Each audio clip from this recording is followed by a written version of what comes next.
models that overall you're not so into anymore. A perfectly good laptop that hasn't sat in your lap in months, and even more stuff, but still no jobs? Well, you really have both. See, stuff is defined as household articles considered as a group.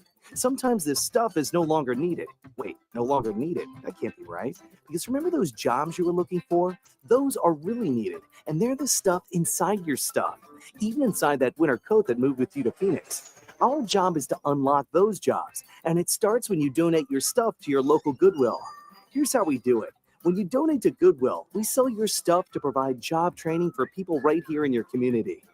So just by teaming up with Goodwill, you help create jobs. And isn't that worth parting with the leftover guitar from your 80s cover band?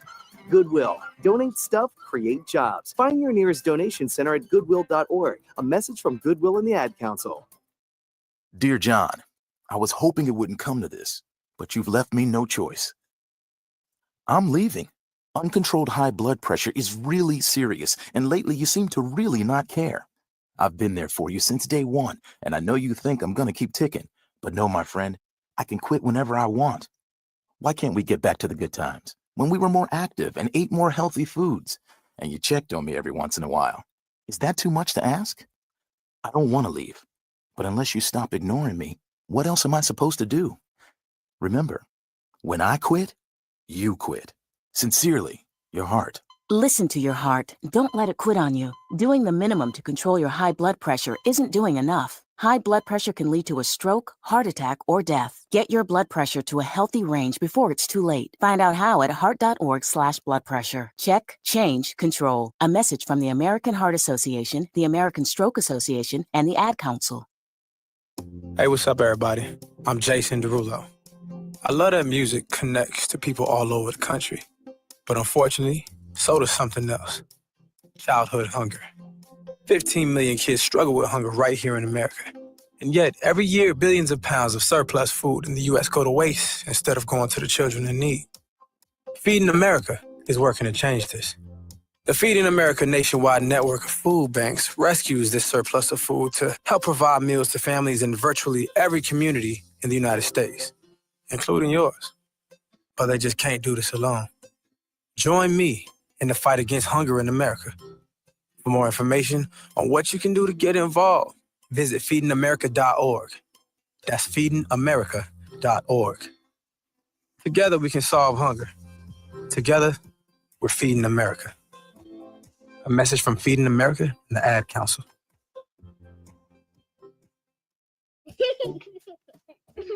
Hey, everyone. Let's all stop what we're doing right now and take a moment. That felt good, huh? Just like that, we had a nice, special sort of moment together. Of course, they don't all need to be quiet moments to be special. They could be loud moments, goofy moments, sporty moments, dorky moments. Moments where we talk or walk or just hang out. It doesn't really matter. They all count. Because every time dads like us take a moment like that to spend with our kids, well, it's pretty momentous. Sounds like somebody agrees. So let's take a moment to make a moment.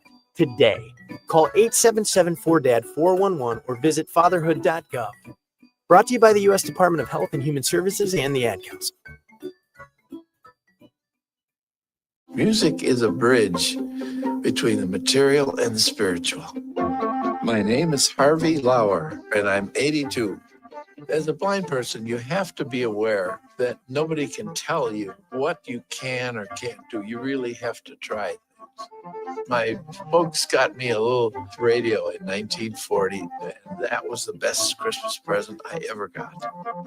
When I was 11 years old is when I started to play music, play the piano, and then the accordion, and then the cello. My wife, who was also blind, was a good cook. When she died, that's when I started Meals on Wheels. America, let's do lunch. It's Meals on Wheels. 1 in 6 seniors faces the threat of hunger, and millions more live in isolation. Drop off a hot meal and say a quick hello. Volunteer for Meals on Wheels by donating your lunch break at americaletsdolunch.org. This message brought to you by Meals on Wheels America and the Ad Council. Of course my kid's in the right car seat. Well, I think he is. Yeah, my kid's in a booster seat. He was ready to move up. He is ready, right? Her car seat looks like the right size. There are probably rules on when to move up to a booster seat, aren't there? Rear facing, forward facing? I think I have it right. Car crashes are a leading killer of children 1 to 13. Are your children in the right car seat for their age and size? Don't think you know. Know you know. Go to safercar.gov/the-right seat. I know my child's in the right car seat, or else I wouldn't get in the driver's seat. Brought to you by the National Highway Traffic Safety Administration and the Ad Council. You don't usually get a stock tip from a 16-year-old, but I'm here to tell you about a different kind of stock. It's called Better Futures, a stock for social change that's not about making money. Instead, you invest to help students like me go to college. This is beyond a simple donation. It's the opportunity for America to invest in its kids and take an active stake in the future of the country. The return on your investment isn't money. What you get back is knowing you protected our potential. So one day, that potential can grow up to become surgeons and architects, executives and engineers, people who could change the future just by being a part of it. My name is Alicia, and I'm your dividend. Invest in better futures with UNCF. Visit uncf.org/invest. A mind is a terrible thing to waste, but a wonderful thing to invest in. A public service announcement brought to you by UNCF and the Ad Council. This is Nnamdi Asamoah. I play football for the Philadelphia Eagles, but what I do off the field with United Way might be more important. I'm a volunteer tutor and mentor. Why? Because over 1 million kids a year drop out of school, and that's not okay. It takes 12 years to create a graduate, but it takes about the same time to create a dropout. And the difference between a child becoming one or the other could be me, or it could be you. Studies show that if we get to these kids earlier, their chances are better. And kids who read well by 3rd grade are more likely to graduate. So join me in United Way. Suit up and take the pledge. Become a volunteer reader, tutor, or mentor. Because when a child succeeds, we all succeed. Give, advocate, volunteer, live united. Take the pledge at unitedway.org. Brought to you by United Way, the Ad Council, and the National Football League.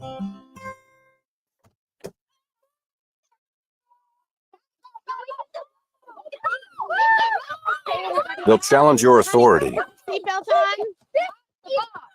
They'll try to break your will. They'll push you to the edge of your sanity. Because that's what kids do. But this car is your territory, not theirs. Defend it. Who makes the payments? Who cleans it? Who drives it? You do. That's who. And in here, your word is law. So when you say you won't move until everyone's buckled up, you won't budge an inch. Until you hear that click. Never give up until they buckle up. A message from the National Highway Traffic Safety Administration and the Ad Council. For more information, visit safercar.gov/kidsbuckleup. Let's go inside the mind of a 10-year-old. I should have worn those earrings today. I like those earrings. Gabby has those awesome earrings. I need to ask her where she got those, but that's just what she would want me to do.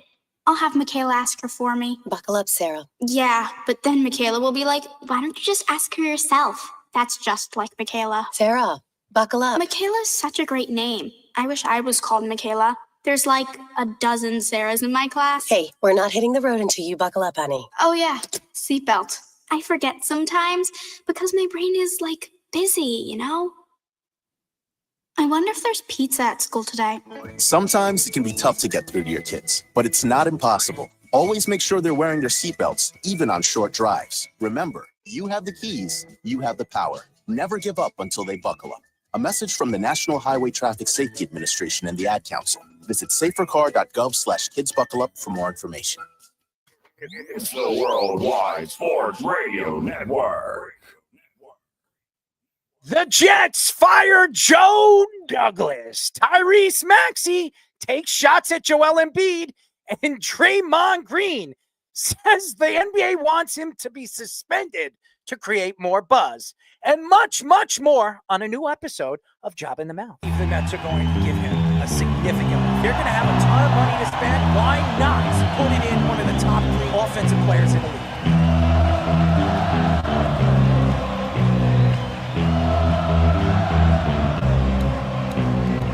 We're going to be looking at Aaron Judge and saying that he can't win the big game. Michael Jordan said, I played 82 games. You don't see LeBron doing that. This is a game where you got to go perform. I told you, Giant fans, and Saquon Barkley, and this morning. I'm gonna fight them all. The 7-Nation Army couldn't hold me back. They're gonna rip it off. Take it down. Say whatever you want about Patrick Mahomes. He's the best quarterback in the NFL. Really? And I'm talking to myself at night because I can't forget. Back and forth through my mind behind a cigarette. And the nation's coming from my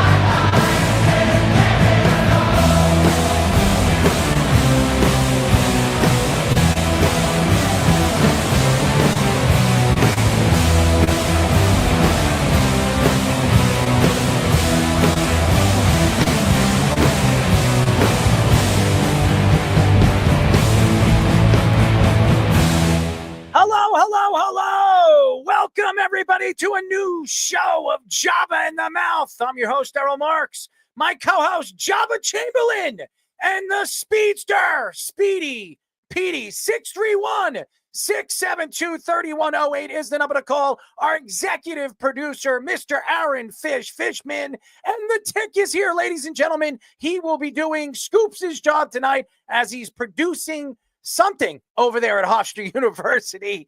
Owen the Tick Rickner, he will be joining us and doing a new segment. So stay tuned, ladies and gentlemen. Go to our website at www.worldwidesportsradio.com. Check out all our shows throughout the week, including Jabba in the Mouth every single Mondays and Wednesdays at 7:30 p.m. All you have to do to tune in and check out our local listings for all our shows is go to our website at www.worldwidesportsradio.com. Jabba, I called you today. I have had a crazy day. I actually went to see my urologist, and it was so funny because I actually sat down and I was talking about, obviously my kidney stones, and he was telling me it's like 4 millimeters, and he told me, did the hospital actually tell you that you have multiple stones? And I said, I have multiple stones? He says, you have 2 other stones in the other kidney. It just hasn't dropped yet. What are these, nuts? I mean, we speak about how our nuts hang, but I never knew that they wouldn't even speak about these stones unless they actually drop. I don't know what that means, but Jabba, what's going on, man? I have no idea, man. I have no idea. Well, I can say I'm glad I don't need something to drop out of my kidneys. I can put it that way. But you're leaving out a good part about what else yes. that appointment entailed. I wanted you to tell everybody what happened to you today. Well, no, I mean, because it didn't happen to me, so it happened to you. I mean, you kind of doubled up on the back end over there, and yes, got the oil check. All right. So I told Jabba. So I'm at the urologist, and I never ever got my prostate checked. So he was like, have you ever gotten your prostate? Do you have any prostate cancer in your family? I said, yeah, my grandfather, my great-grandfather, my uncle, my great-uncle. And he looked at me and he said, you never got your prostate? You're 42 years old. You never got your prostate? He says, drop them. I said, no, I'm not ready for that. I'm dealing with enough pain. He says, listen, it's not bad. He says, well, we'll do the finger test. And I said, I thought I put my finger out. I thought he was going to prick me and you can check my blood. He says, no, drop the shorts. I said, drop my shorts. He says, he put the glove on. You ever see the movie when the girl snaps her? He puts the glove on. He says, bend over. And he sticks his thumb up my ass. I was shocked. He says, your prostate looks pretty good. It's always weird when they give you the tissue to like wipe yourself up. Oh, yeah. It's so awkward. Oh, my So God. awkward. and it was dripping. I've never experienced some other man sticking Vaseline in my ass, but it was definitely something that I would advise somebody not to experience if you don't need to. But yes, my family has prostate cancer. He wanted to check my he says it's not. He says it's I forget the wording he used, but he says it's not as big as most prostates would be at the age of 40. So you're in good shape right now. Maybe we do a PSA test next year, but I've never experienced some man sticking his thumb up my ass. So there he goes. Jabba, how are you? I know you had an interesting day. Yeah, days are. It's getting cold here finally. I know you like the cold, you weirdo. I love it. I don't mind the cold as long as it's not windy. I like the cold if it's windy, it's cold, it's rainy, it's great. It's refreshing. I mean, when you can breathe, who wants the humidity? Who wants the heat pounding on you every single day? I wouldn't. I like the cold. I like it between 40 and 50. That's where I like it. It's good weather where you can wear a sweatshirt, you can wear sweatpants. That's what I like. Anything under that, I think it's a little too cold, but nevertheless, I'll enjoy that too. I go out in my shorts. When there's a snowstorm, a blizzard, I wear flip-flops, I wear shorts, I wear a wife beater. As you see on the show, I wear a wife beater. So I do all that stuff. I am not afraid of the cold. No question. He thinks he could live in a Minnesota winter. I mean, I shorts and a could. t-shirt would be I fine. could. I mean, who dared me? Mike Bursick? Pete Bursick, yeah. I'm sorry, Pete Former Bursick. Vikings linebacker. He's been on our show like 6 I don't know why I times. said Mike. Maybe I'm just messing up names today.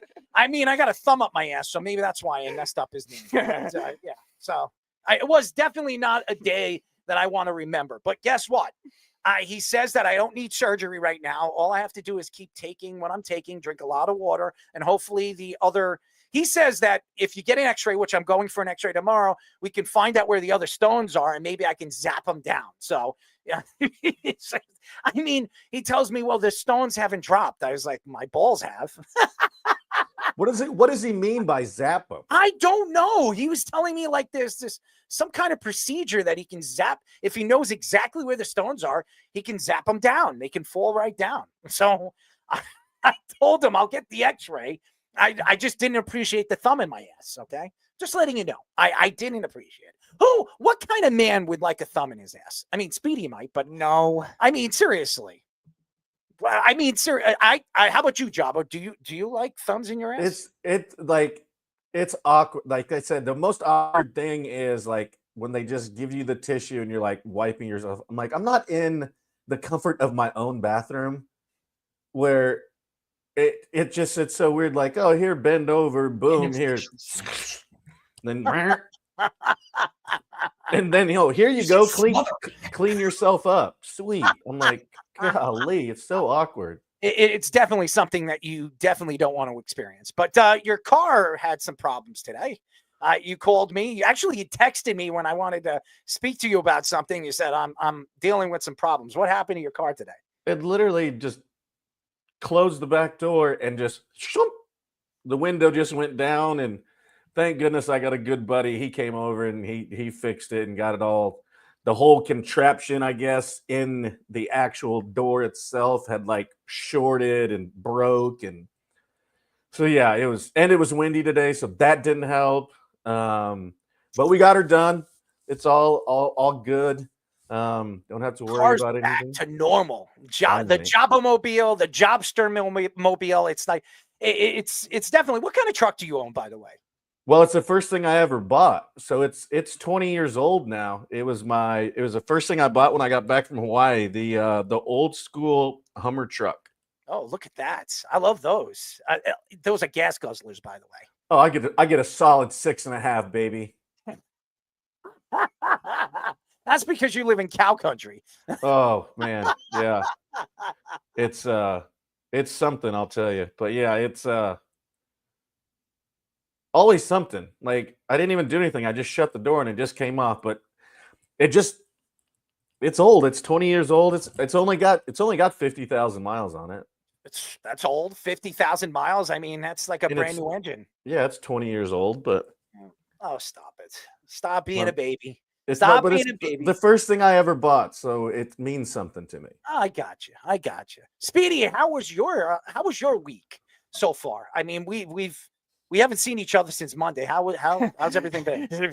You act like that's an eternity for a lot of people. It's an eternity for me after what I had. Well, no, I understand. I understand that. I'm just saying there's probably other people you haven't seen longer, so it's still kind of weird like you're wording it like that. But I'm definitely not excited that you're running the soundboard tonight. I don't know what type of mischief you're going to create with that. I don't care. Yeah, that's the best way to put it. If only Owen was doing Scoops' job with that. So, dog.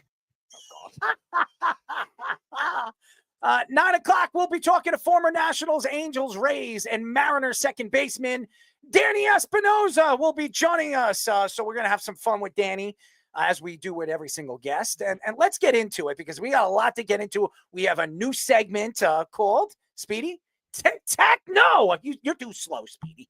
But Tic-Tac-No, and guess who's hosting it? Mr. Tick. So get ready, ladies and gentlemen, for a new segment at the end of the show. SNY's Connor Hughes reports that the Jets fired Mr. Joe Douglas. Not surprised. Woody Johnson said he wanted to fire Joe Douglas early because he wants to start the process of finding a new GM. Devontae Adams says he wasn't surprised that Douglas was fired, saying that something had to be changed. The Athletic reports that Woody Johnson also wanted to bench Aaron Rodgers after the Jets' Week 4 loss against the Broncos. The entire coaching staff and Joe Douglas was completely against the idea of benching Rodgers despite his struggles. Rodgers said these types of leaks have no place in a winning organization. I'll figure that one out. The Jets haven't been a winning organization in 15 years. Well, maybe even longer than that. Rodgers has not had a 300-yard passing game since December 12th, 2021 versus the Bears. By the way, it wasn't with the Jets. Here's the thing. I was not surprised yesterday when I heard early that Joe Douglas was going to be let go. I'm not surprised. And I think a lot of Jet fans were not surprised. After Bambi was let go and Ulbrich took over for the team, this team has not played well. Look at the games they lost. They lost against the Patriots. They lost against Indianapolis. They have not beaten teams they should have beaten. The last game the Jets won was against the Texans, and everybody says, well, it was the Texans. They're a pretty good roster. They're a pretty good team. They were missing Nico Collins. They were missing Stephon Diggs. They were missing all their talented wide receivers except Tank Dell, okay? So the team wasn't at a full tank of gas, okay? The Jets haven't been at a full tank of gas all season long, and there's a lot of reasons why. Maybe it's Aaron Rodgers. Everybody wants to point fingers. It's Aaron Rodgers' fault. It takes a team. I understand that a lot of people don't like the fact that Aaron Rodgers is on Pat McAfee's show, but they didn't care in the middle of the offseason. Nobody cared that Aaron Rodgers was on Pat McAfee's show speaking about the Jets, how good they're going to be this year, the acquisitions that they made, all the different things you heard on Pat McAfee's show early in the offseason. Everybody was all in on Aaron Rodgers because he was 100% healthy. He only played one game. Actually, he played 4 plays in his first year as a New York Jet, and he missed the whole season tearing his Achilles, trying to come back. And Aaron Rodgers might not be at the same pace he was before he tore his Achilles. A lot of people thought that was going to happen. When you are a 40-year-old man and you tear your Achilles, you're never the same. But Aaron Rodgers has been absolutely depleted as a player, okay? It's not even his ankle, his Achilles, or his knees. No, it's his upper body. Aaron Rodgers has not been accurate all season long. It seems like he's lost the pace of the game. He's completely lost everything. And I don't know what is going on in that locker room. There should be some things coming out of the locker room that people are hearing, the press is hearing, because it's known for the Jets, the clown organization that they are. Things come out and everybody speaks. Coaches speak. We've seen it on the Rex Ryan staff. We've seen it for years. Every single time a coach is let go, somebody speaks. Bambi spoke after he got let go. He said some interesting things about the New York Jets, but nevertheless, nobody else has spoken, not even some of the players, which I guess they're keeping it in-house. But this offensive line has been absolutely putrid. We thought that this offensive line, with Tittman now playing center all season long, he's been an absolute failure. We spoke about this on Monday. The corner tackle positions in Smith, thinking that it was an upgrade, bringing a veteran in who actually played 13 games last year. This year, he has not been good. He looks old. Morgan Moses can't stay healthy. And then you look at the guard positions. Elijah Vera-Tucker, who's finally healthy after 2 seasons, back-to-back seasons, tearing his pec, tearing his Achilles. You thought, hey, you know what? We're going to have a whole full season Elijah Vera-Tucker. Well, he's only missed 1 game, and he hasn't been as good. Maybe tearing his Achilles has affected him. Nevertheless, the New York Jets offensive line has been absolutely terrible. And the secondary of the Jets, which has been their strength for a very, very long time, even when Darrelle Revis was there and Antonio Cromartie was there, this was their strength of their defense. They're not getting enough of it. Teams are attacking Sauce Gardner. Teams are attacking guys like Michael Carter, who just got his $30-something million contract in the offseason. And then everybody's talking about this Joe Douglas. Well, obviously, Woody Johnson deciding to part ways with him. He wanted to part ways against the Broncos. Maybe so, but it's not all Joe Douglas's fault either, because before the season started, everybody loved this roster. Everybody loved the acquisitions. Everybody loved the Devontae Adams trade. Now, all of a sudden, that Devontae Adams is here, and he has not played as well as people thought he was going to, and helping Garrett Wilson out. Garrett Wilson is a hot and cold player. He is a hot and cold player. Everybody looks at the numbers, but now I'm a numbers guy. I love looking at the numbers. But guess what? If you look at Garrett Wilson's numbers all season long, they're up and down. They're up and down. And Breece Hall is one of the most overrated players in New York Jets history. Yeah, you heard it from me. I remember going into the season, everybody saying that Breece Hall was going to be a top 3 running back in the league. He's made more mistakes catching and carrying the ball than any Jets running back has over the last 5 years. He's made a tremendous amount of mistakes. And this kid Allen, I want to see more of him on the field. The Jets have kept him off the field. So I don't understand it. And again, to go back to the whole Woody Johnson, everybody, I've seen a lot of people on social media saying, you know, now that he's fired Joe Douglas and he's fired Robert Saleh, he should fire himself. They think Woody Johnson opens his pockets. Does he open his mouth too much? 100%. He should not be speaking for the team. That's why you hire executives. That's why you hire assistant GMs. If you fire your GM, you let them speak. You should not be speaking. As we said on Monday, John Mara doesn't do it. The Rooney family doesn't do it. Nobody says anything, but the New York Jets and the Browns over the years love to speak. Yeah. But the problem with the New York Jets is pretty straightforward. Aaron Rodgers has been a cancer in this locker room. I don't know what it is. I obviously it's not come out because Aaron Rodgers has kept it in-house, but he comes out and says some interesting things. As he says, anything that leaks it usually means it's not coming from a winning organization. Well, guess what? You're not a winning organization. Like I said on Monday, this is the worst 3-8 football team in NFL history. They're really, really bad with the talent that they have.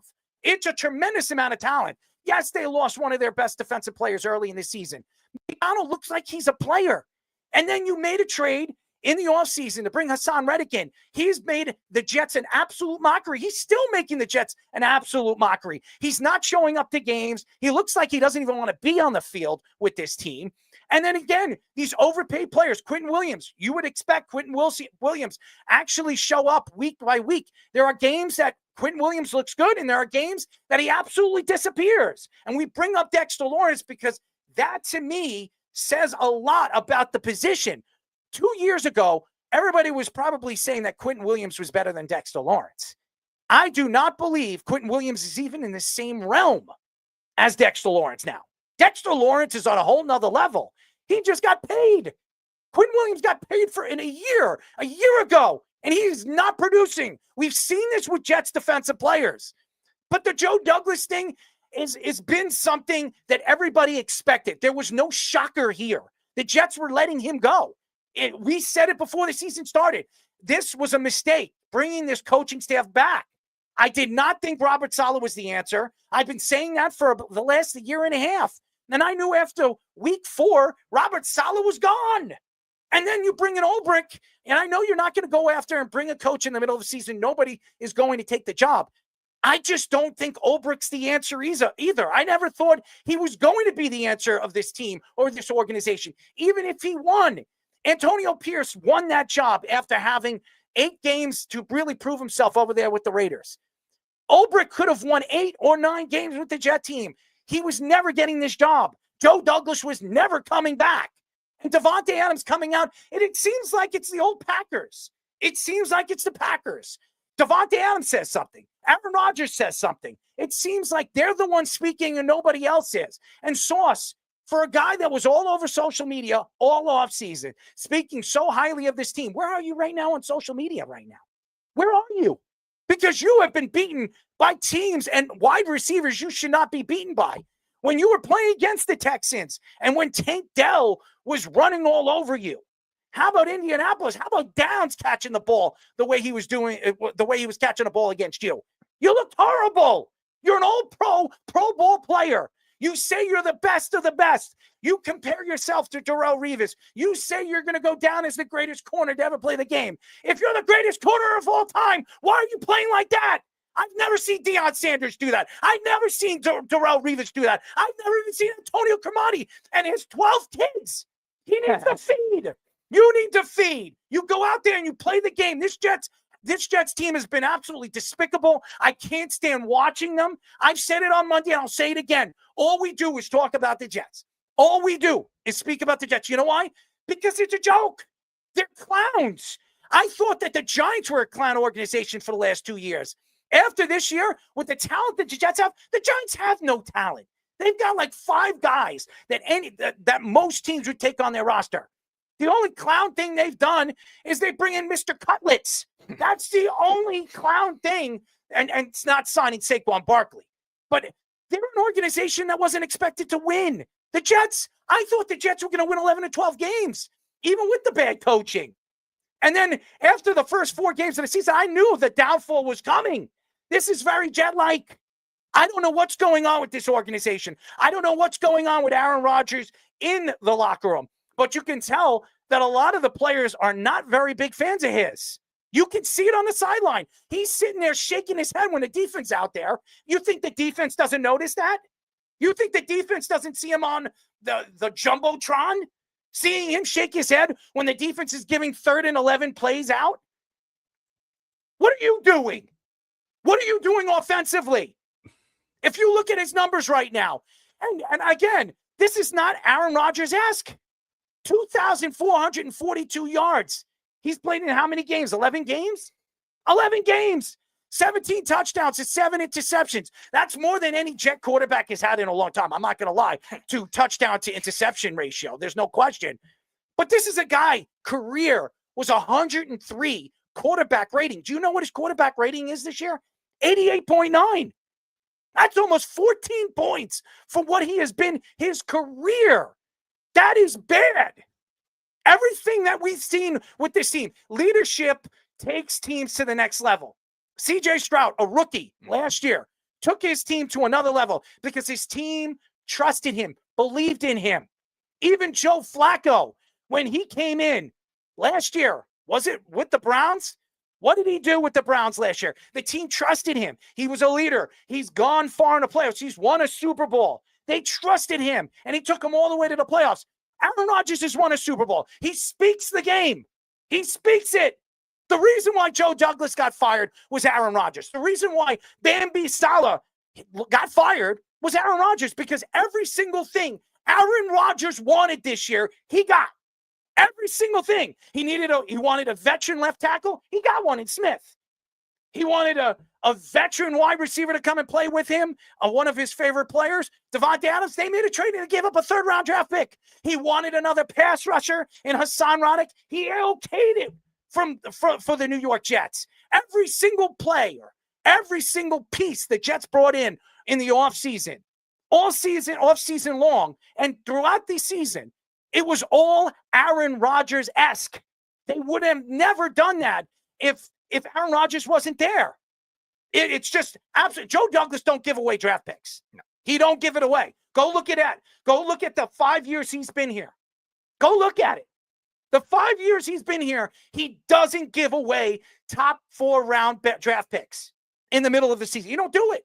He don't do that. He was reaching because he was trying to oblige Aaron friggin' Rodgers. And I love Aaron Rodgers, but you know what? He's done. If he comes back next year, this team is going to be completely fall flat on their face. This team needs to restructure itself. You need to bring in a coach that actually knows what he's doing and a GM that has won before. Yep, and you bring up a good point though with like catering to the catering to Rodgers' ways. That was one of the challenges that he had to face when he traded for Rodgers at the time. Because remember that the rumors that offseason was okay, the Jets could go after Derek Carr, the Jets could make a trade for Carson Wentz or somebody like that, another veteran guy like that. But they went for the big swing and they went with Aaron Rodgers. And Joe Douglas knew that drama was going to have to come with him managing that kind of thing, and that comes with having to cater to all his needs. We thought they were going to bring in David Bakhtiari, they bring in all these other ex-Packers, Alan Lazard, obviously they're trading for Devontae Adams this year. And the same thing with Hassan Reddick. They got blindsided by that kind of thing. And that's not all his fault, but he had to be able to prepare for that kind of thing. Beyond that, Joe Douglas has done well at building the rest of this team up and drafting well, like you said, making good trades, good value, and not giving away draft picks that he needs to do. And that was the opposite of what we've seen from previous Jets regimes where they had all these bad contracts. You say Woody Johnson spends money, fine. But look at Muhammad Wilkerson. Look at Tremaine Johnson. Look at all these bad contracts they brought in. And these kinds of things can damage franchises. Look at Washington when Dan Snyder was there. How many bad defensive contracts The they had? Jets owe Aaron Rodgers $75 million. Yeah. $75 million. Now, if he decides to come back next year, the Jets are in it to win it. But guess what? The way Aaron Rodgers played this year, how could you believe that if he comes back next year, this is going to change? It's only going to get worse. And they still, if they drop him, they're going to have to figure out what they're doing with that $75 million. Just think about that. For the next 3 years, they're going to have to figure out how they're going to work their salary cap. It's rebuild now. If Aaron Rodgers comes back, doesn't come back next year, it's rebuild if he comes back. If it's rebuild if he doesn't come back. This team needs to figure out who is in it and who is not moving forward for the next 4 to 5 years. And right now, I think they keep it young. That's where the Jets should be. Yeah, and you look at Woody Johnson, too, like the ownership getting in the way, too. We talked about it a lot with other teams. We talked about the Panthers last year with the whole Frank Reich situation, the Broncos, when they had that same report last year that the Jets had this year when Russell Wilson was going to be benched in the middle of the season because of the injury guarantees, and they brushed that on the rug till the end of the season, but then it came out, and now they have to owe all this money to have him play for the Steelers and play pretty well. I'm not saying he playing as well as Keith said he's playing, but nevertheless, he's still playing well, a lot better than dealing with Denver, and that kind of thing cannot be a distraction for any type of ownership whatsoever. And I think that's where the issues with Woody Johnson lie. As much as he does like to spend money, there's still organizations that spend money that haven't succeeded. Miami, we talk about all the time. They spend money recklessly and it hasn't gotten them anywhere. Washington, now looking at this year, they've changed their culture now that their new ownership is there and Jaden Daniels is there. And it's just completely changed. Where is that culture change for the Jets? And Woody Johnson has to learn, like we talked about with James Dolan, to maybe step back, let the football guys do their thing and build the team up that way. Yeah, I think there's a lot to be said. I think we touched on this a couple weeks ago, and we said it's got to be a yard sale at this point. And you go back and how, Errol, you brought it up from the start. Like everything starts up here, and then it just progressively goes down. When you have Woody Johnson literally meeting after every game with the coordinators and head coaches and everything right after the game, when they haven't even had time to digest, look at film, do everything, like, oh, yeah, it said he's taking a more hands-on approach. Like, hands-on approach, and you buy a damn big diamond necklace that says Woody and the Jets. Like, and then to go and say, he goes, oh, I think this is one of the best rosters I put together since my ownership in 25 years. I don't know if he truly genuinely believes that because nobody else does. And I mean, what's it been, 13 years since the playoffs? Yep. So more than that. I think it's going on more in high school, Jabba. I think it's 15 years, isn't it? Aren't they going? Shut up, 15 Speedy. years? 2010-2011 season was the last one. Jabba, you were still a Yankee then. I know. Shut up. Now I'm old. So it's going on 14 years. Yeah. So, but like we've touched on before, and it's going to have to be full yard sale. They are old. They're going to have to get younger in so many areas. Well, they're young. I mean, Chaba, I would disagree. I mean, in some aspects, Yes. yeah. But They have there's a lot of good young players, and a lot of them are under contract. I mean, Jermaine Johnson's going to come back from that injury, that Achilles. But look, everybody that's come back from Achilles injuries are not the same player. So this is a young player that was just developing into a star, and now you're bringing him back. He's still not contracted. Elijah Vera-Tucker coming back from his Achilles. Is he the same player? No, he's a young player. They have Tippmann. They have Garrett Wilson and Sauce Gardner and Michael Carter. These are all young. Quincy Williams. These are all young players you can build your team around. McDonald looks like he could be some really good pass rusher in the very near future. He is right now. So they have young players, but there's a lot of players that you're overpaying. And Aaron Rodgers ruins that salary cap, absolutely ruins that cap, and it puts him in a really bad situation. The only way this helps the New York Jets is if he retires. If he retires, that $75 million goes away. He's not retiring, ladies and gentlemen. There's no way he's going to retire and give the Jets any thought of a reason to get rid of him. Well, and he doesn't want to go out like this either. No. I like the rumor you mentioned on Monday, too. Aaron Rodgers, Devontae Adams back with the Raiders. That would be hilarious for another dysfunctional organization, too. I can see that kind of thing happen if they don't do the Shador and Deion Sanders routes. Would it be more fitting if they did go do that back to the Raiders? But yeah, it would be funny. I don't really think there's any way you can bring Rodgers back. I don't see anything that it benefits. Obviously, you're gonna have to move and shake with the $75 million, but based upon what it is and what we've seen, he's kind of dictated it, and it's literally you've seen what happened. He doesn't have control, and he's like a winning organization. Well, okay, really? I don't know what you've been watching, but I don't think it's this product that you put on the field. So calm down. Carl says Jets have always been a clown organization. I know, Jabba, you wanted to read me to read Keith's comment. Stop talking about the Jets. It's a waste of time and not good for your health. I'm assuming that's the comment you wanted me to read, Jabba. Speaking of Keith, we do have him on the phone now. Keith, you got 5 minutes. Talk to me. Okay, I'll talk to you. Well, I read that I saw that if they cut him, it's only going to cost them $23 million. This year, it's only going to cost them $23 million this year. But right. If you think about it, I heard that's just going to be $23 million. That's it. Are you sure? I'm pretty sure. I mean, no, that's not what I read today. If they cut him this year, Fish was actually saying in our private. Fish is saying in our private chat he has a bunch of money spread out over different void years. Yeah, so it would be this year $23 million, this year, and then it'll probably next year. Right. Yeah. You know what he did? He set that organization back 2 to 3 years. He did, and also giving Devontae Adams. You traded for Devontae Adams for a 3rd-round draft pick. There's a 3rd round. Hassan Reddick. Like that? I told you no good. Well, hold on 1 second. I didn't like it as much as everybody. I thought it was going to help him. I didn't think he was worth a 3rd-round draft pick. I thought a 4th-round draft pick. Wait a second. Okay, because you told me a 4th round. I said a 4th round. Oh, I told you it wasn't worth anything because either way. You said he's not worth more than a 5th-round draft pick, if I remember. Right. And I said a 4th-round draft pick, and the Jets gave up a 3rd-round draft pick for him. He wasn't worth anything. You know why? Because the team's already done. You know what I mean? They're already done. They just keep trying. But now, Jabba, one thing they did, not just Woody Johnson thought that, and Errol, you know this. A lot of people thought that this was their best roster. Yes. I mean, that's why they were like the 4th or 5th choice to win the World Super Bowl. For a top to bottom, I mean, the roster is good. It was just the coaching staff. If you had the right coach in, you're going to tell me if Mike Tomlin was there.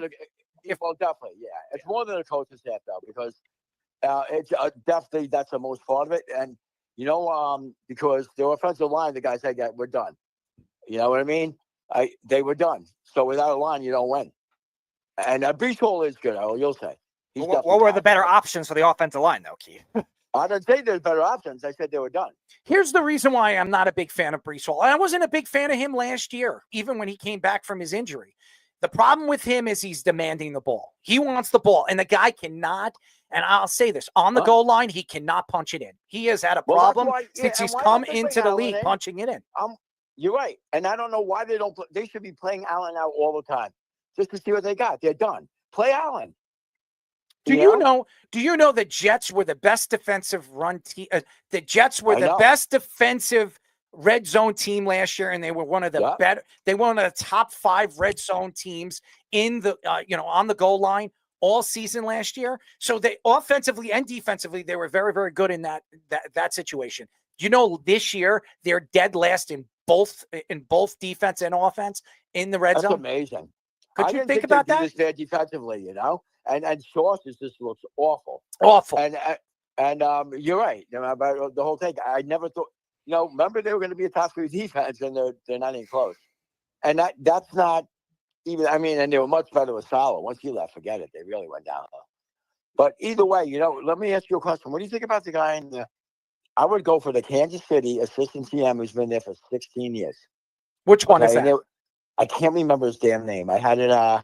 Speedy, who's the Kansas City defensive coach you're talking about? No, the assistant general manager. I thought you were talking about. I'm speaking about coaches because the coaching is the most important. Keith, is it Mike Bargonzi? Is that the guy you're referring to? Yes. I would start with him. You grab it because of the culture they're from the winning organization. I said that too. Years, mm-hmm. Right? You start there, and I like the guy who coached Tennessee. What the hell? I can't. Mike Vrabel. Vrabel. I don't want to bring another defensive coach. I'm looking at the offensive possibilities. I would look at Ben Johnson. Vrabel's in a league of his own. Oh yeah, that'd be. I would look at Ben Johnson. I would look at Cliff Kingsbury, and I would look at Ben. I don't know about Kingsbury, but I would definitely Johnson. I'm looking at offensive coordinators. The Jets have brought in too many defensive coordinators. The last one. But Vrabel's in a league of his own. But Johnson would be a great choice. They're not really built for the type of team Vrabel has, though. Like, Vrabel wanted to play more power game, and the Jets built up all these receivers. Like, they're not really built for that. Errol, I remember you said not that long ago. I like Vrabel, but I don't think the Jets are going to bring another defensive coordinator in. I think it's going to be offense. Might as well because it's not working. And I know the Jets, and I know Woody Johnson loves Cliff Kingsbury. I know the Jets interviewed him before he took the Arizona job. He decided to go to Arizona. I think he will be available in the offseason. You've seen what he's done with Jaden Daniels. They have a young quarterback there that he can help develop. I could see Cliff Kingsbury getting the job, but it all depends on what GM they bring in. There's a lot of guys who aren't going to want to go there either. I think a lot of I disagree. I disagree because of Woody Johnson. I disagree. I think a lot of these guys, if Woody pays them, because we heard Ben Johnson wanted $15 million a year. If Woody Johnson offers him $15 million, you don't think he's going to take it? Oh no, he's going to take it. He's going to take it. Never been a head coach too would definitely take it. Like Vrabel might. That's what I'm worried about. The Jets have brought in these guys that have never been head coaches before. The Jets I think they need to bring in a GM that has come from a successful organization, and he needs to decide if he's going offensive coordinator. He needs to make the right decision. And if you bring in Ben Johnson, you know Ben Johnson's not going to work and will not want to work with Aaron Rodgers. So he's going to want to bring in his own quarterback. Rodgers won't be playing. I don't know. He says he wants to play. He wants to play another 1 or 2 years. It doesn't. They're going to cut him. Whether they're going to eat the contract or not, they're definitely going to cut him. I'd be shocked. And you know what? I don't think Raiders aren't going to pick him up. I did think if I just said it would be funny. But it would be fun. It definitely would. If anybody would, it would only be them. But I don't think he'll ever have another job. I disagree because I'm going to tell you why. On any team, I'm going to tell you why. Green Bay, and if he wasn't, let me tell you, that guy should have 3 Super Bowls if he wasn't such a cancer. The players can't stand him. I told you he was a douchebag. Okay, you want to know why I think he's going to play somewhere else?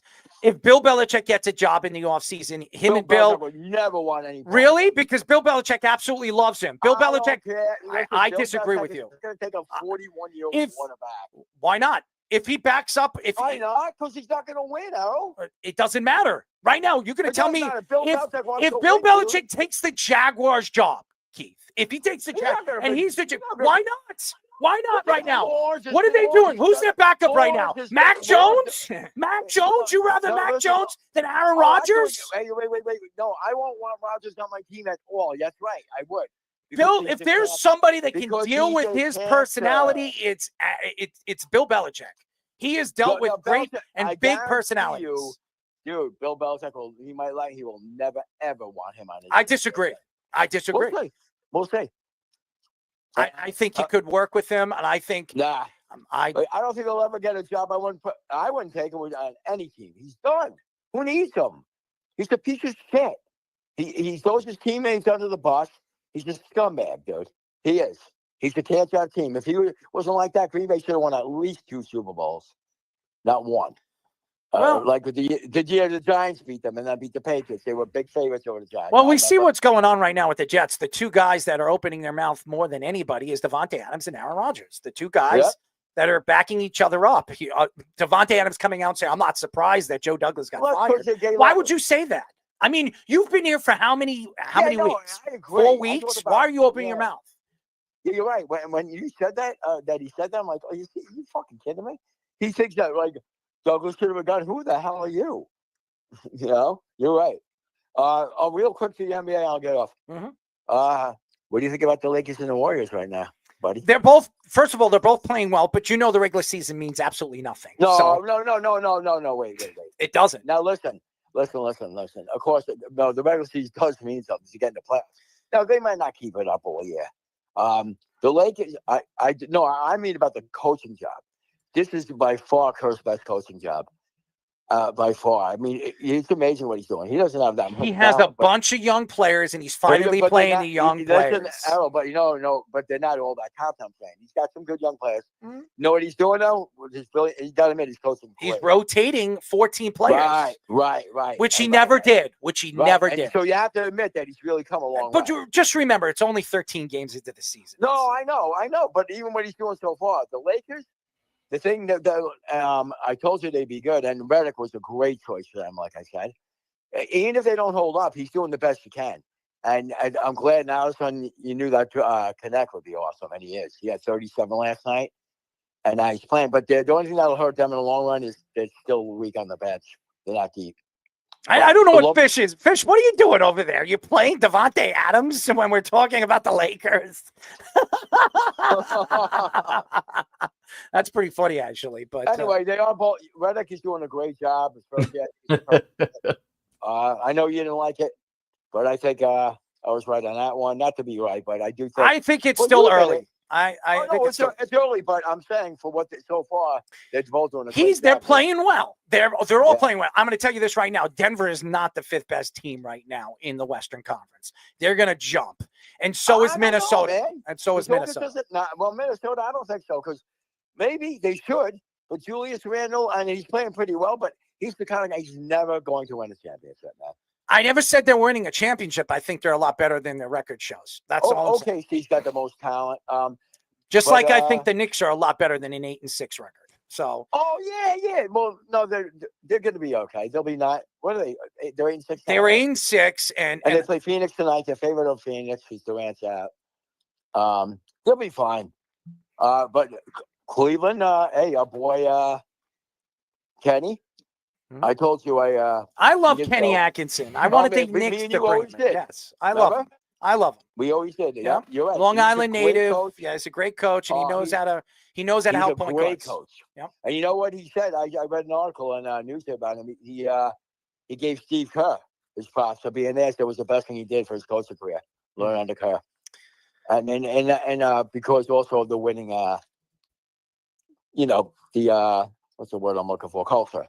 Yeah, we'll see what happens. It's still early. Hey, No, Kenny Atkinson. I never said I love Kenny Atkinson. We got to go. Yeah, Keith. I know you do. I love Kenny Atkinson. I wanted him to be the Knicks head coach. Tom Thibodeau had a great season, and that's why he got an extension in the offseason. We all know. Yeah, but Atkinson is the best. Yeah, he is. And he's a New York I played against him. I told you that, right? Yes. One time yes. Because he was coaching. I'll never forget. He was 21 years old, and 21, he's playing pro in Europe.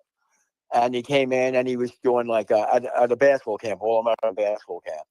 And his coach, Gus Alfieri, coached St. John's actually for a year or two when Lou Carnesecca went to the Nets, to the ABA for a couple of years. Mm-hmm. That was Kenny's high school basketball coach at St. Anthony's.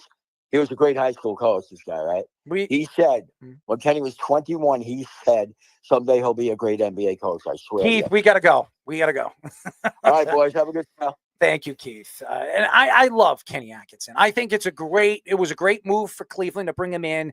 He's going to help, obviously, the point guard position. Look at Donovan Mitchell. Look at the numbers he's putting up right now. He's having his best career year. If you look at his all-around numbers, Donovan Mitchell is one of the top 3 players, and he's an MVP candidate right now, and he's done everything for that team. And I think Kenny Atkinson's only going to make him a better player. He's done that. Look at what he's done everywhere he's gone. Steph Curry came out last year and said his transition as a 30-year-old has been helped by Kenny Atkinson. He's helped his game and his all-around game defensively, and his ball handling skills have completely changed as he's gotten older, and that had a lot to do with Kenny Atkinson as well. So Kenny Atkinson is, I believe, a point guard guru. He's done that. We've spoken about this many times. He came from the Knicks organization. I mean, so we all know all the things about Kenny Atkinson. But to get back to we got to get off the Jets because we got a lot to get into. But the New York Jets right now are going to look for the best qualified GM. You bring the GM first. You always do that. You don't bring the coach first. You bring in the GM. And I think the Jets have to go to a winning culture. Look at San Francisco. Look at Kansas City. Look at, I guess, Buffalo. I don't want to bring in a Joe Shane type, but look at the organizations that have won. Go look at Pittsburgh. Look at the Pittsburgh organization and the way they tally players in the draft and find players in the later rounds. That's where I think the Jets should go, winning organizations. So that's pretty much it. ESPN reports that Tyrese Maxey took shots at Joel Embiid after the 76ers lost to the Heat on Monday. Maxey took shots at Embiid for showing up late to team activities and called him the elephant in the room. Maxey said he is late for almost everything, and a lot of other players have not been happy in Embiid being like that. Embiid criticized the 76ers, saying he is confused on what they are doing on the court sometimes. Embiid has played in 3 games this season and won't play back-to-back games during the regular season. The 76ers are 2-11 this season, tied with the Wizards for the worst record in the NBA. Here's the reason why they're not playing well. It has nothing to do with Joel Embiid. You brought in an old man in Paul George. Paul George, everybody thought was a great acquisition. They were talking about that being the second best acquisition in the offseason for any of the teams that made acquisitions. Look, what the Knicks did, obviously bringing in Towns and Mikal Bridges, but everybody said this Paul George move is going to be great. Him and Joel Embiid working together, it's not. Where? I repeat, where have we seen Paul George gone to? Everywhere he's gone. He came from Indiana. He went to the LA Clippers. Were the LA Clippers ever good when Paul George was there? Honestly. I mean, Kawhi Leonard, Paul George, they were under contract. Everybody thought that was going to be an ultimate team in the Western Conference. How far did they get? I mean, they went to what? The semifinals? They went to one Western Conference final when Kawhi got hurt. That's what I'm talking about. That's what I'm talking about. I'm talking about when they're 100% healthy. When they had Kawhi Leonard and Paul George, did they ever go to a Western Conference Finals? No. And Paul George, no matter what they brought James Harden there, they brought Russell Westbrook there. It never worked. It never worked. The Clippers could never get over the hump. Even when Chris Paul was there and Lob City was there and Doc Rivers was there, they could never. Everywhere Paul George has gone, he could never stay 100% healthy. I think Paul George has averaged in the last 5 years 58 games. 58 games a season. And the guy never plays a full season. So then you look at Joel Embiid, and he's come out and said before the season started, he is not playing back-to-back games. This is a guy that's taking a quarter of his team's salary. This guy's making $51 or $52 million. And now, and over the last, I would say now and over the last couple of weeks, some of the things he said about the team and the organization, he's practically trying to run himself out there. And we've seen this, the Greek Freak. I'll say this about Giannis. Giannis is not throwing his team under the bus. He said some things defensively about the team and what this team should be doing defensively. He's never thrown any player under the bus. Any player under the bus. And he takes responsibility for this team not playing at a high level. Have you ever heard Joel Embiid take any responsibility when this team falls out of place? Never. This guy was crying that he's never won an MVP until the NBA gave him an MVP. This guy, if you look at his statistics, they're fantastic. This guy is one of the greatest big men, athletically gifted big men we've ever seen. But the guy can't get in and get over the hump. He's the only big man in NBA history that's won an MVP. And I've said this many, many times, that's never taken his team to an Eastern or a Western Conference Finals. Just think about that. It's horrible. And when you have your second best player coming out and throwing you under the bus, That speaks volume about who you are. And honestly, him and Ben Simmons never got along. I've heard stories that Doc Rivers couldn't get these guys to actually get on a practice court to play with one another. It's a huge, huge problem. And this is an organization that's had a tremendous amount of first round and number 1 and number 3 draft picks. I mean, at one point, they had Nerlens Noel. I mean, was it Okafor? Okafor was there. Okafor, yep. He was there. You have, obviously, Embiid. I mean, you could go up and down. Ben Simmons was a number 1 pick. I mean, you've had all this talent over there, and you can never get over the hump. You can never take this team to a finals. Just think about that. And then you have this guy who walks around like his crap doesn't stink. He opens his mouth, yaps around. Everybody in the league hates him. I think him and Draymond Green are probably the 2 most hated players in the NBA.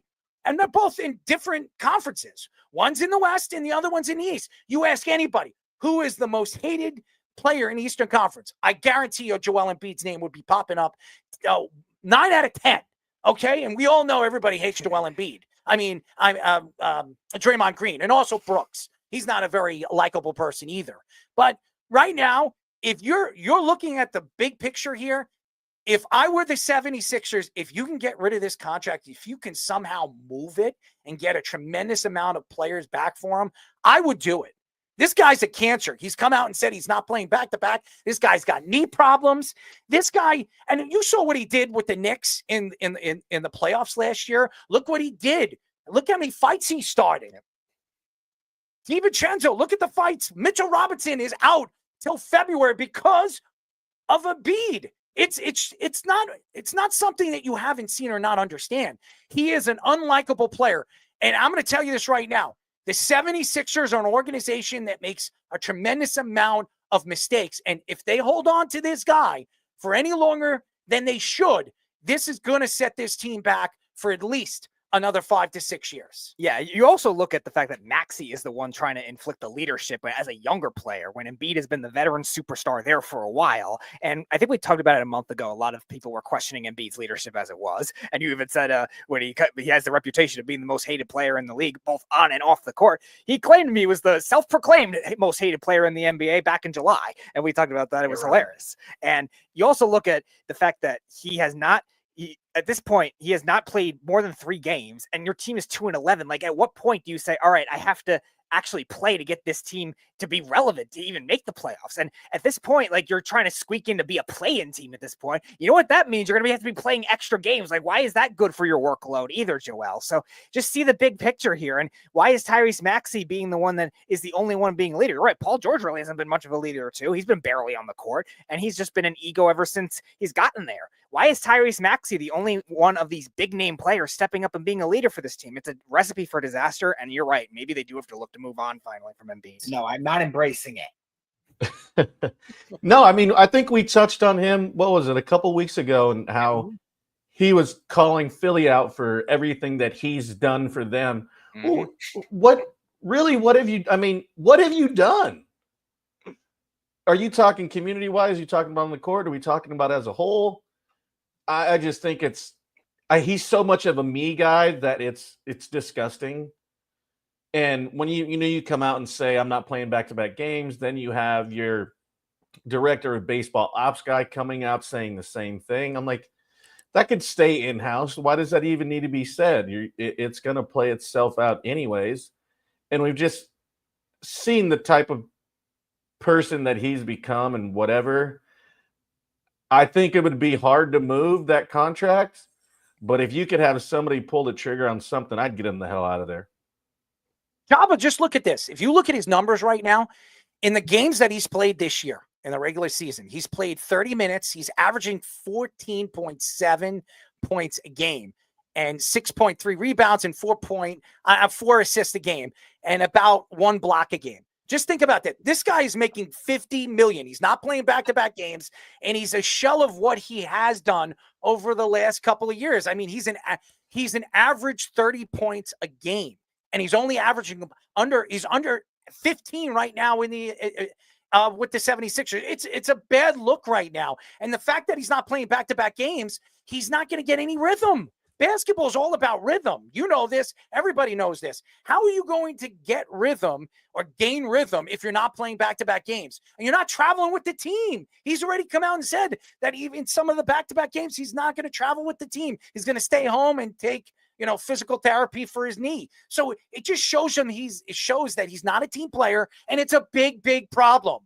And again, we can go back and we can try to point fingers at what the organization's trying to do. Nurse is a good coach, but Nurse has no control over him. As a matter of fact, Embiid and him have knocked heads. He's knocked heads with Doc Rivers. Why do you think Doc Rivers is not there anymore? Because him and Embiid couldn't get along. Him and Ben Simmons couldn't get along. And now he's over there screwing up Milwaukee. So we've seen this before. And again, the Philadelphia, I was about to say Flyers. The Philadelphia 76ers are an organization that screws everything up. They have players that they can build around over the years. How many championships have the 76ers won in the last 50 years? One with Dr. J. One.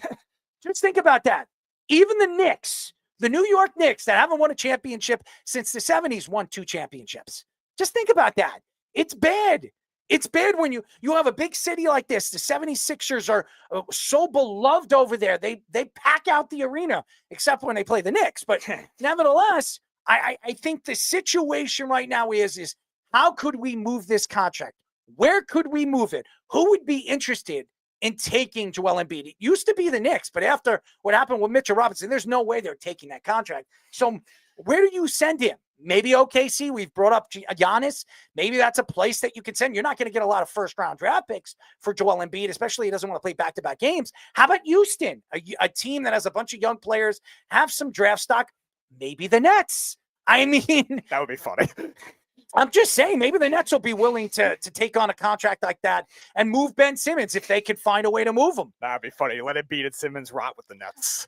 I'm just saying, this is an organization that needs to figure out how they can move this contract away. If they don't, they're going to set their team back. I think Nurse is a great coach, but he's not going to win with Joel Embiid. Nobody can win with Joel Embiid. So yeah, and we saw Nurse in Toronto with Kawhi Leonard there too, but Kawhi Leonard was the difference with him as he was more of a humble star. Joel Embiid is yapping his mouth with everything, like you're saying, all these cheap shots on the Knicks. There were 4 different instances. It was Brunson, Hartenstein, DiVincenzo, and Robinson, yapping at them, sweeping the legs on them, all these different things during the playoffs. And then he goes out and say, "Oh, the Knicks fans are showing up more than the Sixers fans." Like Jabba, you were saying, that's not a really good look for the city as it is. I know there's certain Philly fans that have turned on him already, and it's going to get worse if it continues to show that he doesn't have leadership qualities. And you want to be the villain of the NBA, like you're saying you are. And we're going to talk about Draymond Green in a bit being the villain in the NBA. At least Draymond Green has been a good team leader up until the last 2 years, probably. And the Warriors have embraced it. You're not seeing that kind of thing from the Sixers roster by any means. Well, and Draymond didn't have to self-proclaim him. His play dictated that. That was pretty easy. And I mean, it's the one thing, I'm not a huge Draymond fan, but one thing I will say is he's been the same person. That you know what you're going to get. It's not like, oh, I'm trying to be this type of person and I've done so much for this, but then also turn around and want to be the self-proclaimed tough guy and whatever. Draymond has been Draymond since Michigan State. So I think that's one thing that you don't have to like him, but you respect the fact that's been his game. And he Would you take a picture of your junk and throw it on Snapchat and then erase it? I mean, we've all done dumb stuff. Let's just put it that way. I don't know if I would do that. I mean, probably not on Snapchat, but I've probably dabbled and sent a few of course chicks every once in a while. Have you ever taken a picture of your junk? Could you actually see your junk? No? Why not? No, I can, but I'm not. Have you ever sent it out? No. I mean, it would be an interesting situation. I mean, how would you send it out? Would you say no? Would you introduce it? Would you say no? This is my furry little friend. No. This is my furry little friend. How about that? No. Well, what would you? I wouldn't do any crap like that. Have you ever named your junk? No. You've never named your junk? Oh my God. I mean, everybody names. You really do sound like a frat boy. How about you, Jabba? Have you ever named your junk? I think we all have at some point. And if you say you haven't taken a ruler and measured it, you're a liar. I'm sure Fish has. There's no doubt about it. Hey, listen, Speedy, you have to name your junk. Do you want me to name your junk? No. I'm going to name it. No. I'm going to name No. it Fuzz Bucket. Fuzzy. How about that? Can we name him Fuzzy? No. Why? What's wrong with you? I'm not naming my dick. Let's go to a quick break. Now we're going a little too deep into the old Fuzzy Wuzzy. There we are. By the way, thank you, Fish. That was one of the most interesting feelings, getting a thumb up my ass. I'm going to tell you that right now. Something I can never explain to you. And it was like, and then for a second, he actually told me to cough. So that was interesting too. It was a nice little. I thought that was for hernias. No, he told me to cough. He wanted to see how big it was. I don't know how big my prostate is. Did you turn your head and cough? Turn your head and cough? I didn't cough. No, I didn't turn my head. I should have. I mean, the first of all, I just want to say something. When you tell me I'm gonna give you the finger test, I thought he was gonna prick my finger and check my blood. So I stuck my thumb out there, and he tells me to drop them. I said, "Drop what?" He said, "Drop your shorts." And I was like, "What?" And then he puts on the glove. I had no idea what he was talking about. So that was a very unique situation. But we will go into other things during, the second half of the show. Anyways, when we come back, we will get into more conversation as Draymond Green said some nice, interesting stuff. Yes, on his own show. So we will get into that. And he believes that the NBA loves the buzz and on him when they speak about him. So we will get into the whole Draymond Green debacle. But first, our Sports Minute with the Tick, Mr. Owen, the Tick Rickner. This is the Sports Loudmouth Sports Minute. Are you ready to get loud? With Tommy Scoops. What up, what up? This is Owen the Tick Rickner filling in for Tommy Scoops with the Sports Minute. First things first, let's give a shout out for Rafael Nadal.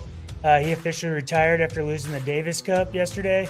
He was kind of a inspirational person in my life. I watched tennis only because of him. So big shout out to Rafael Nadal. Give a little golf clap for him.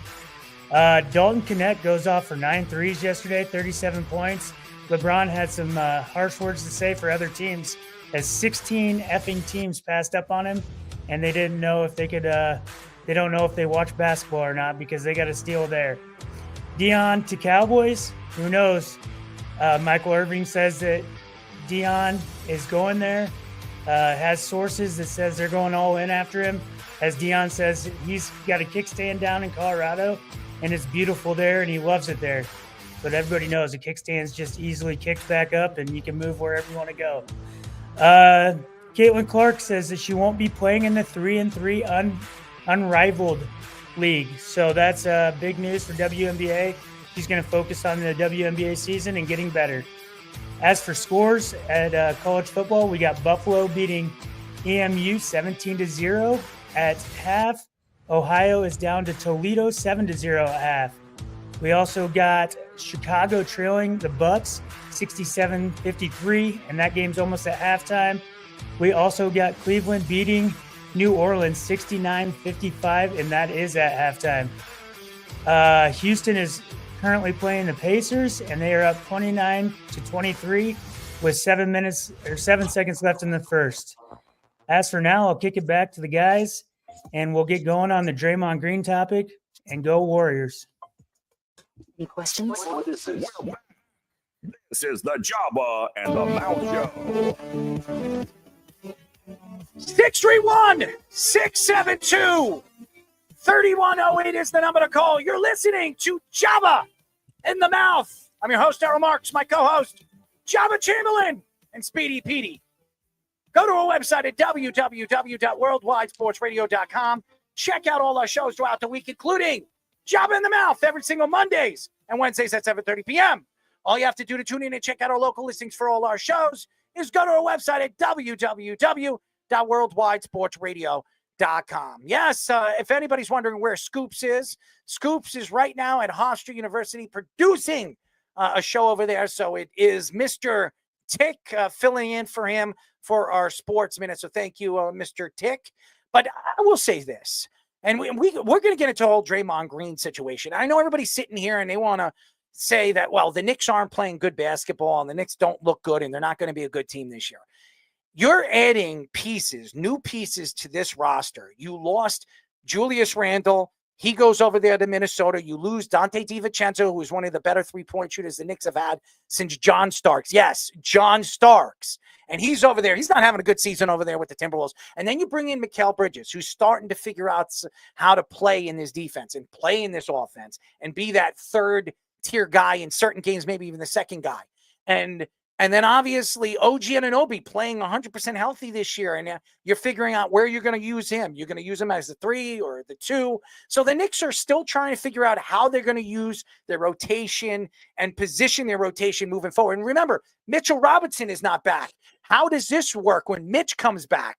Does he play center? Does Karl Anthony Towns play center? Do you move Karl Anthony Towns as a 3 so he can shoot on the perimeter and create mismatches all over the league? There's a lot of options the New York Knicks are going to have when Mitchell Robinson comes back. So again, I know everybody is out there saying that this team is lucky to win 55 games. It's still very, very early. They were better last year, 13, 14 games into the season. That doesn't mean that the Knicks aren't going to go on a 9 or 8 game winning streak and then completely jump back into this race and maybe even win the Eastern Conference. So I'm not saying they will, but there's nothing that tells me they can't. I'm just saying. On his show, Draymond Green said that people want him to be suspended because the NBA ratings have been low this season and his name will create buzz. This came after the incident Friday where Draymond Green grabbed Zach Edey's ankle and tripped him, which wasn't called a flagrant foul until it was overturned in the replay. Draymond also has previous beef with Zach Edey, calling him a quitter after Purdue lost in the national championship game. He also called the Grizzlies head coach Taylor Jenkins soft and too emotional after complaining about no flagrant foul being called. Skip Bayless called Draymond Green the dirtiest player in NBA history. Kendrick Perkins also said that Draymond Green should be suspended for a long time. In the last 5 seasons, Draymond is the only NBA player who has over 20 technical fouls. First of all, if you don't think Draymond Green is an ass, well, then you're not watching enough basketball because we all know what he is all about. By the time he's done with his career, he's probably going to have a career in the UFC, okay? We all know he knows the rear naked chokehold. That's the big man, Rudy Gobert over there. With the Minnesota Timberwolves. I think right now the situation with Draymond Green is pretty simple. Draymond Green likes to stir things up. He likes to be the bad boy, as we've seen over the last couple of years. He stands for something in the NBA, and that's ruthless. If you want to think of a word to explain who Draymond Green is, he's a ruthless player that doesn't give a crap what you think or who you think he is. He comes from Detroit. He has that mean streak. And if you've ever been to Detroit and you've been around there, you would know that there are certain parts of Detroit you don't want to go to. And Draymond Green is one of those guys that he stands for that type of player. Now, that doesn't take away his brilliance. This guy at one point was one of the better two-way players in the NBA. For a guy who is only 6'8", he was playing center for the Golden State Warriors for 10 years. And he's won Defensive Player of the Year as a center for 2 or 3 times. This guy has a tremendous ability. He is a sensational player. Not anymore, but what he stands for the Golden State Warrior is character. And this is the team that for years has built their character between Steph Curry, what do they call them? The Smash Brothers, the Splash Brothers. Obviously, the Splash Brothers are no longer together. One of them is over there with the Mavericks. And now you have Draymond Green. And now they're rebuilding their personality, their structure of their team. Steve Kerr, who never played 14 players on a roster, is now playing 14 players. Over the years, if you've watched Golden State Warrior basketball, he's only played 10 players on his roster. So he's completely changed the way he's coached over the last couple of years. Maybe because of the Olympics, maybe the whole situation with Tatum. I don't know what it is, but he's definitely been coaching this team a completely different way. But when Draymond Green, if you give Draymond Green a mic, if you give him a mic to speak, he's going to spew a lot of crazy stuff. Kendrick Perkins, say whatever you want. If you ever watch Kendrick Perkins played when he played for the Boston Celtics, this guy was a dirty player. Not as dirty as Draymond Green, but he was dirty. And he spoke and he said a lot of stupid things on the basketball court. I went to a Knicks game years and years ago, and they played the Knicks. The Celtics played the Knicks. And I remember before the game, I was closer. I was close to the court, and they were doing a shoot around. And Kendrick Perkins, I remember like it was yesterday. He was talking crap. I'll repeat. I'm not going to repeat what he was saying. Carmelo Anthony was shooting threes. He was practicing shooting his three. And Kendrick Perkins on the other side of the court was screaming at Carmelo Anthony, saying disgusting things to him. And Carmelo would just look back and look at him and smile at him. So I'm just saying that there are enforcers on every single basketball team. Now, who's the enforcer for the New York Knicks? A lot of people are probably saying, well, who is it? I don't think the Knicks have an enforcer. And again, that's why a lot of people think that the Knicks are being soft. They're a soft team. And that's why Jalen Brunson came out a week and a half ago and said that this team doesn't play defense. This team's not playing team basketball. And I'm not saying Jalen Brunson's going to have that mean streak, but somebody's got to speak up for the team. But if you look at every single NBA roster, there is a bad boy on every single roster. You look at Jimmy Butler. Jimmy Butler is a bad boy. Say whatever you want. This guy has a mean side to him. That's what makes him great. When he gets on the court, he plays hard. He plays tough. And he doesn't care what you say to him. He's going to say it right back at you. You push him, he's going to push you harder. You punch him, he's going to punch you harder. That is the creative, player that Jimmy Buckets and Jimmy Butler is. Draymond Green is not that superstar player he once was. There's no doubt. But the guy knows how to speak. He knows how to get under people's skin. He knows how to get the NBA to speak about him. And also, when you give him a mic on a television show, we've seen him in the playoffs. He was working with TNT. He was working with the boys. You know that he is not soft-spoken. He is going to speak and say what he feels. If you like him or you don't. That's what makes Draymond Green fun. What doesn't make Draymond Green fun is when he does stupid things on the court that you shouldn't be doing, and he's trying to permanently injure people, like trying to step on LeBron James's balls, or trying to hurt Adams when he was playing for OKC, or trying to do different things like against the Timberwolves with Rudy Gobert, almost choking him to death last year, or even doing what he did against Zach Edey. What did Zach Edey ever do to you? Zach Edey he's a doofy guy, but the guy's an innocent bystander. The guy is harmless. He's a harmless giant. Why are you picking on him? Who cares what he did with Purdue? He's no longer playing for Purdue. So I don't understand this. But again, it's Draymond Green. He's right. The NBA loves this. Why would the NBA want to bring him to the NBA Finals when he has nothing to do with the NBA Finals to work with Shaquille O'Neal and the boys over there, Barkley and all them? Because he brings a different dynamic to that table. And I don't care what anybody says. That's what makes Draymond Green so fun and interesting, is because you don't know what the guy's going to say. And you don't know how he's going to snap at you when he does it. Yep. And you look at the circumstances of all these different quote unquote bad boys. And when you have that kind of still internal leadership within that, you can get away with that kind of thing. And the Warriors embraced that kind of reputation with Draymond. He played his role. He was a great defender, like you were saying, good passer for a big man too. And he had those cheap shots, but he was the one that was being the intimidator for that Warriors team. And you have a lot of players like that create the good team culture. Marcus Smart, a good example of that too, with the Celtics. He was always thought of that way as well. He was one of the best defenders, but he always get under people's skin.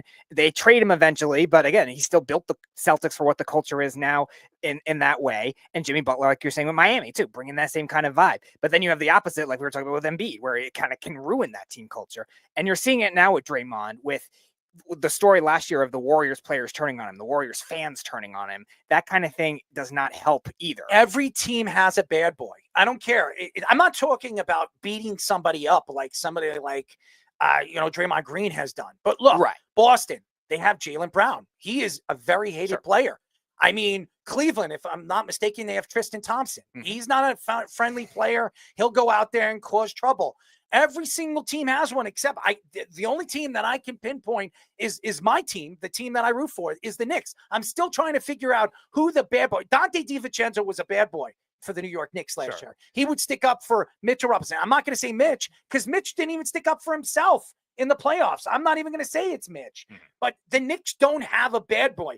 But most and the majority of the NBA teams, they have a player that's going to stand up for the other players. What's interesting, though, that I think this is where I get annoyed more with Draymond in the last couple years of these incidents is he sometimes tries to play the victim. And I think that is where you sound like an idiot. And he did that with the elbow he threw at Nurkic with the Suns when that ended up happening. And then he said, oh, Gobert's thing is a normal type thing. No, it wasn't. And then the downplaying the incident with Jordan Poole, your own prior teammates, like that kind of thing. And now trying to say that it's not your fault makes you look even worse. And now this kind of thing, a good coach and Taylor Jenkins is too emotional because you pulled down Zach Edey, who, you should have no beef with whatsoever. He's a rookie, and you have no grudge with the Purdue national championship. That was just a random spewing thing that you said just because Purdue lost and he scored almost half the team points. And then you're going to have a grudge with him pulling him down in the fourth quarter of probably a meaningless possession. You're already going to win the game anyway, and you're going to pull him down by his ankle. Stop trying to play the victim. And yes, Draymond Green should be suspended. And I disagree with Keith. Keith says that you don't need a physical player on your team. That's a lie. Every team needs a physical player. You need a guy that's going to stand up. Now, it's not the physicality that the 90s had. The Knicks, the bad boy Knicks, when they had Charles Oakley and Anthony Mason and Xavier McDaniel and those guys sticking up for players. No, I'm not speaking about that. But you need an aggressive player that's going to go out there and stick up for your players. That's going to stand up when there's something going on in the middle of the floor. I mean, every team needs one. Jabba, you know this. I just don't think that the Knicks, out of all the teams that we speak about, even in the Eastern Conference, you go up and down some of these rosters. Philadelphia has, Paul George could be mean, but another guy, Joel Embiid, he's a nasty person. There are teams that could have two players. The Knicks don't have one. No, I agree. I think, Speedy, you brought up a good point on, how Errol touched on there's got to be one. But I think there comes in that dynamic of, is it helping or hindering? Because you got to have that dude that sticks up for you no matter what. Like, I got your back. And then is it hindering in the fact that I'm doing this for the attention? I'm doing it because I'm selfish. So I think there's a very thin line in like protecting your teammates and then being selfish and selfless in the aspect of like, well, this is my MO. This is who I am. This is what I have to be. Whereas sometimes it comes off like it's forced and fake. Where with Draymond, it's obviously as his abilities have deteriorated, because all we've talked about always, Father Time never loses. And so when it comes down to it, is his role helping or hindering? And I don't think, if you have it as a hindering fact, I think it just does nothing but bring your team down. But if you've got that guy that no matter what, like, I don't care if it's the 12th guy on the court or it's our dude, I'm going to stick up for him, and I'm going to make sure that you understand that you don't treat my teammates like that. And I think there's so many things that it adds depth and dynamic to teams, but it also can hurt them in more ways than one too. There's no question. And again, Draymond Green has an argument about what the NBA likes about him. And again, the NBA must love him, because if they're asking him to come to the finals and be a broadcaster and they're going to pay him that kind of money, and I'm sure he's making some money if he's over there on TNT, well, that says a lot about what the NBA thinks of him as a personality. And I'm not saying Draymond Green isn't a personality. He is a personality. That's what he stands for. And when he's done with his NBA career, he is going to have an open opportunity to be a TV broadcaster. Why? Because of his personality, because of what he does off the basketball court, and what he says on social media. He definitely likes to spew things and piss people off. But again, that's all him. That's what he is all about. I don't know what Draymond Green says on the court 90% of the time, because I'm not at the game, but I'm sure when you get a chance to sit behind the bench of the Golden State Warriors, or he doesn't like a player on the other side of the court, you know damn well Draymond Green isn't going to be quiet. Keith says Brunson is that guy. He's not a physical game like he used to be. You don't need it at all. You still need physicality, Keith. I understand it's not the priority. You can't win with like a low scoring 90. You style. cannot win in the NBA if you have no physical traded players on your team. Yeah. There's no way. And I'm going to tell you this right now. The Knicks are going to have to figure out who's going to be the physical player. I think OG could be that kind of guy, but they need physicality, and they don't have it. They have not played that way. Last year, say whatever you want about Julius Randle. He was physical. He was mean. Julius Randle is mean. Dante DiVincenzo, he had a mean streak to him. They don't have that anymore. The two players that were mean are no longer a part of the organization. And by the way, Anthony Edwards, if everybody thinks he's kind and collective, go watch the Netflix basketball, what is it, 5 for 5 or whatever the hell it was. Anthony Edwards was one of the guys that they followed around. Anthony Edwards, he doesn't take crap from nobody, and he speaks a lot, and he doesn't give a crap what you think about him. So, I mean, they've got the Timberwolves have like some mean players on that roster, and they're not playing good basketball yet. But when they figure it out, I think they're just as dangerous as a lot of Western Conference teams. Again, the Lakers and the Golden State Warriors are playing great basketball. It's still very, very early. I don't want to sit here and say, oh, well, it's over. They're going to win the Western Cup. They're not winning the Western Cup. I'm going to tell you this right now. Golden State is not a top 3 team. They're not. They're not. I don't care if they're 10-3. They're not a top 3 team. They will fall off. And they're playing. Their best player is Steph Curry. How old is Steph Curry? 36, I think. He's 36 years old. He's in his mid-30s. And how do we know he's going to be healthy all season long? And when he falls off, who's going to be their number one guy? Who's the guy? Who are you going to trust to be your number one guy if Steph Curry goes down? It's going to have to be one of those youngsters, unfortunately. The chances of that happening moving forward, if Steph Curry goes down for a significant amount of time, and Steph has fought injury after injury after injury for the last 3 years. So does anybody believe Steph Curry is going to be 100% healthy all season long? I doubt it. And I don't think Steph is going to play 60 or more games this year. Yeah. I don't. Luckily, most of his injuries have been minor, but that doesn't mean it can't accumulate into a major one. So just think, if he plays 60 games this year, a little bit under 60 games, that means, ladies and gentlemen, they better win the majority of those games when he is on that roster. Because if he isn't, they'll be lucky to win 50 games. Right now, they have 10 wins. They're playing great basketball. Everything's working out. He's playing 14 guys. Great. You have a healthy Steph Curry. Now we'll see when Steph Curry is off, off and sitting out or doing whatever he's doing for like a 2-week, 3-week span. How are they going to find a way to win without him? That's what I want to see. That will tell me if Steve Kerr is as good as Keith is saying that he is. Yeah, which, again, I think he has done well, too, with that. Finally, embracing the young players. But will it continue? Right now, it's a small sample. I know Keith doesn't like small sample sizes, but right now it's a small sample size. You like small sample sizes, Speedy? How small do you like I emphasize them because how small do you they like are them? important to judge stuff. But how small do you like them? It doesn't matter about liking. It's a But matter what kind of size? It doesn't matter. I mean, the size. Give me a size. It's 13 games. All right, so 13 inches? What? I mean, the size that you like. That doesn't correlate at all. I'm just asking you what kind of size. I don't know. Pick a size. Pick a concept. Keith also says Steph doesn't miss many I'm going to games. go with the size. Steph doesn't miss many games. Yes, he will play more than 60. He's playing only 24 minutes a game. Steve Kerr is awesome. And LeBron is 39. He hasn't fallen off. I would say LeBron is the exception to the longevity rule, not the rule that you could expect every other player to LeBron be. is not human, okay? Yeah. That guy is not human. He's like Superman. I mean, look how he's built. I mean, we haven't seen a player built like that ever. I mean, he's a Greek god.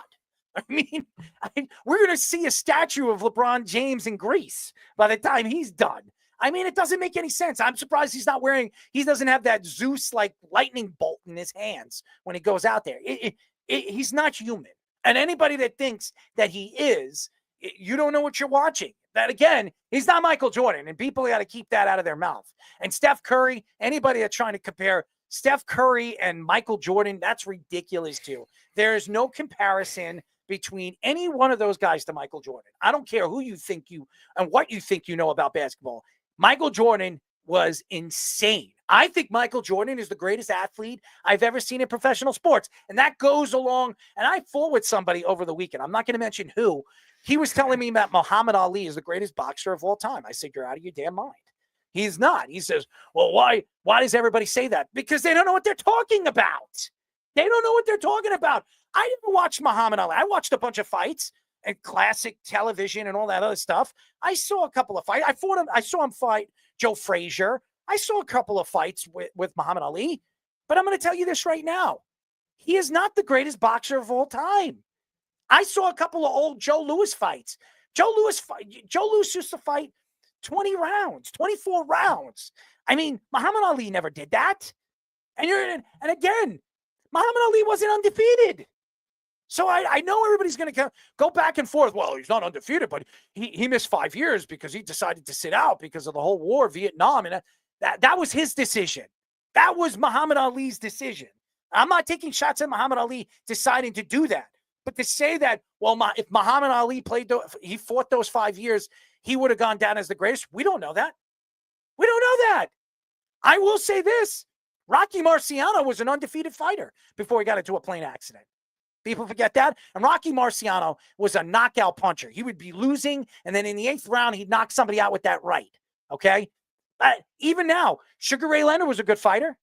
I could go up and down some of the greatest fighters of the era. And I'm going to tell you this, the 70s and the 80s, they had some of the greatest fighters we've ever seen. So to sit here and say Muhammad Ali is the greatest, you can argue he's the greatest heavyweight. If that's what you want to say. You can argue. But I would argue that too. Mike Tyson, in a 4-year span, 5-year span, knocked out more fighters than anybody in boxing history.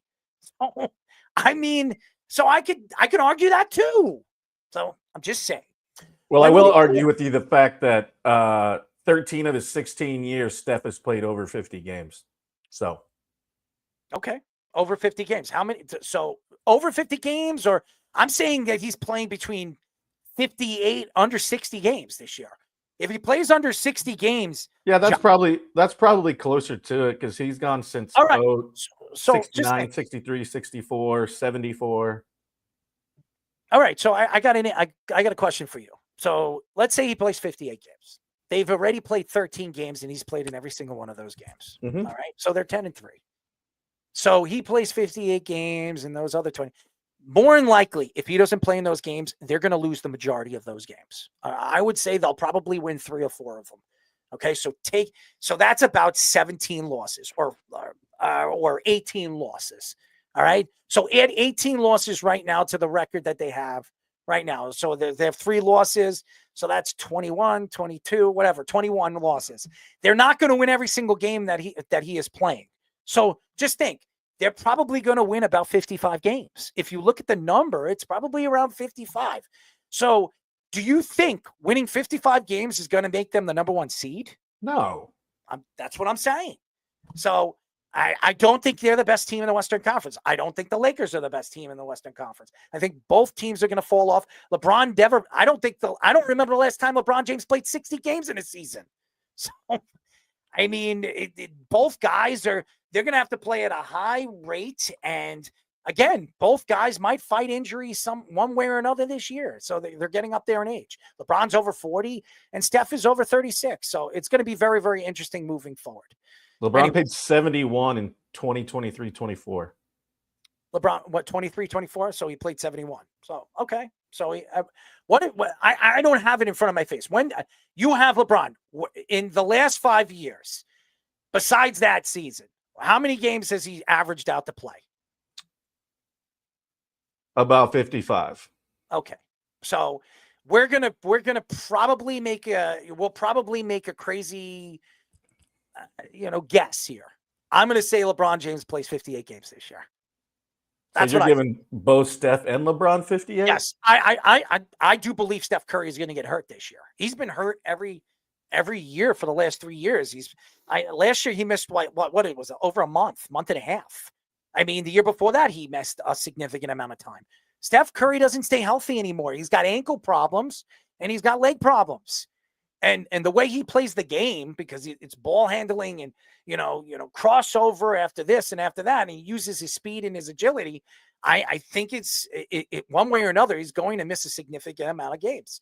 That's just my opinion. He's not playing back-to-back games every single other week. So I do believe Steve Kerr is going to protect him as much as he can.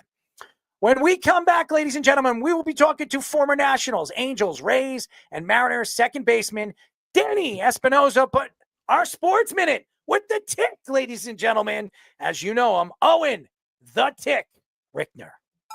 This is the Sports Loudmouth Sports Minute. Are you ready to get loud? With Tommy Scoops. What up? What up? This is Owen the Tick Rickner filling in for Tommy Scoops as he's out for today. In sports news, Yankees owner says he had a good meeting with Soto today. Good meeting. That doesn't sound like all that good to me, but who knows? We also got Sale and Scooball bringing in the Cy Youngs for the NL and the AL League. LeBron James is taking a social media break. Thank God for that. I was really worried what was going on in his social media.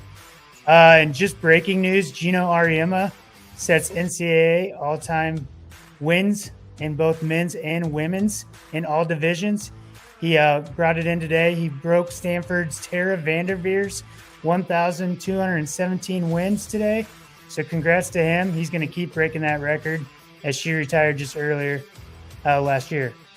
With sports scores in college football, we have Buffalo winning 17-7 halfway through the third quarter there. We have Toledo beating Ohio 7-0. In NBA, we have Cleveland up 88-61 over New Orleans midway through the third quarter there. We have Chicago losing to Milwaukee right now 77-69 halfway through the third. Houston and Indiana is playing, and Houston has a 46-45 lead. Almost done with the second quarter there. Memphis is beating Philadelphia 63-53, and that's at halftime. We also have at halftime OKC Portland, and that's 47-44. So let's kick it back. Let's get back to this interview, and we'll see you soon. Any questions? This is the Jabba and the Mouth Show. Snoop Doggy Dog. Speedy has no dog. Do you have a dog, Speedy? Do you have a dog? Do you have it? Is he here? No. He's not hanging out? Why would the dog be here? I don't know. He could be. You want him to bark during the show? I mean, could you bark? Woo. All right. That's scary that you're barking right now. 631-672-3108 is the number to call. You're listening to Jabba in the Mouth. I'm your host, Daryl Marks, my co-host, Jabba Chamberlain and Speedy Petey. Go to our website at www.worldwidesportsradio.com. Check out all our shows throughout the week, including Jabba in the Mouth every single Monday and Wednesdays at 7:30 p.m. All you have to do to tune in and check out our local listings for all our shows is go to our website at www.worldwidesportsradio.com. By the way, this is the Tick. This is Owen's first time doing the Sports Minute, and he's new at it. He's getting used to it. Obviously, Scoops is not here. He's hanging out right now over there at Hofstra University producing another show. But so he's getting the flow of it. Hopefully, very, very soon, it'll just flow off the tongue, Speedy. Like the tongue, it flows, right? Flows off your tongue? I didn't do the Sports Minute. I mean, does things flow off your tongue? I don't know. I mean, you like the flavor of things, right? Yeah. Does it flow off your tongue? I don't know. So you've never tasted something with your tongue? It doesn't flow off. It flows. It's the taste. I mean, Sure, the feeling. whatever. I mean, it's tasty, right? I don't know. Have you ever tasted anything you've never thought you were going to taste? I don't know. How about a mouse? Have you ever tasted it? God. How about a worm? Have you ever tasted it? I told everybody, this is a bet, and I don't know who I made it, but I am going to eat a live worm on this show. I've already said I'm going to. I'm going to suck it down and swallow it. Speedy, what do you think? You got to do it. I don't care. You got to do it. I don't care. You're going to do it. No, I'm not. Yeah, absolutely. No. Good for you. There you go. Anyways, ladies and gentlemen, he's been waiting very carefully. We are now talking to former Nationals, Angels, Rays, and Mariners second baseman, Danny Espinosa. Danny, what's up, man? How you guys doing? How's everything been? We're good, man, and I'm actually going to eat a worm. Maybe if, it's not going to be on this show, but it's going to be on the very near future show where I'm going to actually eat a worm on live radio. I have already said that I would, and Speedy's going to help me. No, I'm not. He absolutely is. If you're bet with your friends. All right, then you're going to eat a cricket. No, it's not me. I'm Then not you're gonna involved. eat a cricket. I'm not involved. You're going to eat a cricket. I am not involved. You got to eat something. No, I don't. What are you going to eat? This is your bet with your friend. It's definitely going to be involved. No, I'm not. Danny, you see, this guy's going to have a heart attack on this show. He will never agree to anything. He's just like he's a baby. I mean, maybe I should pat him on the back because he's about to cry. But anyways, Danny, obviously there's a lot going on in baseball this offseason. And one of the biggest names that is available is Juan Soto. Your thoughts? Juan Soto coming out and saying that he is not going to take what was it? Qualifying offer by the New York Yankees, which tells me he's not going to be a Yankee. So where do you see him going? And why do you believe the Yankees are not offering him the $600 million contract that everybody thinks he's going to get? Well, the qualifying offer is just kind of a stipulation for other teams that if they were to take him and he doesn't sign back with New York, that they get a first round pick. So that's just, that's just something they're going to put on him. Doesn't mean that they're out. I don't see how you can pay him more than Judge. I think he's an unbelievable ball player, but Judge is, to me, the face of your team. He is, the heart and soul of that team. And that's nothing against Juan, but you're there for 1 year. He's an unbelievable talent. I just don't know where he's going to go. I don't know who's going to pay that. When you're talking about these types of players, you're talking about limited markets that are willing to do it. They can all do it. They all have the money to do it. It's limited on who's going to do it. So I could see Toronto doing it. I could see a San Francisco, a New York Mets, a New York Yankees, basically any of your big market teams. I've also heard that he really loves San Diego. San Diego might have to overpay just because of the taxes and everything else. I feel like New York's going to have to overpay because of tax. Toronto, same deal. I don't know. Texas Rangers. They paid a shortstop a lot of money. They've got the money to do it. I don't know. I mean, he's an unbelievable talent. I've had a couple buddies tell me he's the best left-handed hitter in baseball right now. So coming from, elite players, I feel like that's a pretty big compliment. So salary ceiling wise, do you think what do you think? 650 million is the rumor that we're hearing with the Mets. Do you think it could get to 700 like Ohtani's contract or something else? I don't think so. I know he's young, but maybe if it was over more years, I could see that happening. But as far as for the same amount of years, no. When you're getting Ohtani, you're potentially getting two all-star players in one. So I see the value there. Not to say that there's not the same value offensively with Juan Soto. It's just that I think if you're going to go that amount of money, you're going to have to be willing to probably take some of that over a longer contract and over some retirement years. Well, yeah, and he also said Soto's not going to defer any money. So with the Ohtani deal, obviously being able to defer all that money to get Yamamoto and those guys, so that'll be interesting. Do you think there will be a team that surprises you that gets into this, I guess, sweepstakes for Soto, or you just think it's kind of the normal big time market teams, or do you think there's somebody that might sneak in and be like, hey, we'll give you less years, more AAV? Or you think it's the same players?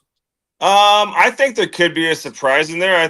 For me, I could see Texas being the surprise for me when I saw them spend the money they spent on Seager. Now, Seager's an unbelievable ball player, but still they've got the money. All the teams have the money. I think you have to look now at there aren't as many teams in baseball that are competitive, right? So you really start limiting who's going to potentially, spend the money. But I think that in the end, it's going to be the same, big boys spending the money that want to win, the owners that really want to win.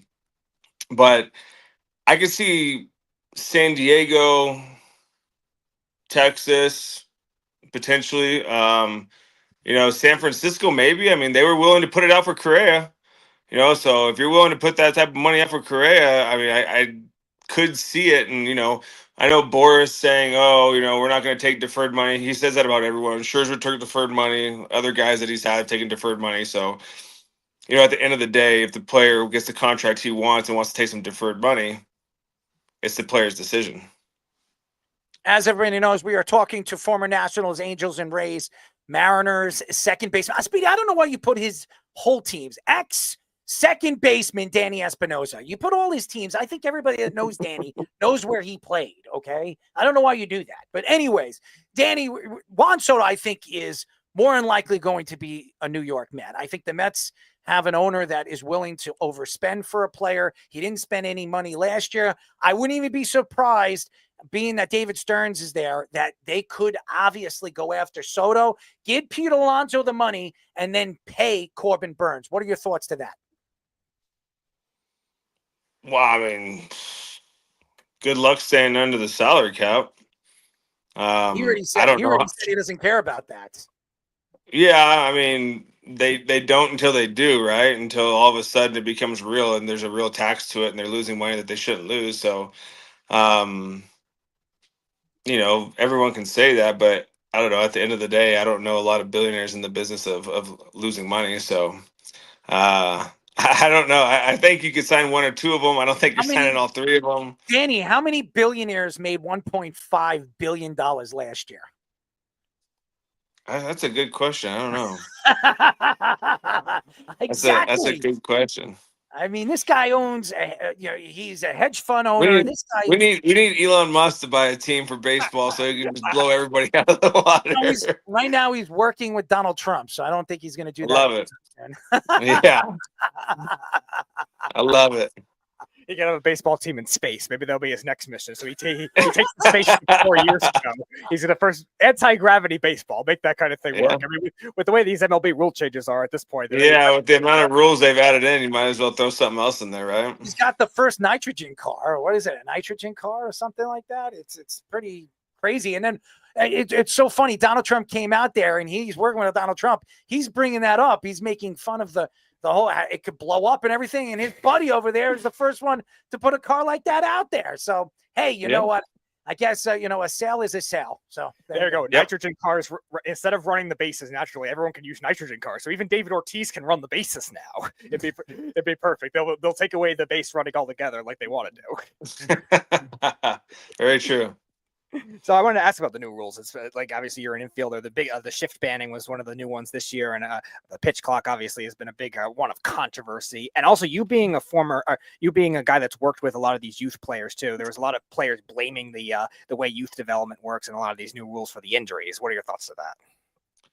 I don't like the shift. I like that they got rid of the shift. I think for the most part, as a defender, for years, you defend outs. If you take away the base hit, that's great. But I think Jabba could probably say, agree with me, is that when he throws a double play ball, he expects that ball to be turned, not to have it be a freaking base hit. That pissed me off so much when you're like, yes, perfect pitch. You look and he's not even anywhere near, and you're just like, what in the actual? And at the same time, you would say, hey, if a guy hits a line drive up the middle, right past my ear, it's a base hit. He made a good swing. He put a good, that's a base hit. But, when a double play is not a double play and a line drive behind the pitcher is now, that's kind of backwards for me. I mean, let's play the game the way it's supposed to. I mean, all the rules, the sliding, I came up with guys that taught me to slide, slide hard, put the shortstop or second baseman in left field. That was the goal. Run the catcher over if they were in the way. It's not that you're trying to hurt someone. It was just the way that we played. And I loved it. I loved when guys slid hard on me. I mean, it was just, if one of your teammates got hit and you were up to bat and you happened to be the guy that was ready to get hit by a pitch, that was just the way it went. I didn't care about it. It didn't bother me. But that's gone. And I understand there's a huge investment with the players. And I get that. You don't want the guys to get hurt, but you got to let, at some point, the game, you have to allow the players to manage the game in the sense of let it take care of itself, right? I mean, guy's up to bat and, after his shortstop or whatever gets hit by a fastball, hits somebody with a slider and you get ejected. I mean, have some feel. Have some feel of the game. You think he's going to hit you with a slider? He's got 98 in the tank. There's no shot. So I don't personally like all the rules. I think there's, with all the new analytics and everything, I think there's definitely a place. I think a lot of players would say, yeah, it's got its place. There's definitely positives that you could probably pick apart in that bat and pick apart, sequences and stuff like that. But is it meant to be 100% like this? I don't think so. I would love if that replay would just go back to home runs and let it be it. Yeah, I hate and I know why. If it just went back to home runs like these little tic tac, when a guy steals a bag but his foot comes off this big for that, right? I mean, and that's an advantage to you holding the tag on. I get that. I mean, you guys are taught to do that. I understand that, but there are certain things. It's like, oh, well, this is non-reviewable. Well, but then you can review other things like that. It's like literally like this far off for that millisecond, right? Where you're like, this wasn't what it was meant for. No, and the umpires would say the same thing. I know when I was still playing, we were sitting on the field one day just waiting for a review from New York, and I remember umpire telling me like, this is not what this was meant for. They weren't, you have smaller market teams reviewing if the guy was safer out at first on the first baseman, just every little thing that they can review to try to take advantage of the system. It's not what it was meant for. It was meant on big calls, game-changing calls, to be that way. Now you've got an automatic strike zone potentially coming in. It's like, I just don't. When's it stop? What is the ceiling to it? Like, we're never going to ever not have umpires because, God forbid, something goes wrong with the earpiece. They still have to make a call. Or It's like, are you going to take everything away where this game has been around in such a storied manner where now it's, okay, well, let's just review everything at this point. Right. Okay, you're going to call the pitches in my head. And that's one thing that I don't like about it is you got some umpires that are pitchers umpires. You got some that are hitters umpires.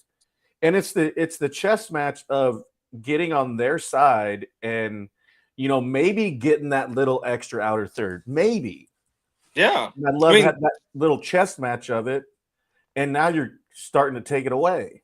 No, it's 100% true. I mean, I can remember being young, like you didn't show up an umpire because that was who was calling, he was calling the game. And now you watch the game, the guy's got two weeks in the big leagues throwing his arms up at a home plate umpire because he didn't like the call. Like, I can specifically remember Jason Worth and Matt Stairs and, Pudge, these older guys that I play with, be like, don't do that. You take your call. Like, you don't have to like it. Put your head down. If you have something to say, it's with your head down as you're clearing the box. Don't ever look back at the umpire.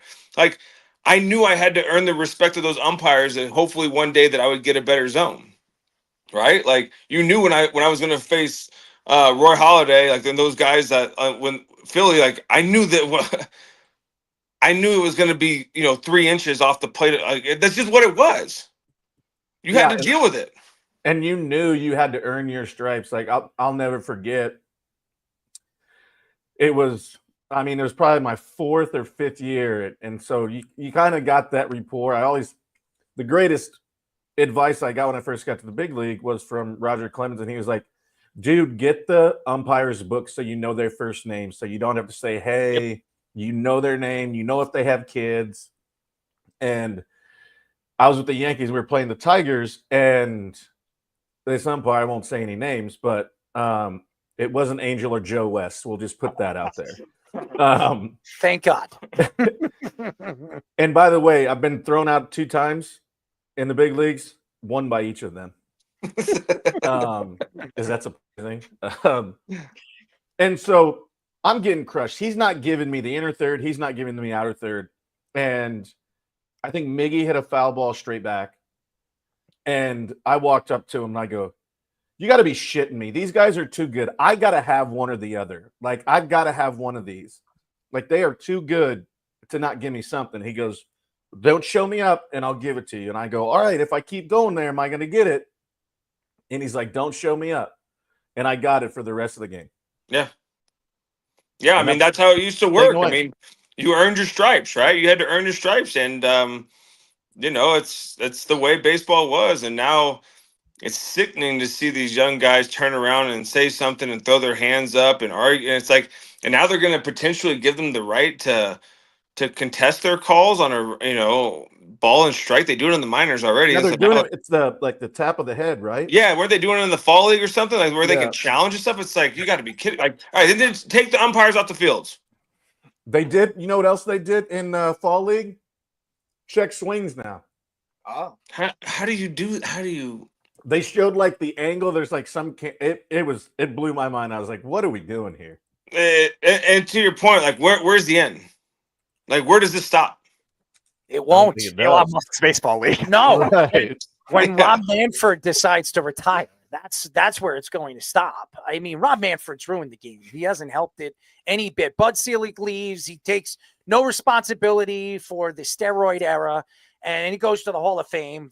There's no George Steinbrenner in the Hall of Fame. There's no big names besides Bud Selig from that time, and that says a lot. That speaks volume of where the major leagues and the MLB is going right now in the league. Your thoughts to where you believe the league should go if Rob Manfred, like he has come out and said, he is going to step down in 2026? Man, I think there's a lot of things that you could do. I think that you could run commercials on a ticker at the bottom like soccer does. I think you could do split screen so we're not wasting time. They put all the wasted time back on the players to speed the game up. Well, as Java could tell you, I don't know how many innings we had to sit and wait for commercial to come back, and we're waiting on them. They're not waiting on us. And then it's put back on us to speed the game back up. So I would love to see get rid of. I mean, the beauty of baseball is there was no clock to it, right? We were the only sport that had no time limit, and now we do. You know, realistically, we do. They've sped the game up. I think games can be played quicker, but I don't think that you need the long breaks. I think guys are, more efficient in getting warmed up. I mean, in the 80s and 90s, they used to play games that, under 3 hours all the time. All the time.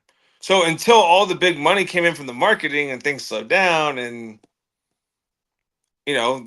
obviously money is a big part of this, but I would love to see the game go back to a fast game. This is America's pastime. Let people enjoy it. Keep politics out of it. Keep everything out of this game, and let it just be the beautiful game that it is. Get rid of the electronic stuff, all the reviewable stuff. You want to review home runs? Review a home run. But at what point is human error something that's great? It works for you sometimes. Yeah, Java. Yeah, no, I hate the fact that they're going to do that. And you see other sports, like Danny, like you're talking about, like you put it all back on us, but yet, okay, when we're just playing a midweek game, we only get 1 minute and 40 seconds. But we're playing a Sunday, Saturday prime game. It's 3 minutes and 50 seconds. Right. And I'm done because I'm already getting yelled at by the umpire. Okay, you got 2 pitches. And then I'm sitting there. Yeah. For another minute and a half. And you're like, do I play catch? Can I throw more pitches? Am I going to get like. And then you see in other sports where you can still have the time in between. We're obviously going to need time to warm up, right? But you see where other sports have put their advertising and you can still watch the game. There's 100% numerous sports that do that. Yeah. And to speeding up the game, take away some of that stuff. Like, how does tennis have the technology where you can call in and out within seconds? And we're over here with Errol getting fingers in his butt. Yes. And please don't bring that up. By the way, you don't ever want to feel that. So that's for damn sure. No, but it's true. Like, how is it that we got to go to a 5-minute review in New York and tennis can look at something and in 5 seconds tell you if it's in or out, like, directly on the line? Our strike zone, the automated strike zone they have, is still not correct. They still give space above, outside, below. It's still not right. So, I mean, at what point does all of this go away so we can just go back to what baseball is?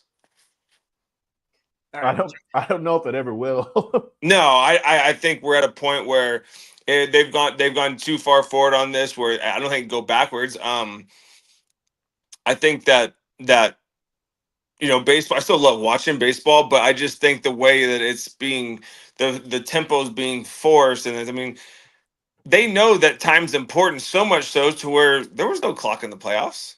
Nope.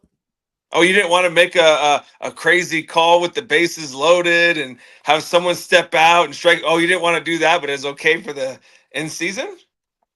I actually just had this conversation with my son. He was writing a paper for college, and he was bringing up issues on how, and that was one of the ones we brought up. Like, you want us to adapt to these rules, correct?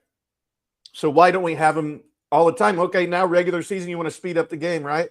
Okay, let's throw a runner on second in extra innings. Why don't we do it in the postseason? Right. If you're going to do it one way, do it the both. And you want us to prepare for that. And, we're picking up games, no games gone past 12 innings and so on and so forth. But you don't do it in the postseason. Why is it different? I don't get it. I'm with you. And, what's one thing that, like, I just happened to be there. My wife's and I's 10-year anniversary, and it was her birthday. We were just in Vegas, and we drive past Summerlin, the AAA stadium, and you realize they're going to have a 52-man roster next year. I mean, that's a lot. That's a lot. That's a football team. Yeah, exactly. They've got their AAA in the same stadium. They're going to be able to pull and make moves whatever they want. Wow. That shouldn't even be allowed. Like, you think about stuff like that. It shouldn't even be allowed. They're not going to pay them.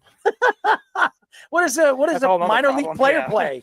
What does he get paid? What do you think they're? I mean, I want to say the obvious, but what do you think they're trying to do or trying not to do? Right. Luckily, it's better Right? like before the lockout, but still, it's not very good by any means. I mean, it's always nice to see underdogs win and stuff, but like at the same time, like it's also fun to see the teams that want to win and the owners that want to win that go out and spend money. I love watching them win because they have an owner that wants to win. Because this is something more, right? Call it bragging rights, whatever you want to call it, but it's something more to them than just the bottom line. Yes, there is a bottom line to every single business, but like this is something special for them. And look they go out and spend money. It's just like any other business. If I invest in my own business and I have a better business than you, it's the way it goes. Well, and these guys are buying teams because it's fun money. It's not like this is their main investment. It's because they've made a buttload already, so why not invest it? That was one thing I didn't get when we were still playing, when they kept turning down Cuban to buy the Cubs because they were afraid he was going to be Steinbrenner 2.0 and basically like, what you guys want, here you go.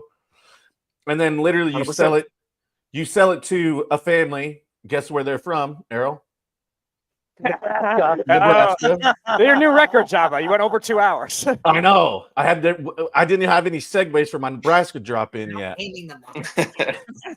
And so he was offering 1.5. They sold it for $750 million because they didn't want Cuban on the side of the players.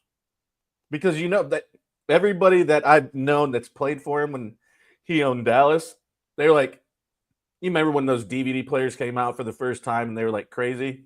Oh, yeah. He's like, whatever you guys want, let me know. And boom, like the next week they were in there. But they were afraid that that's what he was going to do in baseball. Well, now you're changing everybody to be robots anyway, so why the hell not? Yeah. I mean, they changed. I know the last 2 years that you and I both played was that they kind of got rid of the value of defense and rid of the middle infielder and rid of certain positions. I mean, I always thought it was crazy that I was in camp with Adam Lynn, who was just with the Nationals, who hit 320 with 300 at bats, with 15 home runs and like 60 RBIs, and didn't have a single major league offer next spring training because of the way they were valuing stuff at that time. Well, now it's that stuff's kind of starting to go away, but it's like, if you're going to allow that to happen, like you might as well just let it be a free for all, right? Yeah, but at this point, why not? P.S. Adam Lynn hit like 700 off me. That guy was good. That guy could just hit. Oh my God, I got pulled out one time, and I was like, thank God you did that. I didn't want to get embarrassed and lose a game. Thank God you pulled out. Yeah, right. Well, I got one child out of it. So. You ever pulled out? No. I have a different thing I need to know, Danny, though. We talked about beards with Jason Worth. Where does Jabba's rank among the best beards? So you pulled out. Excuse me. Can Danny answer the question? No, he got a big beard. He got a good one. I know for a long time he didn't get to have anything, but now it's looking good. Just got to keep it trimmed. Yeah. There's some grays popping up in here somewhere too. Oh man, mine's getting there too. I'm 40 years old. You're already getting grays? Yeah, I'm getting grays. My son's a freshman in college. Shut up. You had your son at 18 years old. I should have pulled out. Sorry. I was new to the game. You were. And you stayed at that game. $3 million later. No shit. Anyways, well, but before we let you go, Danny, Yeah. I want you to tell us a little bit about your youth baseball company. Yeah, so we have the Orange County Crush, and it's like I said before, it's an organization that I played for when I was a good kid. Paul Abbott, a pitcher who played in the big leagues, he used to coach the team. I used to play with the Suns, and after I left, went to college and everything, we wanted to open it back up, and I just thought, let's just open it, reopen it. We'll reopen the nonprofit, and we'll do this for kids, and we'll get some sponsorships out there. We'll get some kids scholarship, and a lot of the kids that play rec that are really good ball players that, at least out where we're at, it's expensive to play travel ball.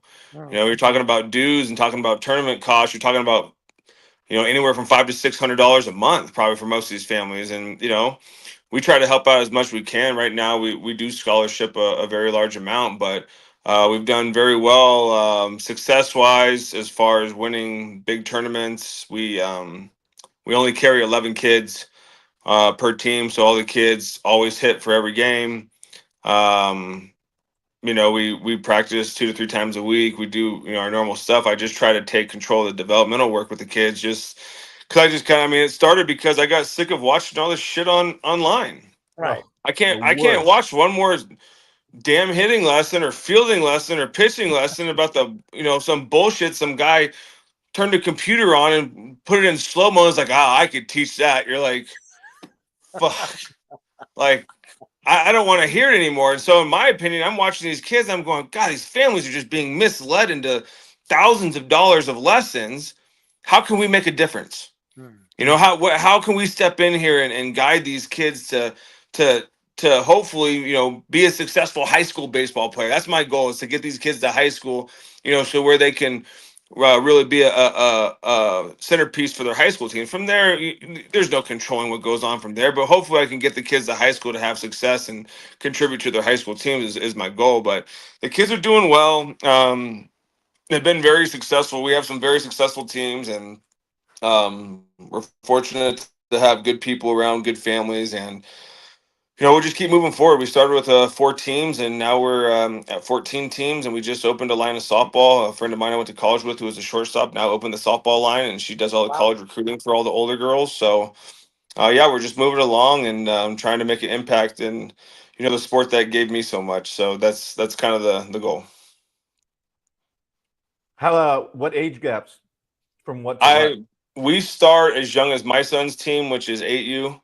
And my oldest team is only is 12 for baseball, and then softball they go 14 to 18. She does all the high school stuff because Jessica runs all of the college recruiting for all the girls, so she's helping with all the contacts for my stuff. I started it for my son, and then it's easier in baseball at least to start young and build teams and have success and hopefully keep the kids together. Whereas softball, it's so different. I didn't realize they carry 18, girl rosters, and, we carry 11 kids and they're at 18 because the recruiting trips and there's people always gone. But it's been good. We've won some World Series. One of my teams won a big World Series, and, we've done really well. We've been very successful on the field, which is awesome.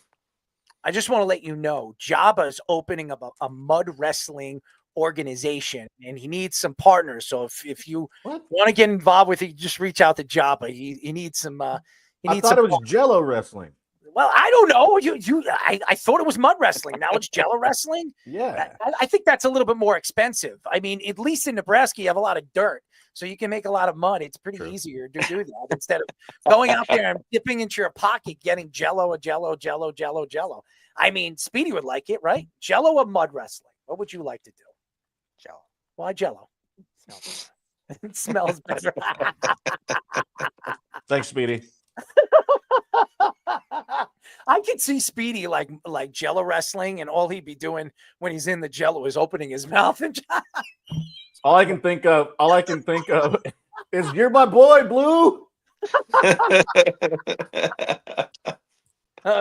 I couldn't imagine Speedy like falling over on some fat woman's, or even a beautiful woman's laying on top of him. Well, how would you react, Speedy, if some beautiful woman? I don't care.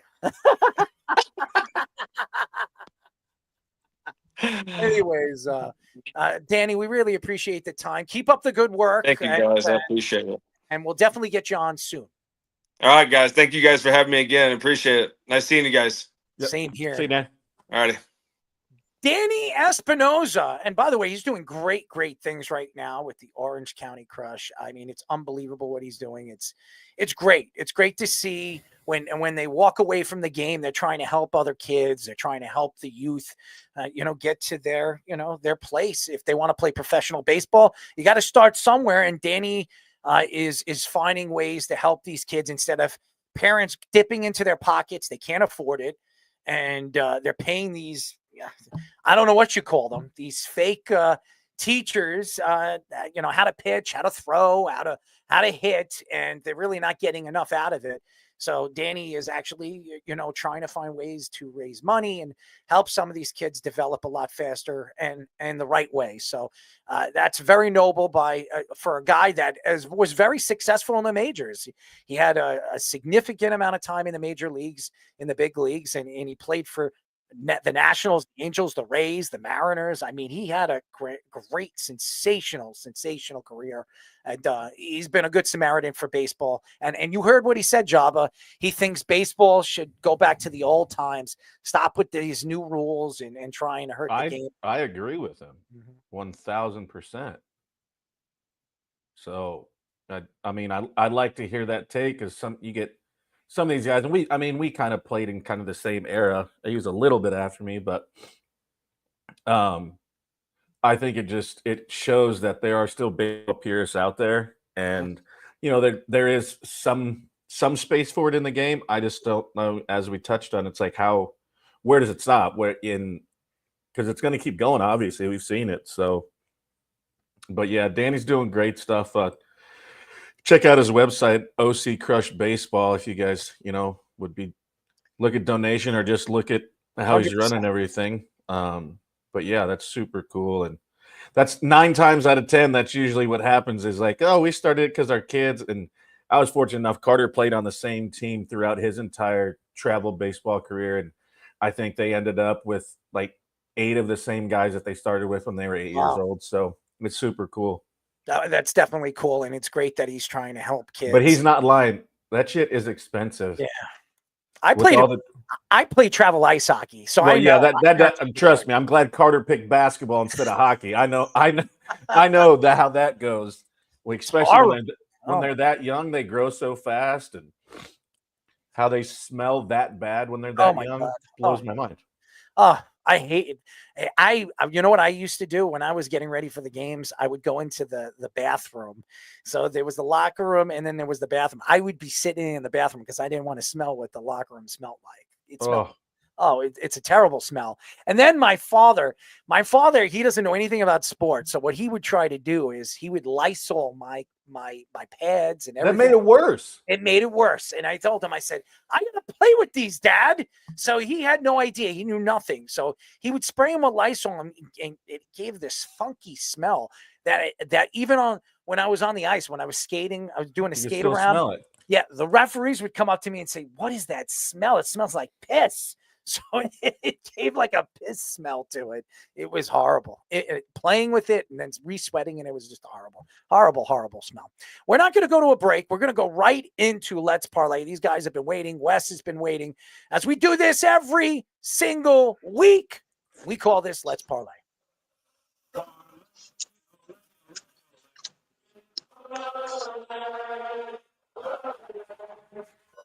It's time for Let's Parlay. All right, as we do this every single week, these guys are always on, and they're they hit big numbers. As we have Worldwide Wes and Mr. Chazimoto. What's up, boys? You can hear me okay?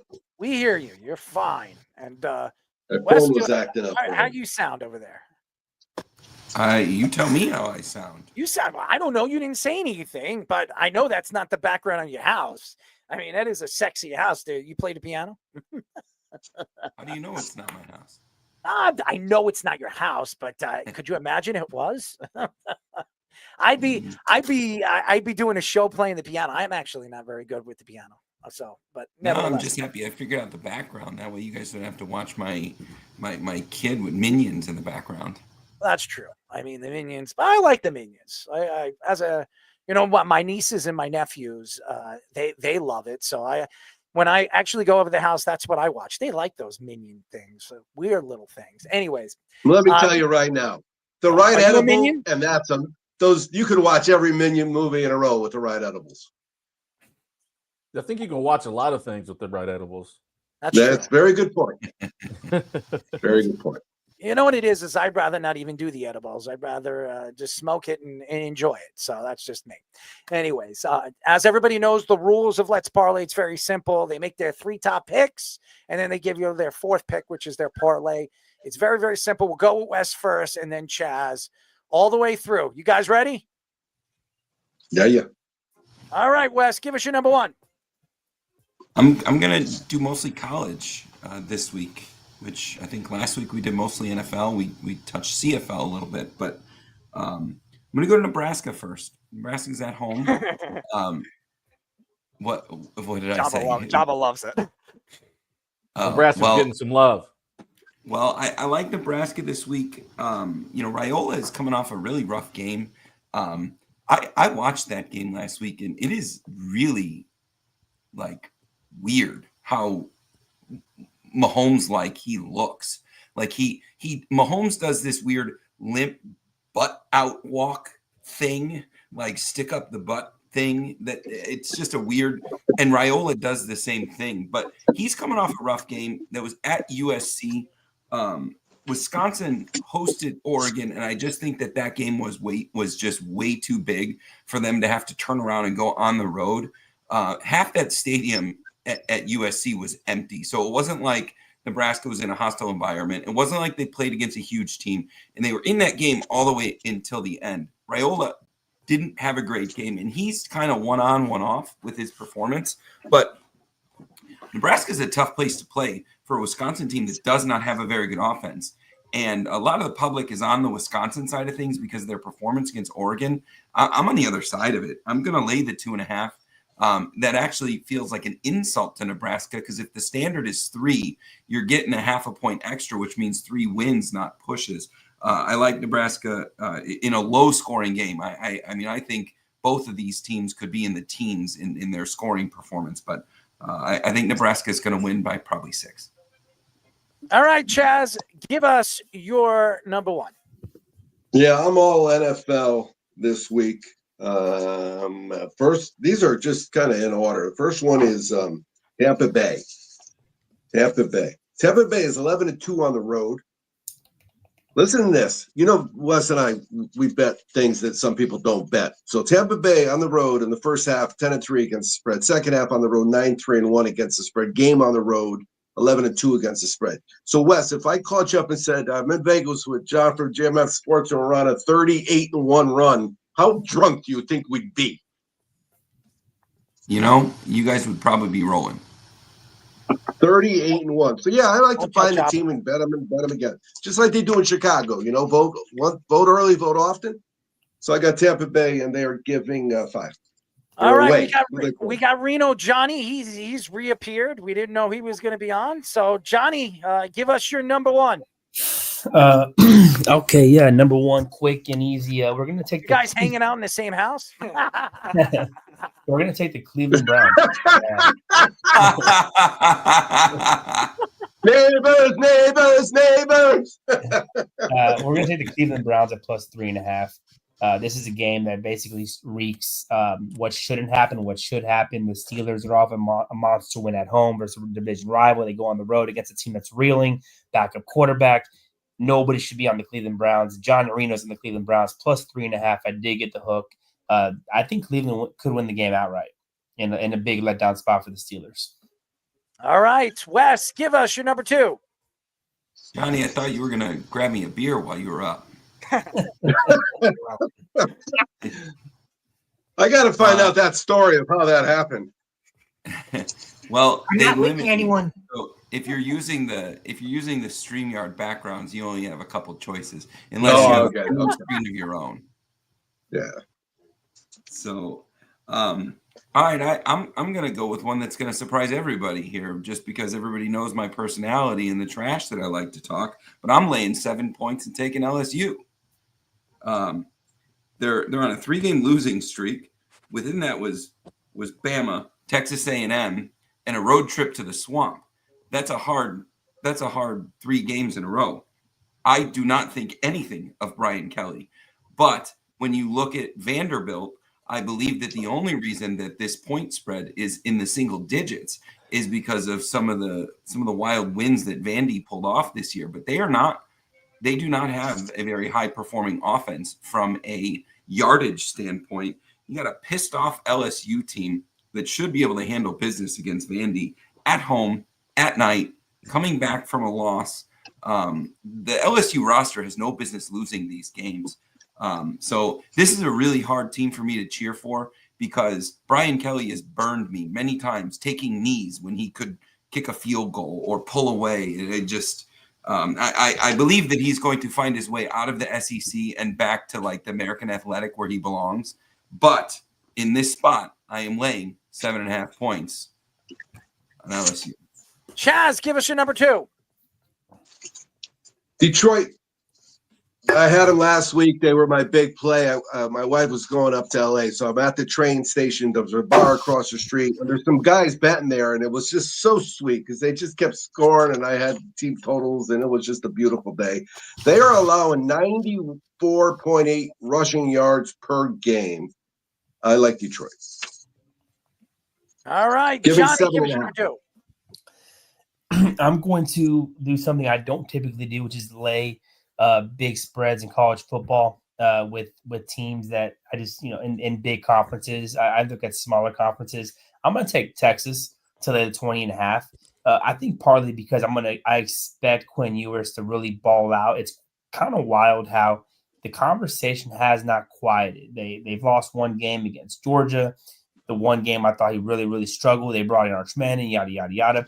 And they're still really calling for Arch Manning. And it's kind of up to Quinn Ewers at this point to quiet the noise. I think they made it quite clear that in terms of coaching staff, Quinn Ewers is their guy. But they're going to play kind of a down Kentucky team. I think this is a spot where you see that Kentucky typically has a good defense and they might be able to contain Texas. It's a sold-out crowd down there in Austin. I think it's going to be a little too much for Kentucky. Offense can't keep up with what Texas can do. Texas rolls, and Quinn Ewers kind of quiets the Texas fans for another week as they pander for Arch Manning. All right, Wes, give us your number 3. I am going to go with I'm going to jump to the NFL, and I'm just going to keep my explanation simple. I'm going to lay 1 point. Zona going to Seattle. Zona's coming off a bye. Seattle's coming off of a win that's probably got them feeling better than they should against a really banged up San Francisco team. It's pretty well documented out there in the media this past week how old San Francisco is getting. What are they going to do with Purdy and some of their roster stuff? All that aside, Seattle won a game they had no business winning, and I think that they're probably feeling better than they should, and now they're going to get Zona. They're going to go back home. And Zona only has to lay 1 point here, and they're coming off a bye. This is surprisingly a really well-coached Arizona team that can run the ball well. Like, they have a really quality running back, a great tight end, which is just a dangerous thing when you try and defend against those attributes, because they got one of the best wide receivers in the game and a quarterback that can scramble and get the ball to him. So I love Zona here. I love Zona to win the division, but we're going to lay 1 point. That's a easy thing. This is a touchdown win. Chaz, give us your number 3.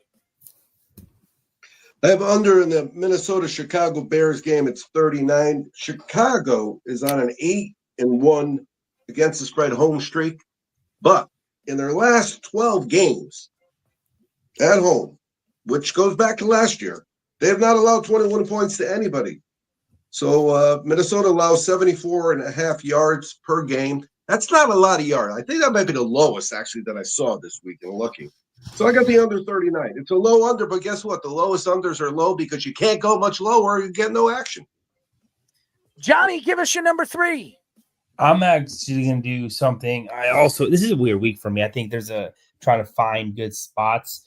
And it's going to be kind of on the Chiefs, but I don't like laying double digits in the NFL. It's really tough to do. But I do have a spot that I like them, and that's them to score their team total 4 touchdowns, 27.5. I think they can score. The reason I want to lay the points is I do feel like this defense can sometimes play down to their competition. I don't like laying it, but I could see a 28-24 game, 28-21 game, just a game that you really don't think they're going to come out with a win. They are coming in off their first loss of the season, so I could expect them to be fired up offensively, but I don't want to leave any situations where they're up 20 and the backdoor comes in and they win by 13 or something like that. So I think they're going to score their 27.5 points. I'll take their team total in a way to bet them without laying the double digits. All right, Wes, give us your final pick of the week. So I was looking at that. I was looking at the Chiefs game, and as a season ticket holder, I cannot take points on the opposition, but at 11.5 points, the Chiefs don't cover those spreads. That being said, I'm co-signing on Johnny's call. I'm not going there. I'm taking college, and I like taking points in some of these situations. I'm taking UConn plus 10.5. I like UConn's defense. I like their quarterback with a 13-3 touchdown to INT ratio. I think Kyle McCord will throw interceptions. Syracuse is not a very much of a home field advantage. I just like UConn in this spot. I think they're well coached. I think it's only a matter of time before they get some of that basketball funny money into that football program. You guys have heard me call for UConn. I think this is the second time in the last 3 weeks or a month. So this is just a program I like taking points. They've paid us before, and I'm going to go back to it. I just don't see a reason that Syracuse and Kyle McCord deserves our trust laying 10.5 points. Taking UConn, taking the points. All right, Chaz, give us your final one. Your number 4. Number 4, Miami giving a touchdown at home to New England, who on the road have scored 19 or less in 6 of 6. New England is a pretty bad football team. You're funny, Chaz. You've got all these papers. You're going through all the paperwork that you have. You write it down. Well, you do realize I do the work, but because of my schedule, I'm rushed to get Wednesdays because it used to be Thursdays, and that's a whole 24-hour difference. Yeah, but you do it the old way. You write it down instead of typing it. Well, I'm a spreadsheet guy. I got a spreadsheet for everything, man. I got you. Gino, Mr. Johnny Reno Gino. By the way, Gino is the all-time leader now. I think he just I think I it's saw breaking that. news. Breaking I news. saw that. Yep. So congratulations to Gino. But anyways, go ahead, Johnny. Give us your final pick is going to be a spot where I think a lot of people kind of dictate this is a letdown spot. That's going to be on Kansas, catching a field goal at home. Coming into the season, I was really high on Kansas. They really struggled early on. They lost a 3-point game to UNLV. They lost 35-31 in another game. But they've really been offensively well balanced. Their defense has struggled at times. I like them. Like, this is not really a letdown spot against Colorado. They just crushed Iowa State a couple weeks ago, and you would figure that might have been the letdown spot against BYU. They came out, played really well defensively. BYU a bit overrated. Now they're coming back at home. Colorado's high at number 16 in the country. They're 8-2. They're kind of on that basically dictate their own way to the playoff, and maybe overlooking this Kansas team who's really well balanced offensively. They can run the ball both with the running back, a running quarterback, a mobile quarterback. I think this Kansas team is really dangerous. Now, they're not threatening for anything big, but they got to win a couple games here to get to a bowl game. They're a lot more dangerous than we're giving them credit for. They're catching 3 at home. I think it's just a good spot to back Kansas. Kansas is playing at Arrowhead, and part of their struggles this year is they don't have a true home. their stadium is under renovations. I was there a couple months ago, and it's going to be cool. It's going to be like a real stadium. But they're playing at Sporting KC Soccer Stadium. They're playing at Arrowhead. They just don't have a real home field. And Coach Leipold is the real deal. I think he won like 6 natties in D3. Yeah, no, he's a really good coach, and I think if you look at the way Kansas' season has gone, they've kind of gotten unlucky. Like this is a 7-8 win team. They just really got unlucky in a couple of spots, lost a couple close games. Their offense can score, so I really like them in this spot. All right, boys. We really appreciate the time as always, and obviously we will post up your picks so everybody can make their bets. We really appreciate you guys. Is this the week we hit that 12-teamer? I'll tell you right now, I'm betting it. I will bet it, and if it hits, I'm not coming in next week. I'll be drunk, but I'll still be drunk. Well, are you going to share that? Yeah, $1,000 bottle of wine. Speedy, will you send out the 12 plays in the group chat? Yes, sir. Absolutely. Okay. You know, I'll throw $50 on the 12 teamer. What's the worst that The happens? only issue is you got that team total over. Some places won't let you include that in a parlay, so we'll see what happens. Offshore. All right, Bitcoin's been good to all of us. We can throw some FU money at it. Well, we don't know how much you're invested into Bitcoin, so I'll talk to you later. Bye, guys. All right, let's parlay. Obviously, Chaz and the boys giving you their 4 because there were 3 guys on tonight. That was like a special, edition right there with Gino Ronnie. Johnny Reno, whatever they call him. By the way, I want to give a shout out to UConn's coach Gino Ariema.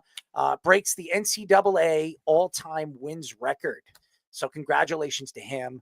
I mean, this guy's been around for a long time. He's coached some of the greatest women's basketball players we've seen come out, and go to the NBA, the WNBA, and become superstars. And if you look at all the players that have played for the Olympic women's team, I would say 25 to 30 of them came from UConn. So, Gino is going to go down as one of the greatest college coaches in college sports history. So he stands for something. He stands for greatness, and he really has. So congratulations to Gino. Anyways, a lot to get into. Is Mark on? I told him to call in about 10 minutes, so he probably right, should so- come in a bit. All right. SNY's Ian Begley reports that the NBA is investigating the New York Knicks over the circumstances of Tom Thibodeau promoting Rick Brunson to their lead assistant coach during the season. The New York Post, Stefan Bondi, reports that the NBA's investigation is related to the way the Knicks have manipulated the cap with their coaches. The investigation is also looking into how it connects with Jalen Brunson's extension he signed, taking much less than what he would have been valued if he was in the open market. The Knicks have accused the NBA for harassing them and said they are paying Rick Brunson the same salary as what lead assistant coach Johnny Bryant got last season. James Dolan thinks the NBA has a conspiracy against the New York Knicks because he took shots at their new NBA media rights deal they signed over the summer, which, by the way, he did say something very interesting about that, and I agree with him. Jalen Brunson signed a new extension with the New York Knicks, 4 years and $156.5 million back in July, a few weeks after assistant coach Johnny Bryant left the Knicks to join Kenny Atkinson's staff with the Cavaliers. Well, it's pretty simple what's going on with the New York Knicks. And I think the New York Knicks have something to argue about here. Over the last couple of months, the NBA has been going after the Knicks with practically anything and everything they can get their hands on. And maybe it is James Dolan. I don't know what the NBA has this gripe against James Dolan and what he said. He was absolutely right what he said about the NBA and taking away some of these top Knick games and taking away from Madison Square Garden television and putting it on ESPN and playing it on the channels that the NBA have contracts with. So he's absolutely right about that. He owns the rights to the New York Knicks. They cannot tell MSG or Madison Square Garden they can't play their games on the MSG channel. But the NBA has made a contract with some of these organizations, these television companies, and what they say goes. And obviously James Dolan didn't like that because he's an owner and he's a multi-billionaire and he owns the rights to the New York Knicks. The problem right now with the Brunson situation is, and I don't know if the players are upset at Jalen Brunson. I don't think that has anything to do with the players and the way the Knicks are playing right now. They just obviously new players. Mikal Bridges is a new player. Karl Anthony Towns is a new player to this roster, and they're still trying to figure things out. But guess what? The reason why I do believe Jalen Brunson took less contract is because his father is a part of this coaching staff, and that his father is a big part of what Brunson is and what he stands for and why he came to the New York Knicks. The Knicks obviously have some kind of combination of reasons why they made the move to bring Mikal Bridges in. They made the move to bring in all these, Villanova players, because guess what? They came from Villanova just like Jalen Brunson. So I do believe there's some kind of connection with that. And obviously, I do believe there was some kind of argument with Dante DiVincenzo and Rick Brunson when they played in the preseason. Maybe that had something to do with it, too. I don't know. And obviously, Jalen Brunson has his own thoughts to obviously what Dante DiVincenzo said, because he was on his show and when it was brought up and Hart and him were talking about it, they would not obviously talk about what was said on the basketball court between his father and Dante DiVincenzo. But Bondi is obviously a reporter. He's going to find things that he could write about. And the investigation is really, I do believe, is trying to figure out or trying to find out if the Knicks were doing something or cheating behind the scenes. And one of the reasons why Jalen Brunson decided to take that significant less contract and stay with the New York Knicks. The problem is right now is I don't see the NBA finding anything. I don't know how they can dig deep and find out, well, this is the reason why Jalen Brunson took less money. Jalen Brunson signed a 4-year deal worth about $156 million. Could he have made more money on the open market next year? 100%. He probably, he's not having the season he had last year, but if he became an all-NBA player again, or a second-team all-NBA player this coming year, he would have made between $250 to $280 million. He would have made $100 to $120 million more. The problem is, there is nothing I could see the New York Knicks being caught with, even if it to be true. Now, I do believe that the NBA will do anything to try to get James Dolan and tick James Dolan off. As we all know, James Dolan he's a light switch, and he will go on ESPN. He will go on one of these news networks and throw himself under the bus. It's been a big problem over the last couple of years. Remember when he went on the Michael Kay show with the whole Charles Oakley thing? It made him look really, really bad. And Charles Oakley looked really, really good on what he did, throwing Charles Oakley out. Again, I don't know if this is a conspiracy, but I can guarantee you the NBA is not going to be able to do anything to the New York Knicks. The Knicks obviously are upset about this situation, because why are the Knicks being brought up to this story?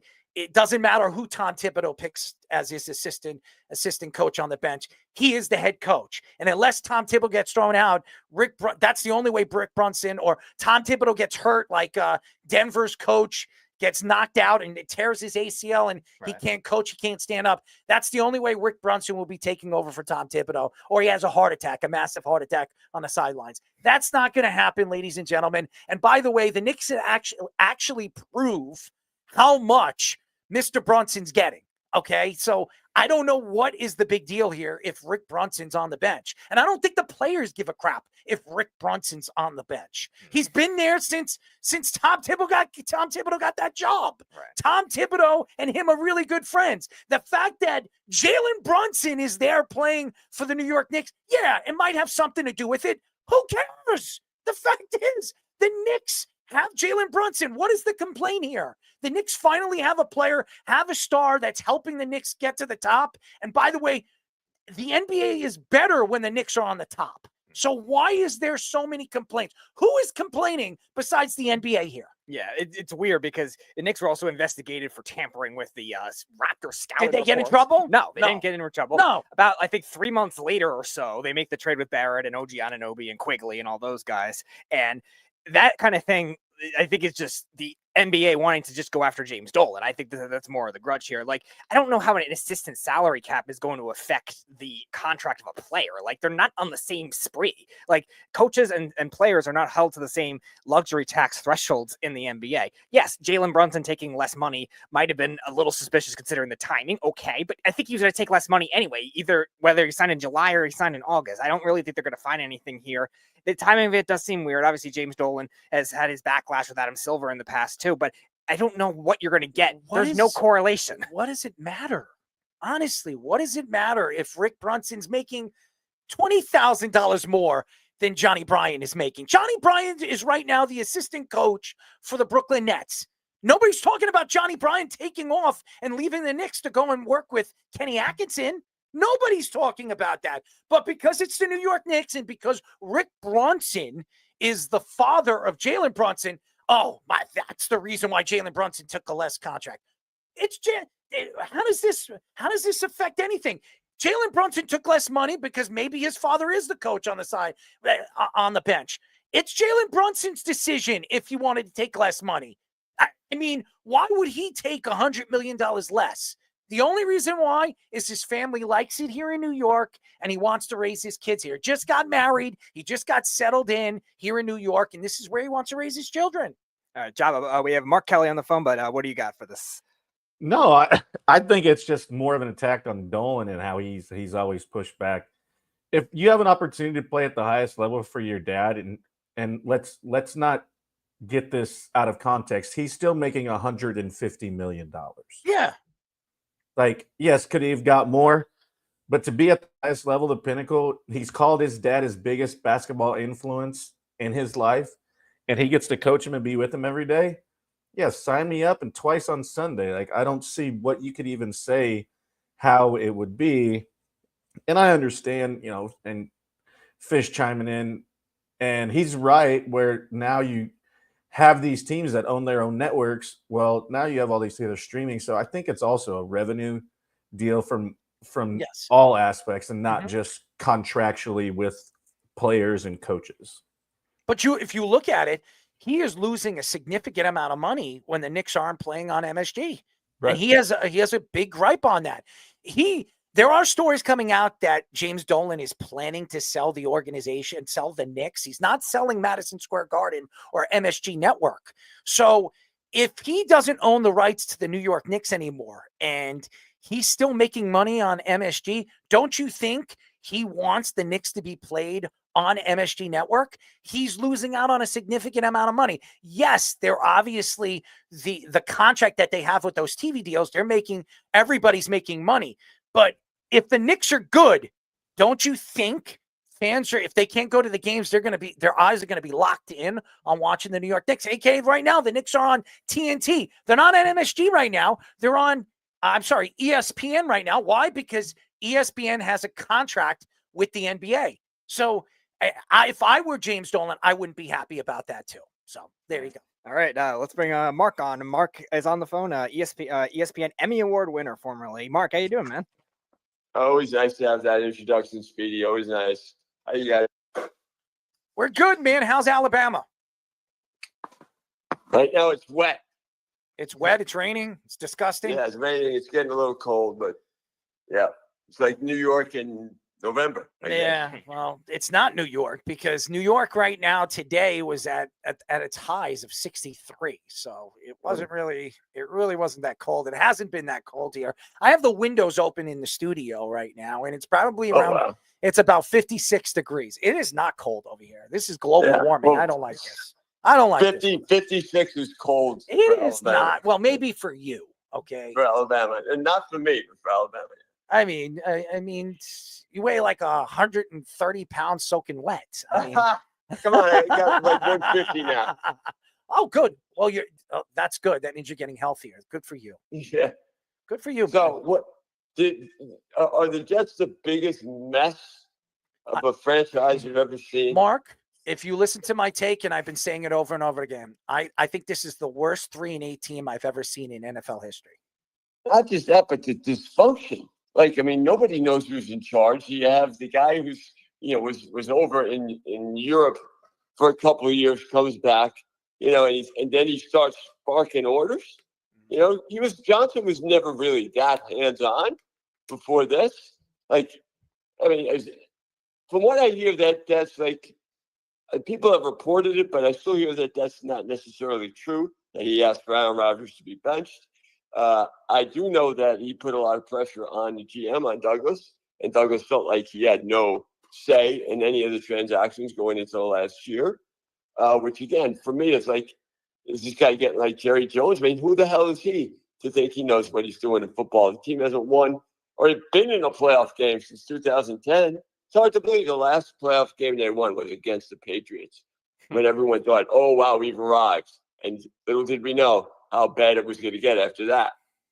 It's just bad luck. And this is an organization that just doesn't have any. And again, Woody Johnson's going to be like interviewing. Who's he going to hire right now to interview? Every single time he's interviewing a GM or a coach, he brings in ex-GMs or ex-coaches to help him interview. If you're such a smart guy and you know football, then go into a room or go on a Zoom call with 3 or 4 different GMs, and you make the right decision because you've made everything wrong over the last couple of years. And I'm not blaming this on Woody Johnson because, again, coming out and I've stuck up for Woody Johnson. And one of the main reasons is Woody Johnson's one of those owners that will open up his pockets and spend the money. He's done that every single time. The problem with Woody is when the team starts to lose, when the team is really in the dumpster, that's when he's the one that's making these crazy decisions that sets the team back. Yeah, well, obviously, Solid, you could say Solid deserves to be fired. Oh, he was horrible. He was horrible. But, maybe the timing wasn't as right.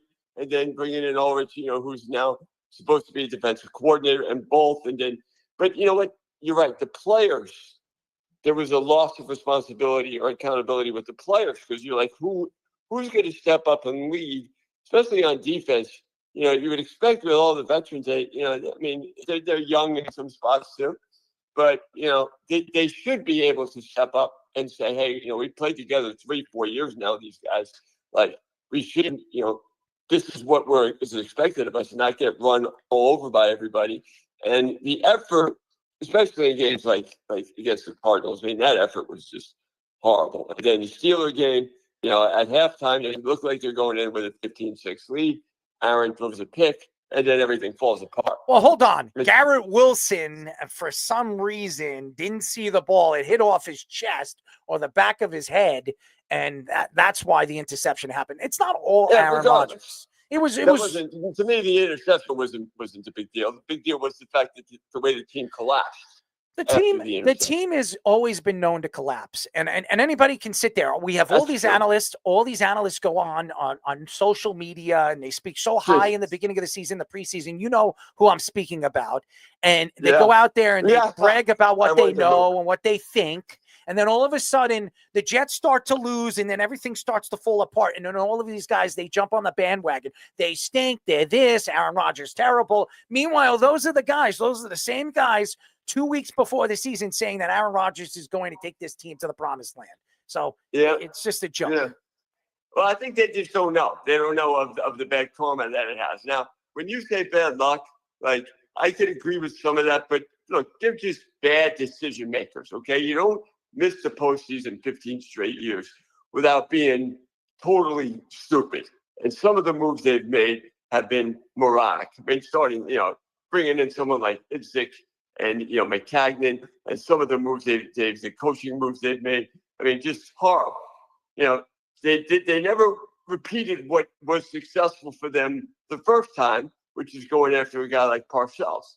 Now, could be that a Parcells maybe with that kind of background wasn't available, but then get a next guy who has won a Super Bowl or has some kind of credentials of success, of winning, of making a playoffs. And I mean, who have they hired that you would feel comfortable in saying that? Nobody. And that's, again, that goes to what this organization is all about. It's they always put themselves in quicksand. That's what I think the Jets are. They're an organization that just, for some reason, they don't look for it, but it finds them. And once they step in it, it's like finding you're running, you're in your backyard, you're playing football. Jabba, you know all about this. You're in Nebraska. All the time. You're in the backyard, you're throwing a football around, and you had your dogs running out there crapping all over the lawn.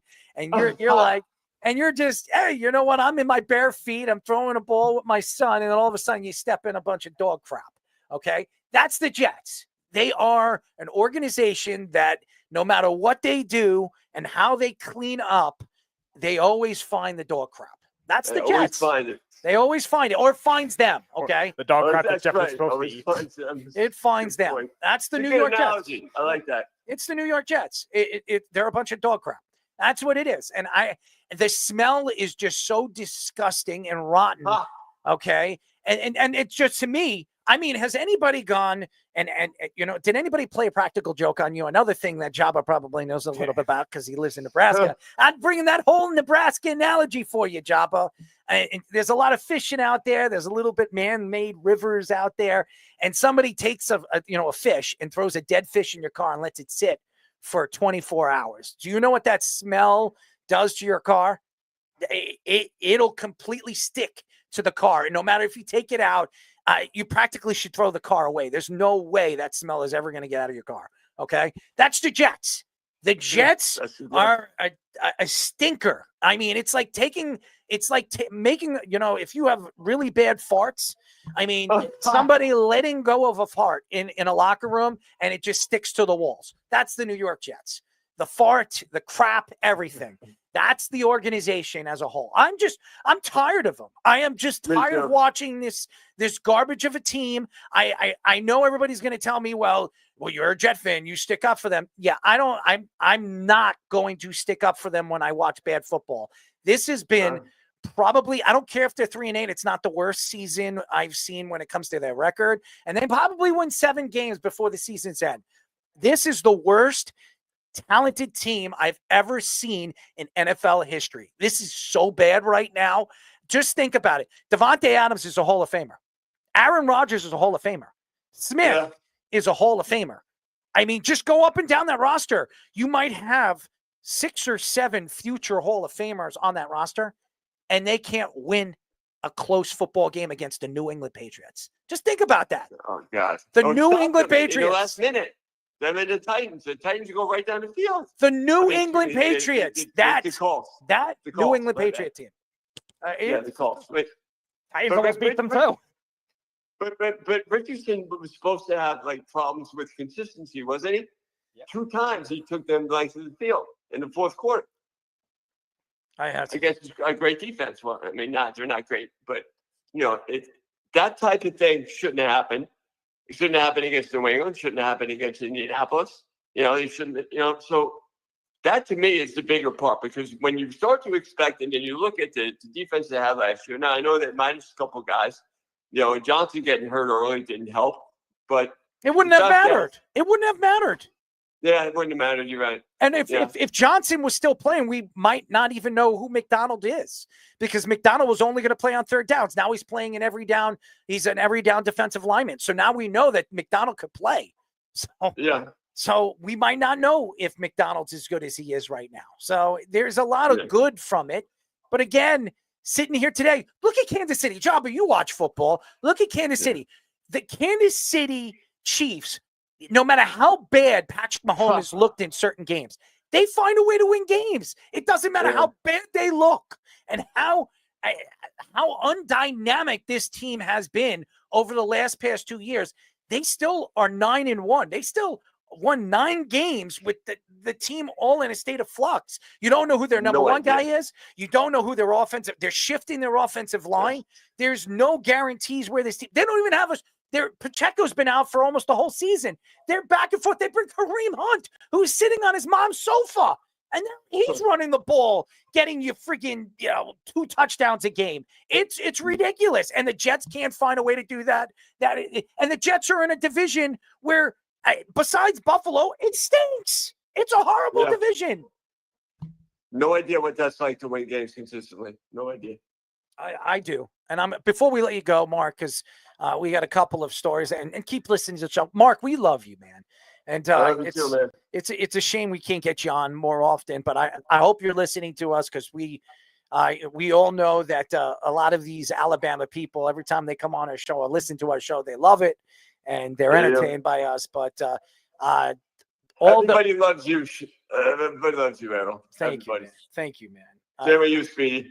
Thank you. Yeah, Speedy's actually wearing underwear today, so that's a good story. That's a good story. Okay, I'm not going to touch that one. Good answer, Mark. By the way, before we let you go, how's everything going over there with the news company that you're working with? Everything's all right. I mean, we were in the semifinals or the quarterfinals of the playoffs. The local team that I cover, Fort Payne, they're actually gone the farthest that they've gone in their history. So they got a big quarterfinal playoff game coming up Friday night.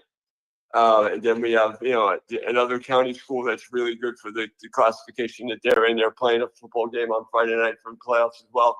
So, I mean, everything stops right now this time of year. It's just, high school playoff football, and then basketball starts. So, but, I heard what you said about Brunson, and I agree, man. That's just bush league. It is. It's so stupid. I don't even know why this is a story. No, the NBA is not going to be able to do anything to them anyways. So what is the problem? What is the big deal? It is a dumb story. By the way, Ian Begley should not be writing story. He's a great writer. He should not be writing a story like this. It is just it shows me he's just trying to reach. He's trying to find something to write about, and this is a nothing story.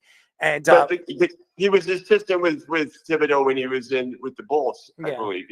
So that's makes no sense. Yeah, you know what? Nothing makes sense. I've got kidney stones. I had a thumb in my ass today. Nothing makes sense. Okay, nothing. I'm sorry. Well, I'm sorry too. He tells me he wants to do the finger test on my prostate. I put my finger out. He says, "What the hell's that?" I said, I had no idea what he was talking about. He tells me to drop my pants. You seriously didn't know? I seriously didn't know what the finger test was. God. I thought he was going to prick my finger and give me like a quick blood test to tell me if my pride. Instead, he sticks his thumb in my ass. So then he tells me to cough too, which I don't understand that one either. Well, I mean, okay, yeah. All right. Well, thanks for that. Yeah, I'll take that with me when I have my records. Oh, good. I'm glad I can help you. I hope you survive. All right, guys. Hey, always great talking to you. Thanks for having me. Thank you, Mark. Thank you, Mark. Mark Everett Kelly, a friend of the show. I love him. He's a good friend. He was working with our show before he moved to Alabama. This guy is a 2-time Emmy Award winner for ESPN. And shame what ESPN did to him.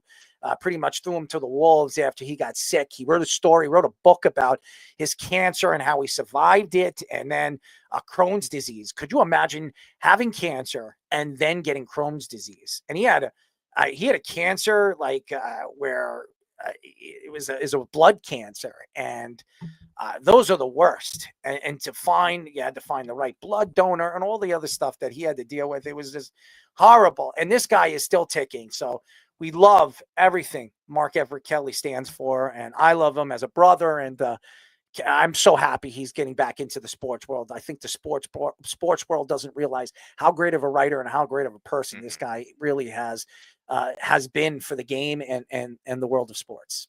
So Mark Everett Kelly. Let's get fishing. He's a New York Knicks fan. I want to finish up with this Knicks story. Fish, your thoughts to Ian Begley and this stupid story. So the story was interesting because the Knicks came out with this statement before the NBA released anything. So the Knicks knew it was coming, and they're trying to jump on it ahead of time. What I'm seeing is this. As an economics teacher, I am fascinated by this because the NBA is changing their model away from teams having their own networks for their own programming. They want to have it all on the streamers and do business with the streamers. And if the NBA does this and it works, all the other leagues are not going to be far behind. In fact, the NFL is already on Amazon. The NFL WWE is going to Netflix. This is what's happening now. Horrible, by the way.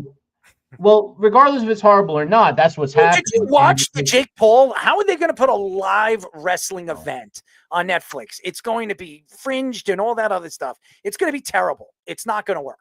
It's not going to work. Well, the Netflix people assured them that this would not happen with the live programming. We'll see. I don't know if it's going to be better or not. I would bet it's probably bumpy the first couple of years until they figure it out like everything is.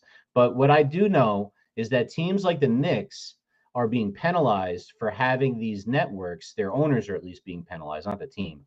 But guys like Dolan are being penalized for being smart in the old model and finding a way to make more money. There are teams out there and out west that can't even get enough people to watch the games, so they're not even on TV. So they get blacked out in their own towns. So that's really why the NBA is trying to go to this model, is try to get. It's kind of more like that revenue sharing idea. Well, maybe it hurts the richer teams, but it helps everybody else. I don't know if that's the best thing for business. All I know is that it really bothers James Dolan. And James Dolan, as you know, takes shots. And this was a shot at James Dolan, perceived or not perceived. That's what it's become now. Rick Brunson, look, I did a little research on Rick Brunson. Besides the fact that I remember him being a really streaky, like come-in guy for the Knicks that would get real hot sometimes. He was assistant coach for Tibbs. He had to resign in 2018 because of some issues similar to the old Robert Kraft situation down in Florida that he had to get away from. It was all consensual, of course. And he left, but he was Tibbs's guy. He had to leave Tibbs, and Tibbs goes to New York. He joins Tibbs as soon as his son comes because he already knows him. What's the big deal? You said it. What's the big deal? Yeah, I don't see anything wrong with, like, if I get a chance to play with my dad at the highest level, like, yeah, sweet. Like, who cares if he's getting, like Errol said, $20,000 extra or whatever? Like, I just don't get. I would be interested. You brought up like own networks and stuff. I would be interested to see how many teams actually do own their own network. Every one of them now. Every one of them. Every one of them. Every one of these teams. Washington, the Washington Wizards, they just opened up their network a couple of years ago. They all do. Every single. The Hornets do. When Michael Jordan was owning the team, he started his sports network over there. They all do. Every single one of them. I think Michael Jordan still has ownership on the sports network over there. So every single basketball team in the NBA has their own network. Every single one of them. But the Knicks bring in more revenue through their network than any team in basketball. And that's why James Dolan is upset. There is nothing. Why do you think James Dolan brought this betting thing on with Eric Coleman? There's no other show that really draws the fan except the Rangers, the Knicks, and now they have the Islanders on the MSG network. They have the Devils on the MSG network. It's their sports teams that really draw the fans. And now you're telling James Dolan, guess what? Your prized possession, your number one possession in the New York Knicks that draws the most people to watch. Well, guess what? You can't play the big games. You can't play 25, 30 games on the MSJ network. It's going to be played on ESPN. It's going to be played on all those contract TV networks, and there's nothing you can do about it. Look, Speedy, you tell me, if someone was coming for your money and your livelihood and saying, oh, it's better for everybody else but you, but you're going to have to lose a lot of money, are you okay with that? Because that's what they're telling Dolan. Yeah. What does he know about it? I mean, seriously, what does he own? His underwear? His dirty socks? So Speedy, say there was everyone had to get new underwear and new socks, but you. It was like, because yours are so good, even though they're not clean or anything. They're just the best there are, like the golden fleece. You know what I mean? Like it's like the golden underwear and socks. They don't get dirty. They're just permanently great. But the rest of the league, they need clean stuff because let's face it, that's what it's like. Not Would you embracing give up it. your golden underwear in this situation, this analogy? No, I wouldn't have that much passion over underwear. Well, they're really good, Speedy. Thank you. You can have them. Unfortunately. All yours, Fish. I'll Jabba, pass. You Jabba, keep if that them. hypothetical scenario existed, I'll send some to your son too. I can tell. Right. Sweet. Just what I wanted. Stinky dog.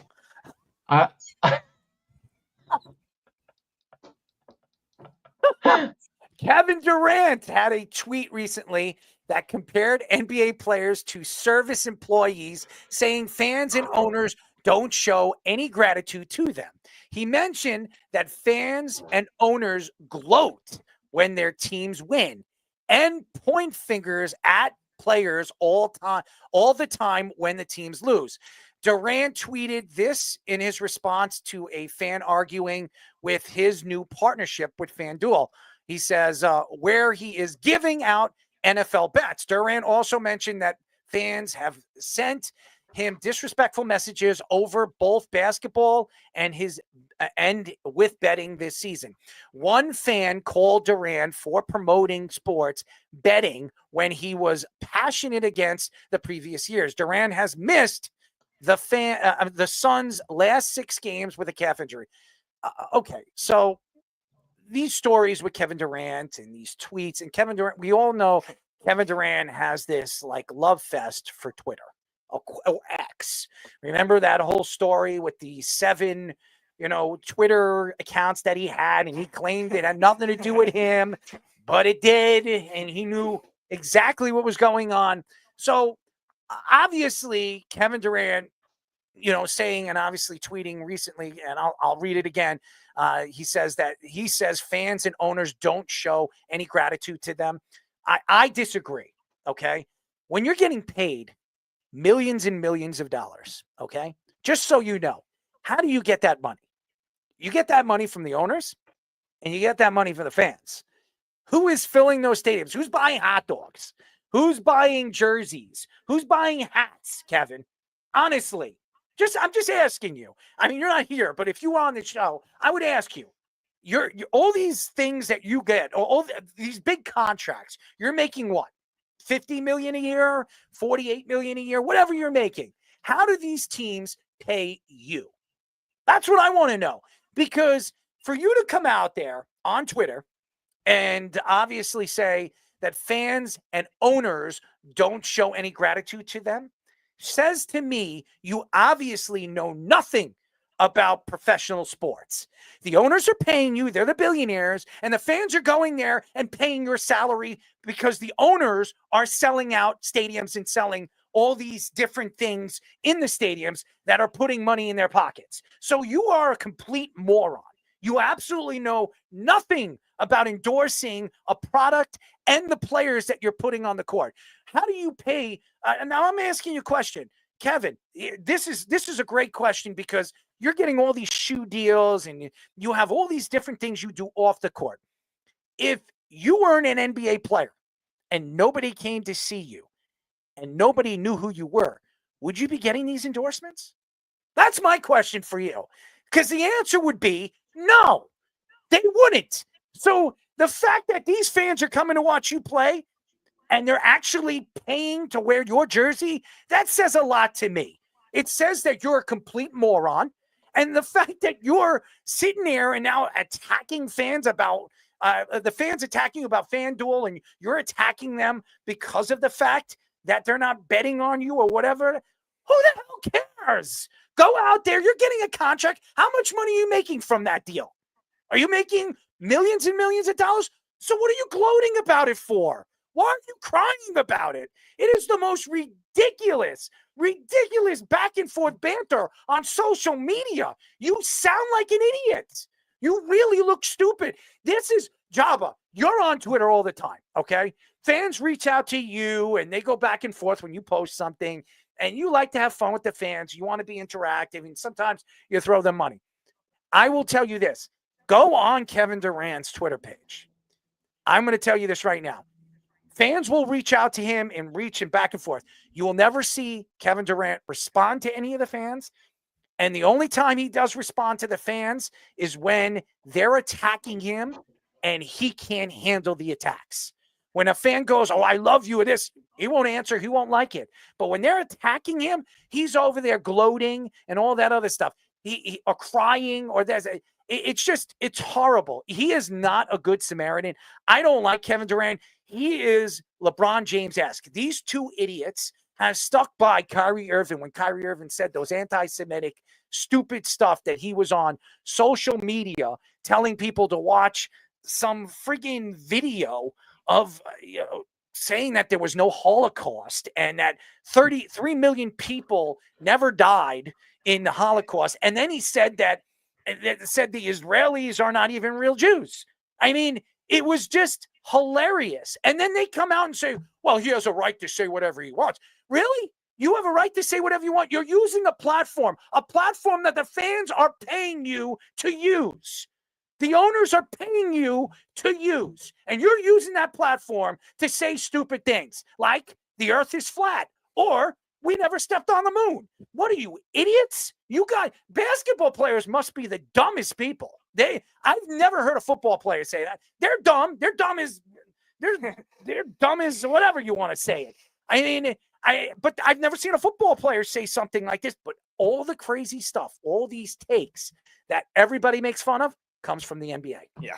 And this is just really bad to look when it comes to not even just the fans that buy tickets for the games, the people that are cleaning the court for you, the people that are serving the food that you eat every day, that at the concession stands, the security, all this stuff that are considered service employees at every game, at every restaurant, every club you end up going to, Kevin. Like, you're just going to disrespect all of them and say, oh, I'm treated the same way, so I should get more gratitude. And I'm going to say something. Kevin Durant should not be working with FanDuel while he's an NBA player. Okay, that is sports betting. All right, sports betting. You cannot bet on sports if you're playing professional sports. Ask Pete Rose, who's still not in the MLB Hall of Fame. Okay, this man for years was being tapped down and beaten up by the MLB and everybody attacking this guy. He bet on baseball, including Keith, who's on here all the time saying that he shouldn't be in the Hall of Fame because he bet on sports. Guess what? Why does Kevin Durant have a contract with FanDuel and then putting out sports bets on social media? That's illegal. That's illegal. He should be fined and suspended by the NBA. Yeah. That's illegal. And to finish up, we were talking about Jason Kelsey a few weeks ago with the whole phone slamming thing too. Like Jabba, I think you mentioned it too. Like, why are the people? Who was just thrown out of the NBA? Jonte Porter. Yeah, Jonte Porter. Jonte Porter. He was betting on sports. Yeah. But this is Kevin Durant. He's a superstar in the NBA. So let's just put it on the side. Let's push it to the side because it's Kevin Durant. It's ridiculous. It's horrible.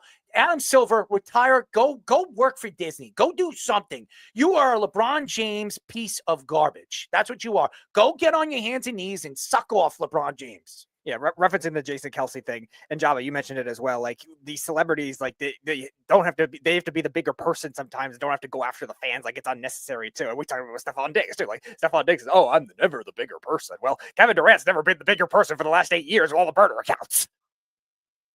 Yeah, and that's always funny when it comes out when he was like, oh, I had nothing to do with them, and then he forgot to switch his account one day, and he basically dimed himself out.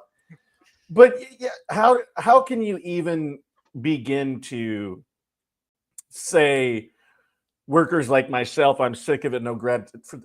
Like, okay, so you're making 50-some million a year, and this person's serving you food, and you brought up a great point, is it's not only the fact of the matter of it's the little people. It's we talked about when we talked about the A's moving. Yeah, like you don't realize, like, when he says things like that, how many people, like, oh, when you go to dinner, when somebody, the custodial people are cleaning the carpet, or the clubhouse guys, locker room guys are doing your laundry. So you're saying they're not appreciated, or you feel like you should be treated the same? Like, they're doing you a service. Like, yeah, you are, I guess, the entertainment per se, but like, that's the dumbest comment ever. Like, and it's fun to go back and forth with people on Twitter. Like it's great, but I'll have to check his out. I've obviously known he goes on Twitter and does all that stuff. He but lives on Twitter. That Yeah. man lives on Twitter. But he won't respond to any of the fans when they post things up. That's Fans- weird. Like that's the whole fun of it. Like, and it's a little bit different when you're playing. Like now, I could give two shits. You can call me fat, ugly, I sucked, whatever. But at least I can have fun. Like back when you're playing, you kind of you could poke and prod, but you didn't get real too into it. Now it's like, oh, I don't care. This is fun. This is entertainment. The more eyes I get on it, anyways, and it's like, hey, thanks. This got 5,000 views. Well, we'll add that up over the month, and then hey, I get a check for listening to you guys and having conversation. So it's great. I'm But sure some other generations. yeah. I'm sure some other generations. So yeah, I'm definitely gonna look at it and just see. But yeah, I the fact that even those words came out of his mouth, it just makes zero sense to me. But it made sense to him, I guess. Jabba, it made me think about when I was a kid. And I went to a school that was a lot of my friends were in the Gil Hodges school, and we went to play bowling at Gil Hodges lanes. And we learned when we were little kids that back in the day, when it was the baseball off season, the players didn't make enough money, so they basically created bowling alleys and things like that, and were just one of the regular people that mixed with the fans like that. This is like back in the 50s, 60s, but this was like the 90s when I went to this bowling alley. It was still going. And it makes me think about a guy like Kevin Durant, who is farthest thing possible from being one of the people, regular people, yet he considers himself a service worker getting paid $60 million a year compared to the crossing guard or the dishwasher or the janitor, custodian, the lunch lady. Are you serious? Like, he's so out of touch with reality.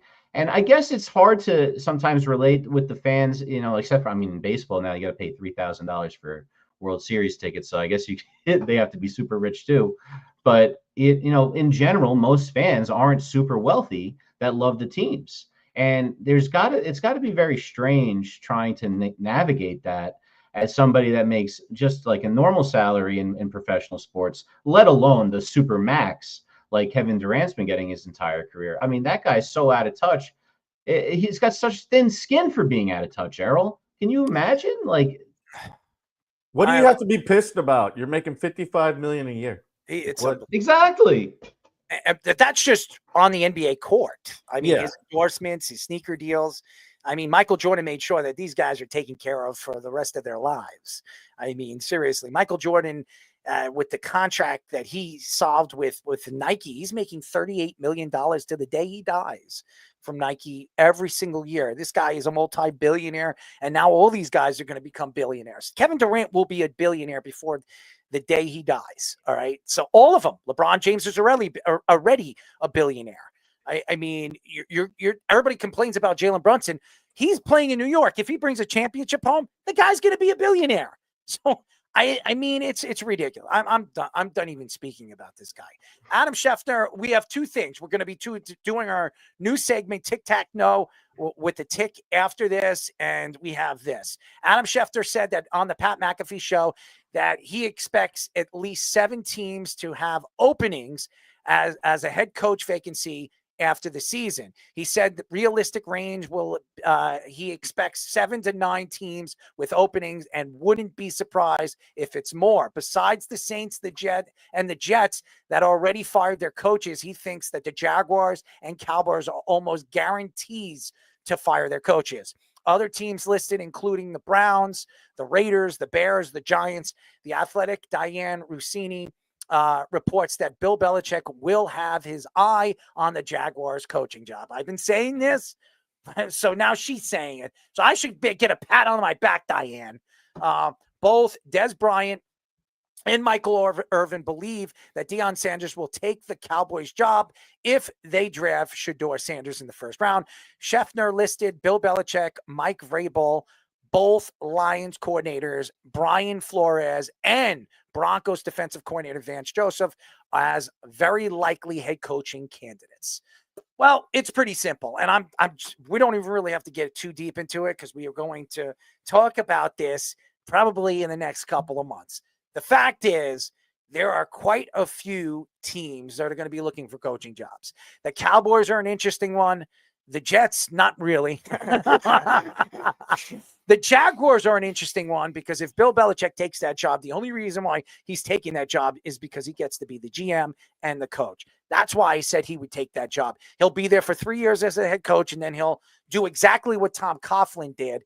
And, well, he was never the coach, but he will obviously become the president or a vice president of player personnel. That's probably what he will do. The fact that you were hearing Deion Sanders to the Cowboys, I'm not surprised. They just gave Dak Prescott a lot of money. So if they're deciding to go with Shedeur Sanders, that makes the Cowboys look really, really bad if they brought Deion Sanders and Shedeur Sanders to the organization. The Bears, there was no doubt in my mind Eberflus was getting fired, and they should have fired him last year when he screwed up Justin Fields. He has a young quarterback that could be a superstar in this league, and he's absolutely ruined him. As far as the Giants are concerned, I am telling you right now, Dable is gone. Dable is gone at the end of this year. Brian Dable hit the road. I think Joe Shane will stay there for one more year. For some reason, the Giants still think he can clean things up. But Brian Dable is going to be fired. The Browns, it's sad what they're going to do with their coach, but if they fire their coach, Kevin Stefanski is going to have the pick of the litter. I think he's one of the best offensive minds. I wouldn't be surprised if Kevin Stefanski leaves the Browns, he goes right to the Jets. I can see that. That makes a lot of sense. If Stefanski gets fired, he goes right to the Jets. The Jets are looking for an offensive coordinator, a guy that knows the game offensively and has been very successful as an offensive coordinator. I could see Aaron Rodgers wanting to stay and play for Kevin Stefanski because he has an old soul type of offense, and he likes to run the ball, which Aaron Rodgers likes to do. So I wouldn't be surprised if Stefanski would be the lead guy to go to the New York Jets. And the Raiders, they stink. Who cares who goes to them? I mean, honestly, and the Browns, they're just a losing organization. So yes, the Saints, the Browns, the Raiders, the Bears, the Giants, the Jaguars, the Cowboys, all these teams are going to be looking for a new head coach, and some of them are going to be looking for GMs. Yeah, I would say the Browns, if they fire Stefanski, there's going to be nobody that's going to want to go over there. I know Mike Vrabel's there now, but they're going to have the least desirable coaching job. The Saints will probably be second just because they're very cash-strapped as it is. Well, Vrabel might just take the job. Maybe. It's definitely possible, but if Vrabel is, like Schefter's saying, is maybe the second guy in this running, probably after Ben Johnson and then Bill Belichick, probably after that, he's going to still get a better choice than probably coaching the Browns, because even the Browns defense this year has not been the same as it was last year by any means. So that's going to be really bad to look at. The Raiders are losing touch as well. Like Antonio Pierce, they brought him there to bring stability, and he hasn't done that at all either. So there's a lot of interesting, but again, the Jaguars are getting their foot on the gas earlier this time with this Bill Belichick process. Bill Belichick will be with the Jaguars. Book it. I've said this before the season started. He will go to the Jaguars because the owner is all about it. He wants a superstar owner and I mean superstar coach who, by the way, can take over the GM. You don't have to look for a GM. He can run the whole show. It is Bill Belichick's job. He is going nowhere but the Jaguars. The Jaguars are just over anything to get Trent Baalke out of there first. But nevertheless, yeah, it also makes sense because think about all the jobs Belichick turned down because they didn't get that kind of control. Atlanta being the big one, but also the Chargers were rumored. I know you thought he was going to the Chargers at the time. And then I thought Washington at the time as well. And he turned those down. And all three of those teams, I mean, Atlanta's fallen apart recently, but all three of those teams became good anyway. But Belichick will get his chance. Well, he didn't turn down the Chargers. The Chargers knew that they had a shot at Jim Harbaugh. Fair enough, yeah. And they said, screw Belichick, we want Jim Harbaugh, and they made the right decision, by the way. But yeah, because of this, he's going to get his pick of the litter to get whatever he wants, as long as that team is willing to give him control. And the ownership, I think, is going to evolve to give him that. Yeah, I think with all like Errol said too, I think there's going to be more than just head coaches. I think there's going to be GM searches, and we talked before the show. It's like there could be upwards of 9 or 10, and Speedy, correct me if I'm wrong. 10 is the most for an offseason for head coaches, it's right? tied with 4 different years, 10 coaching changes.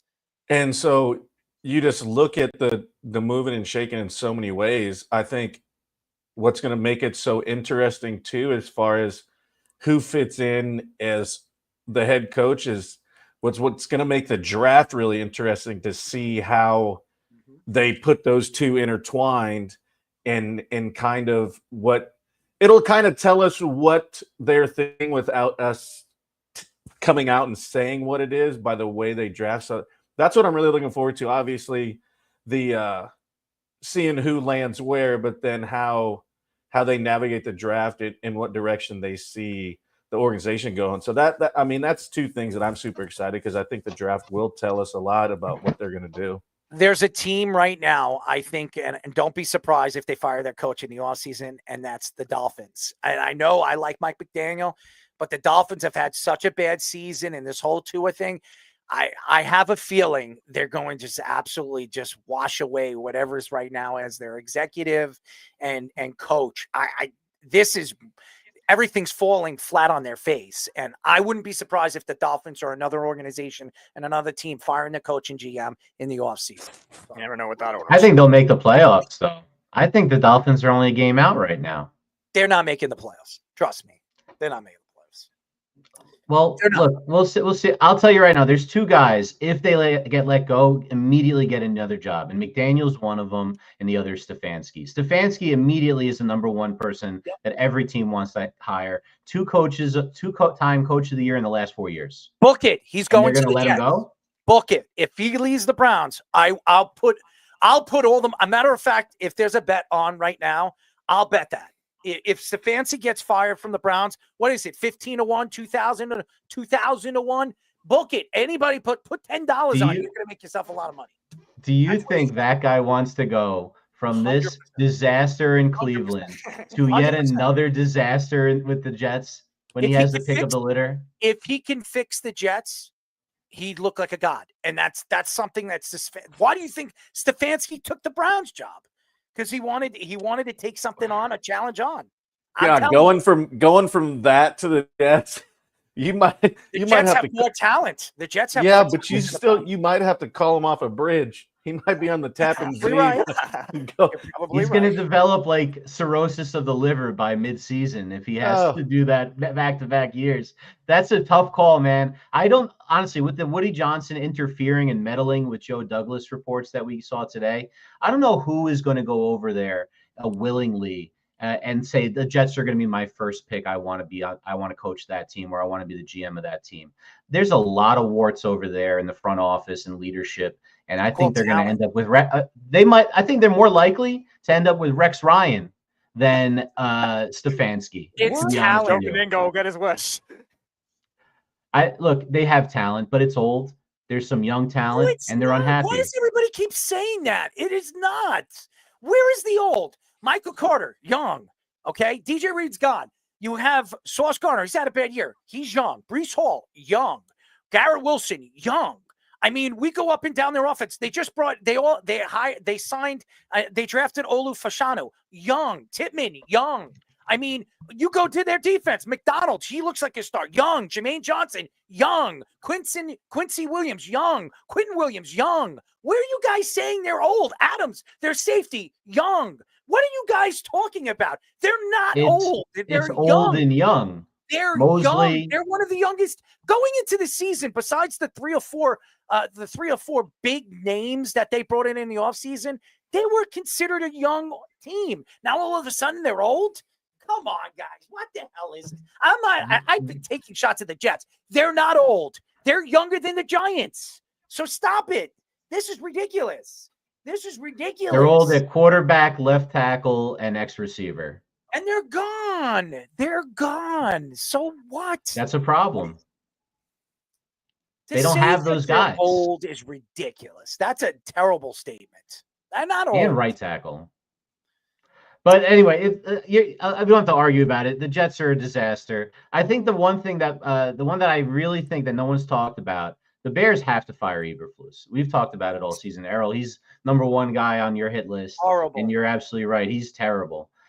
Well, who was Caleb Williams' quarterback? Who was his offensive coordinator in college his last year? It was Cliff Kingsbury. Cliff, yes. I think that could be a really slam dunk for That's them. a spot. He's having a great year with Jaden Daniels. He's proven to everybody that he does the work and that he's real smart. They're having a little bit of struggles right now. Assuming that they bounce back and at least are competent, I would say that's almost a lock for me. That's where they should go. That makes too much sense. It's his second chance at being a coach. I think he deserves it. That makes a lot of sense for me. You can get the most out of Caleb. Don't be crazy to think that Lincoln Riley goes to the NFL if there's an opportunity to make a lot of money and go to the Bears and coach Caleb Williams. I could see that happening too. So Lincoln Can Riley, you stop wearing damn visors though? Wear a hat. Golly. I like it. I think it's funny. I like Lincoln Riley. I think he's a funny guy, and when he gets interviewed, he's a nerd. That's what he is. He's just a nerdy kind of guy. I think it's funny. Every time he interviews, when I watch him with USC, I just think he's funny. There are a lot of it. By the way, and Brian Kelly is an idiot. I can't stand that guy. He looks like a kind of guy you just want to take a football and throw it at his head. Okay, if I was playing for LSU, I'd kill him. He has a face you hate. Yes. Oh my God. Don't give Wes's don't get rid of Wes's shining moment. I'm sure he wants to do that too. Oh my God. He's so stupid. Brian Kelly. I just want to remember when he was in over there with Notre Dame, and I wanted to squeeze his head like a peanut. He's so annoying. Every time he speaks, and the press, and he sits there, and he's got this weird face, like he's never smiling. The guy never smiles. Him, Nick Saban, and Bill Belichick, they never smile. It is like, why don't you just friggin' smile for once? I'd be smiling if I'm making I don't know, almost $15 million a year as a head coach for LSU. I'd be smiling. I suck, and I'm making all this money. Just don't have him try to do a Southern accent again. God, please. What do you think about this guy, guys? Flores. Do you think they give him another shot? They're saying that the Jets are definitely going to interview him. And I like Brian Flores, but I don't want to bring another defensive coordinator in. And me and Jeff were talking about that today. I think Brian Flores could be the best coach available in the offseason. You with Stefanski and everything. The guy was wrongly mistreated with the Miami Dolphins. This guy had a winning record before he got fired. Okay, so look what he's doing with the defense over there in Minnesota. That defense is it's not good. I mean, could you imagine him go over there and coach the Jets defense? I mean, forget it. I mean, Sauce Gardner will be eating out of his ass. I mean, give me your spoon. Hard to argue is not the defensive coordinator of the year. Him or the Denver coach Vance Joseph, also assistant coach of the year, no question. Those two guys really doing a heck of a job. No one really thought the Broncos were going to be this good, so power to those guys. I hope they get good jobs. All right, guys. So we're now this is the first, and by the way, we're working on this. It's not going to be Tic Tac. No, is not going to be at the end of the show. We're critiquing it, ladies and gentlemen. So this is going to be a game show. We're going to critique it for the middle of the show, every single show, and it's going to be hosted by our pal, the Tick himself, Owen the Tick Rickner. So as you always know, or as you always hear, we have a drop for it, as we call this segment Tic Tac No. Morris, right in the butt. What? We get the prizes cheap because they're stolen. No. Now here's your host, the Tick himself, Owen the Tick Rickner. What's up, fella? Hey, first of all, the Battle of the Shadur is going to be Thanksgiving Day with Cowboys Giants, so watch out for that. You heard it here first. You heard it here first. Got a couple questions. We're going to do some tic-tac-no. We're going to have some fun with it. I'm going to bring in some Nebraska first. So Jabba, you might be out on these first couple questions, but I'll give them a head start on you. So this weekend, Wes even called it, Nebraska's playing Wisconsin. What is the trophy that is on the line for the Wisconsin-Nebraska game? I have no idea. Jabba has a better chance to answer this question. Jabba, you know? Yeah, I can't answer though. Well, you can answer if they don't know it. I'll give it to you. How the hell would I know this? I don't live in Nebraska. Hey, I gotta get you guys. Hey, I gotta get you guys I don't know cultured. what it is. I got you. I gotta give you cultured. Come on. Okay, you're gonna teach us culture in Nebraska? Heck yeah. We already taught you about chili and cinnamon rolls earlier before the show. So chili and cinnamon rolls. Yeah, you gotta listen to this. This is crazy to me. 99% of the Chili world. and cinnamon rolls is a delicacy in Nebraska. it's a thing to go to. Not like separate things, like on top of each other. Yeah, you dip it in. You gotta dip it in. Get the Oh, like a flavors. dip. Just because I don't know the answer and Wes was on earlier, I'll just say the shocker. I'll do it. I've done it for Wes earlier, so I do owe him one. So the trophy for the Nebraska-Wisconsin game is the Freedom Trophy. Freedom Trophy. And I don't think All right. I don't think Nebraska's won it in 6 or 7 years. So Sounds accurate. hopefully Wes is on one this week and we get that pick right. So Owen, that means you get to pick a square because no one got it. So okay, tell us which I'll square you go want. middle up. Another Nebraska question. Oh yeah, we got one more Nebraska question. Oh, This how one's wonderful. fun. Lovely. And I even had Fish come up with a drop with this one just because it's interesting. What is the go-to fast food restaurant in Nebraska? I got it. I'm going to take a guess here. Okay. Chick-fil-A. Nope. I'm gonna go Hardee's. Nope. So the answer is it's called Runza. No, I don't Runza is the would I know go-to. that? Hey, I've it's never only, even heard of it's. Runza. I'm telling you, I got to culture you guys. I got to culture. We talked you. about it earlier. We talked about it earlier too. So What the F? What Yeah. the F is a Grunza? You go eat it and you get the runza. exactly, that's what it is. That is true too. So it's a bread pocket with hamburger and cabbage. You can add cheese to it. Oh, Hey, it's a delicacy as well. So I hate cabbage. Yeah. I wouldn't be going to Grunza, that's for sure. hey, So it's like a cheeseburger, egg roll, hot pocket. it's Hey, it's pretty much. delicious. That's a good way to put it. This. All right, All right. Owen, pick another square, Owen.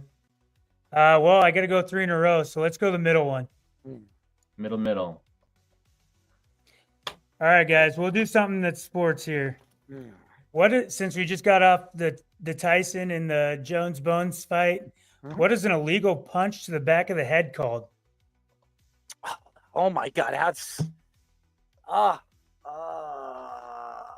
Or known as? oh my God. Son of a. Oh my God. Oh my God. I can't believe I don't remember what it's called. Holy I don't actually know the cow. answer, so I'm just gonna say a concussion waiting to happen. Oh my God. How did I forget this? Yes. Holy crap. Scoops in our private chat, CTE. Yes. James was it says a rabbit Rudy James, right? Pardonovich? Rabbit punch. Rabbit punch from Jamie Lee. Is he correct? That is correct. Jamie Lee. A rabbit punch. A rabbit punch. I thought Jamie that was Lee, pretty first interesting. correct answer in Stop looking it up, Jamie. Tic-tac now. You're cheating. Yeah, you're cheating. You're giving them answers. I believe him. Did we just get swept? Nah, Hey, Jamie Lee I'm not. has- I'll take a different square so we can get some different ones in here. So I'll No, just go that up was or right. Jamie Lee was our phone a friend, so we get to Errol pick a square for us. Oh, A square.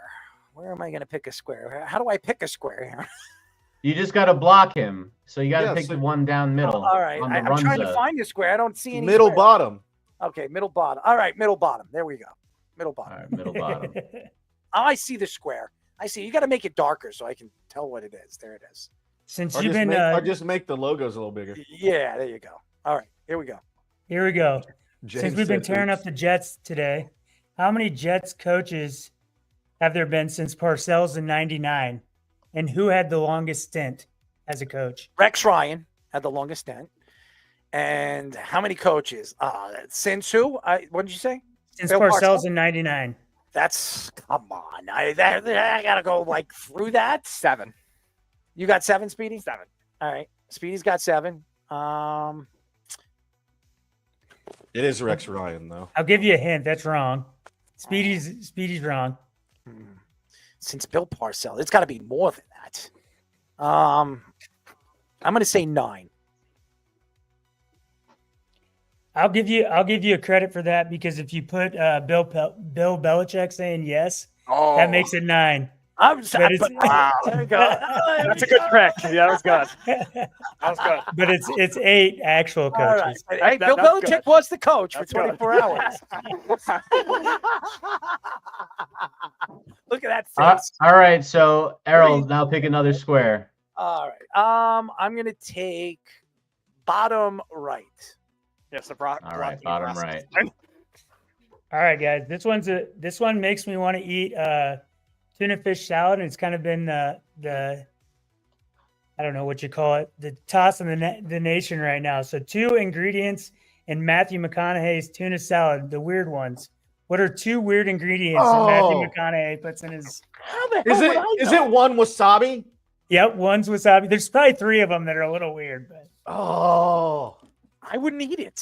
I don't even know what wasabi he was on Bert is. Kreischer last week, and it was a big part of. How would I know that? Hey, come on, Owen. Come on, be This cultured. is horrible. You're learning stuff today. Boy, am I ever. I'm not going to eat that tuna fish. Or the runzas. I'll go with artichoke hearts. The other one? An artichoke No. heart? I caught him talking about steaks on there, not about tuna. I don't watch salad. that show. How would I would have turned off immediately. Onions? He puts onion. That's a normal ingredient, and Yeah, and I remember just Bert going crazy. He was like, "Wasabi, that's a game changer." So I would say that he puts jalapeno chips in there, which is a little bit weird, and he puts an apple in there, which is weird. All right. I get to pick again because nobody got it. All right. So What do you mean I win? Weird. stop it. First of all, you got to make this a little bit easier, man. What are you talking about? Hey, how would I know? No, I don't watch. he wins. So Owen, take a square. We're still going. Yeah, we still got action. Oh yeah, hey, we still got action. It's I'll go tic-tac, upper no. right.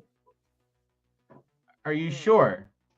Do you know how to play tic-tac-toe? I do. Hold on. What do Yeah, you mean, am I- you're a little off there, Owen. Why? Oh, bottom left. Sorry, No. bottom What? left. To block Errol.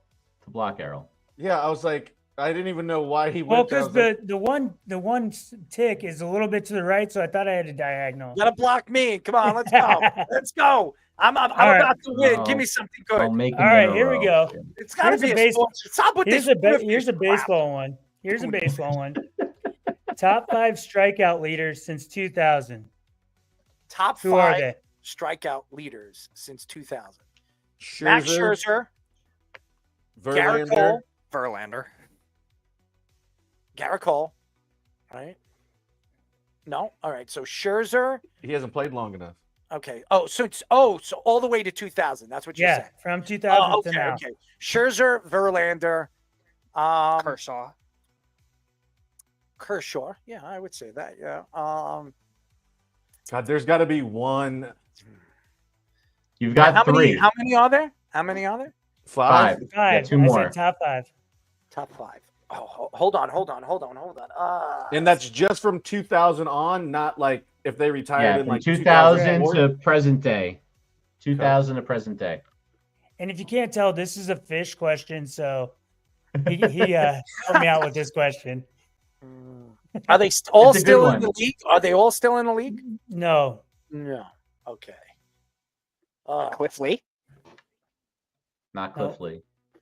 Felix Hernandez? That's a good guess. Good Nope. guess. He's top 10, But not top Jabba, 5. here's a hint for Jabba. You played with one of them.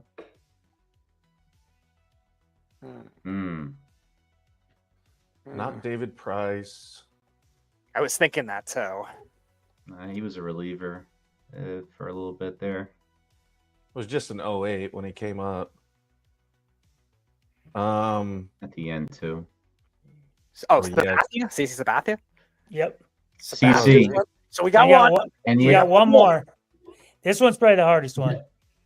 Did Java might have played with this one too? I got one. I gotta look that up. I got one. He played with Jabba. That was Hold on, CC. I gotta look. Um, I don't know if the other guy did. I'm gonna look it up right now. I'm not Corey sure. Kluber? No, Not Kluber. Good guess. I think he peaked in like 2015. No, Pedro Salvi Martinez. didn't play with him. I didn't think so. No, not Pedro. His numbers were in the 90s. Randy Johnson. It's obscure. It's obscure. It's a weird one. Johan Santana. Chris Carpenter. Nope. Jesus Christ. Okay, give left-handed or right-handed? The righty. Righty, yeah. Oh shit, that still doesn't help. Cy Young winner. Granky Dwight is the Halliday? answer. Granky. Granky. Oh, that's right. Oh, Speedy gets one. Speedy gets one. The little face. Speedy, you're keeping it So alive. Keeping that's it alive. all of it. I guess we'll give Speedy. I don't know. We'll put Speedy's. Well, I guess we'll just put it up here right now. So Speedy. I guess does that count, Owen? That they I'll just let him do. Yeah, I'll let him do them as a team versus me. Yeah. So you can put Speedy's face on it. And... Right to block, mid to block at the so we won. So we won. No. No. So nope. No. Now Speedy's gonna block Owen on the top right. Here we go. This could be a tie. That does happen a lot in tic-tac-toe. Yep, Should have probably Cats thought game. of that before doing the game. All right, come on. Give me something good here. All right. What is Josh Allen's weird routine before every football game?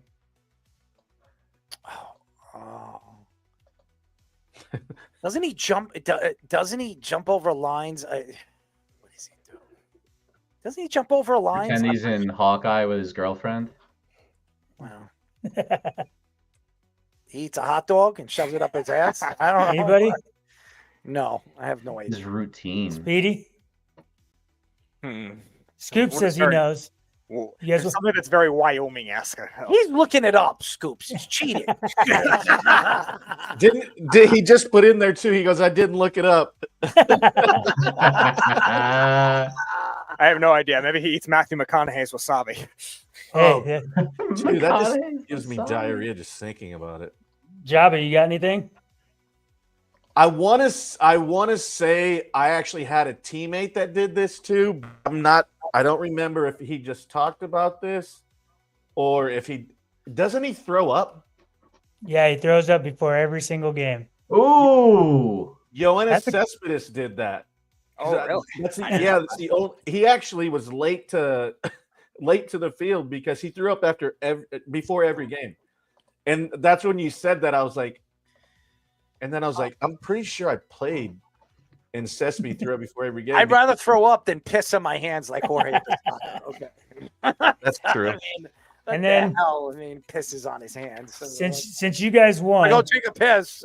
Since you guys won, the other two questions I had on here was what's the smallest stadium in the NFL and the biggest stadium? That's so funny with our heads. So in terms of like capacity, Yeah. capacity, yeah. Like who can sit the most, who seats the least? What was the question? Smallest stadium in the NFL and the biggest stadium in the NFL. I think the highest one is LA SoFi Stadium now, I believe. Yep. They have the most. Or they say that Jerry World is competitive with it. It's kind No, of I thought they had the record now for like full capacity. Smallest, Yeah. I'm going to go with the oldest stadium because you would probably go the oldest stadium, right? Pittsburgh? No, smallest stadium is Chicago.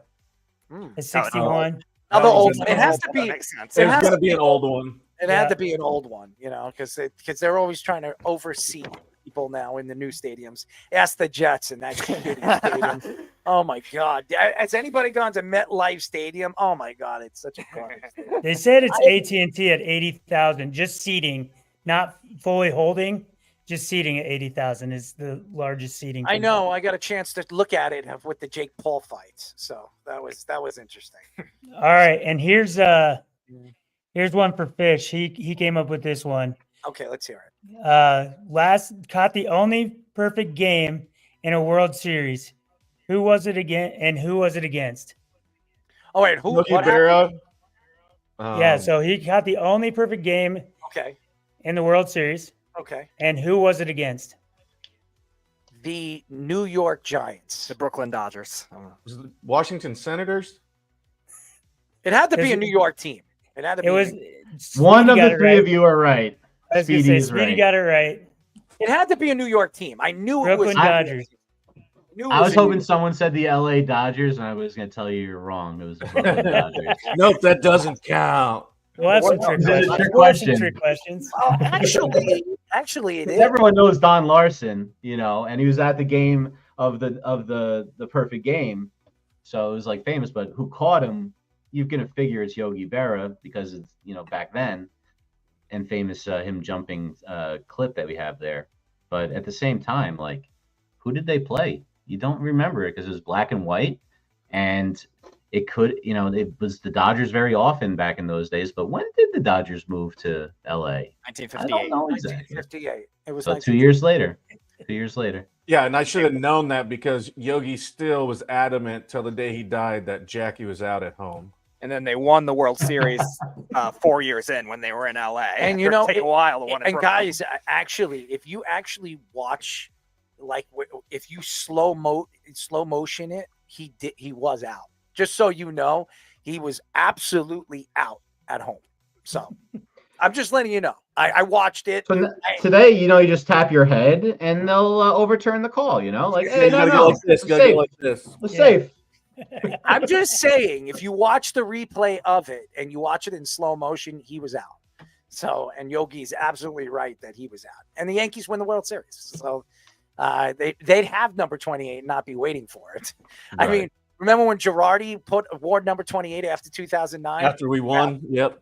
Never happened. He took somebody's number too. I can't remember who it was. I remember that. Somebody was wearing 28. It was a younger guy, I think. But yeah, he's like, nope, I'm switching. It figures. And then he went to Philadelphia and they were switching pretty quick. They were switch hitting, right, Speedy? I don't think Joe Girardi was a switch hitter. Are you a switch hitter? I'm not a baseball player. But would you be a switch hitter? No. Why wouldn't you be a switch I can barely hit as it is. I think I would try to hit left.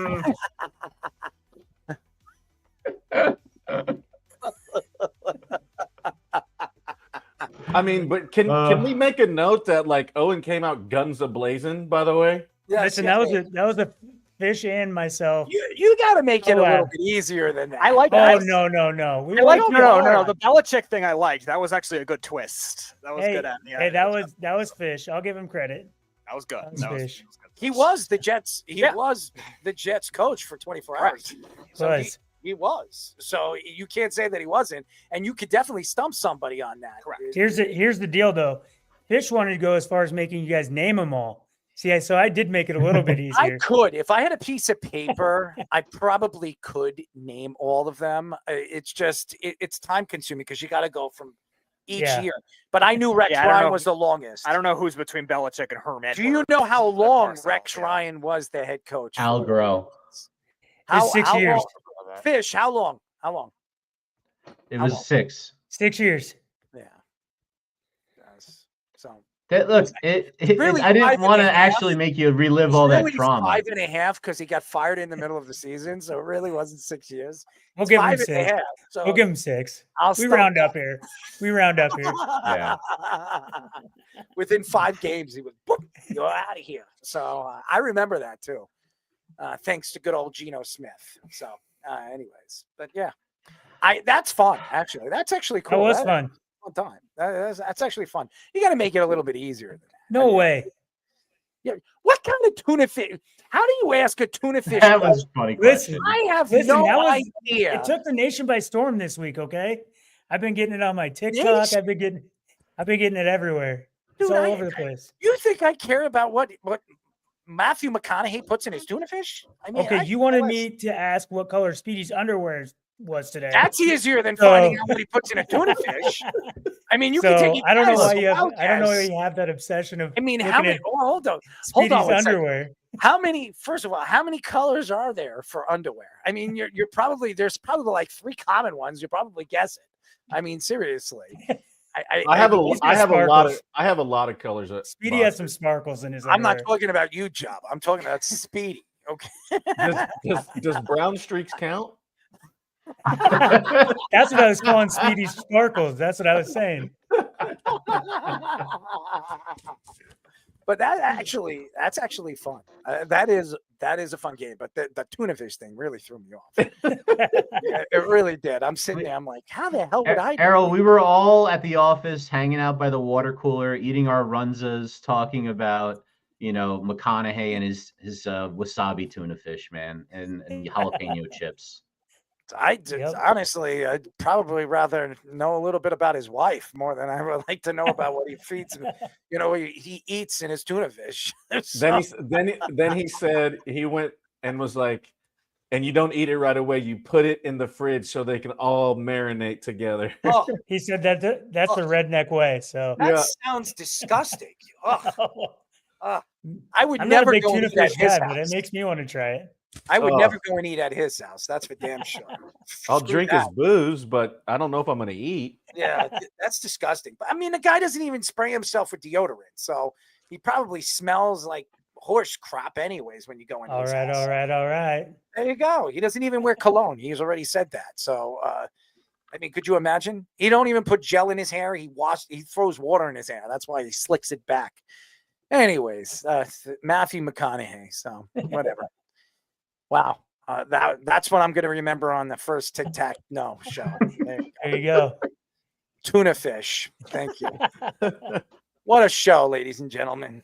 What a show. Anyways, we'd like to thank Danny Espinosa. Obviously, he was fantastic. Also, thank you to all the different people that called the show. It really was fun. It really was a fun show. I mean, we usually do our picks, but we don't have time to do that. So what we'll do is we'll all make our picks, and Speedy will keep tabs on it. We'll all send Speedy our picks tomorrow, and we'll keep tabs on it because we couldn't really get a chance to do that. But we went over the time again, Jabba. We're trying, Jabba. We're eventually going to hit it right. I'm just saying. But it was good. It was fun. It really was. Tic Tac No was really fun. I want to move that into the middle of the show so we can kind of so all the fans can actually see the craziness of tuna fish. Anyways, that's it, ladies and gentlemen. That's gross. It is gross. Anyways, that's it for our show, ladies and gentlemen. Scoops is back in the feed over there. He enjoyed his Hofstra, production over there. Speedy? What? You want me to bring him in? No. Speedy. I'm confused. You're always confused. You're a little lost tonight, aren't you? I'm confused. Confused about what? Why are you bringing... You're talking about Scoops. Yeah, but I brought you in. For what? Exactly. That's exactly what I'm trying to bring you in for. For what?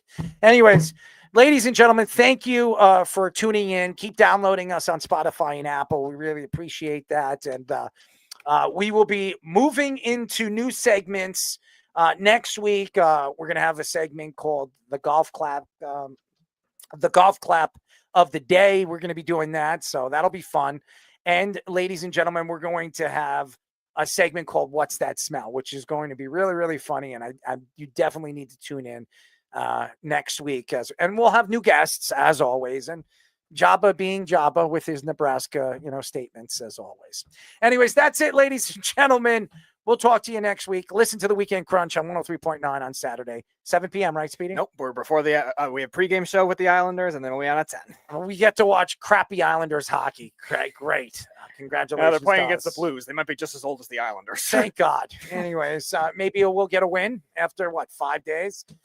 5 games. Thank you, Patrick Waugh and Lou Lamoriello, for making me want to throw up. Anyways, good night. Talk to you then.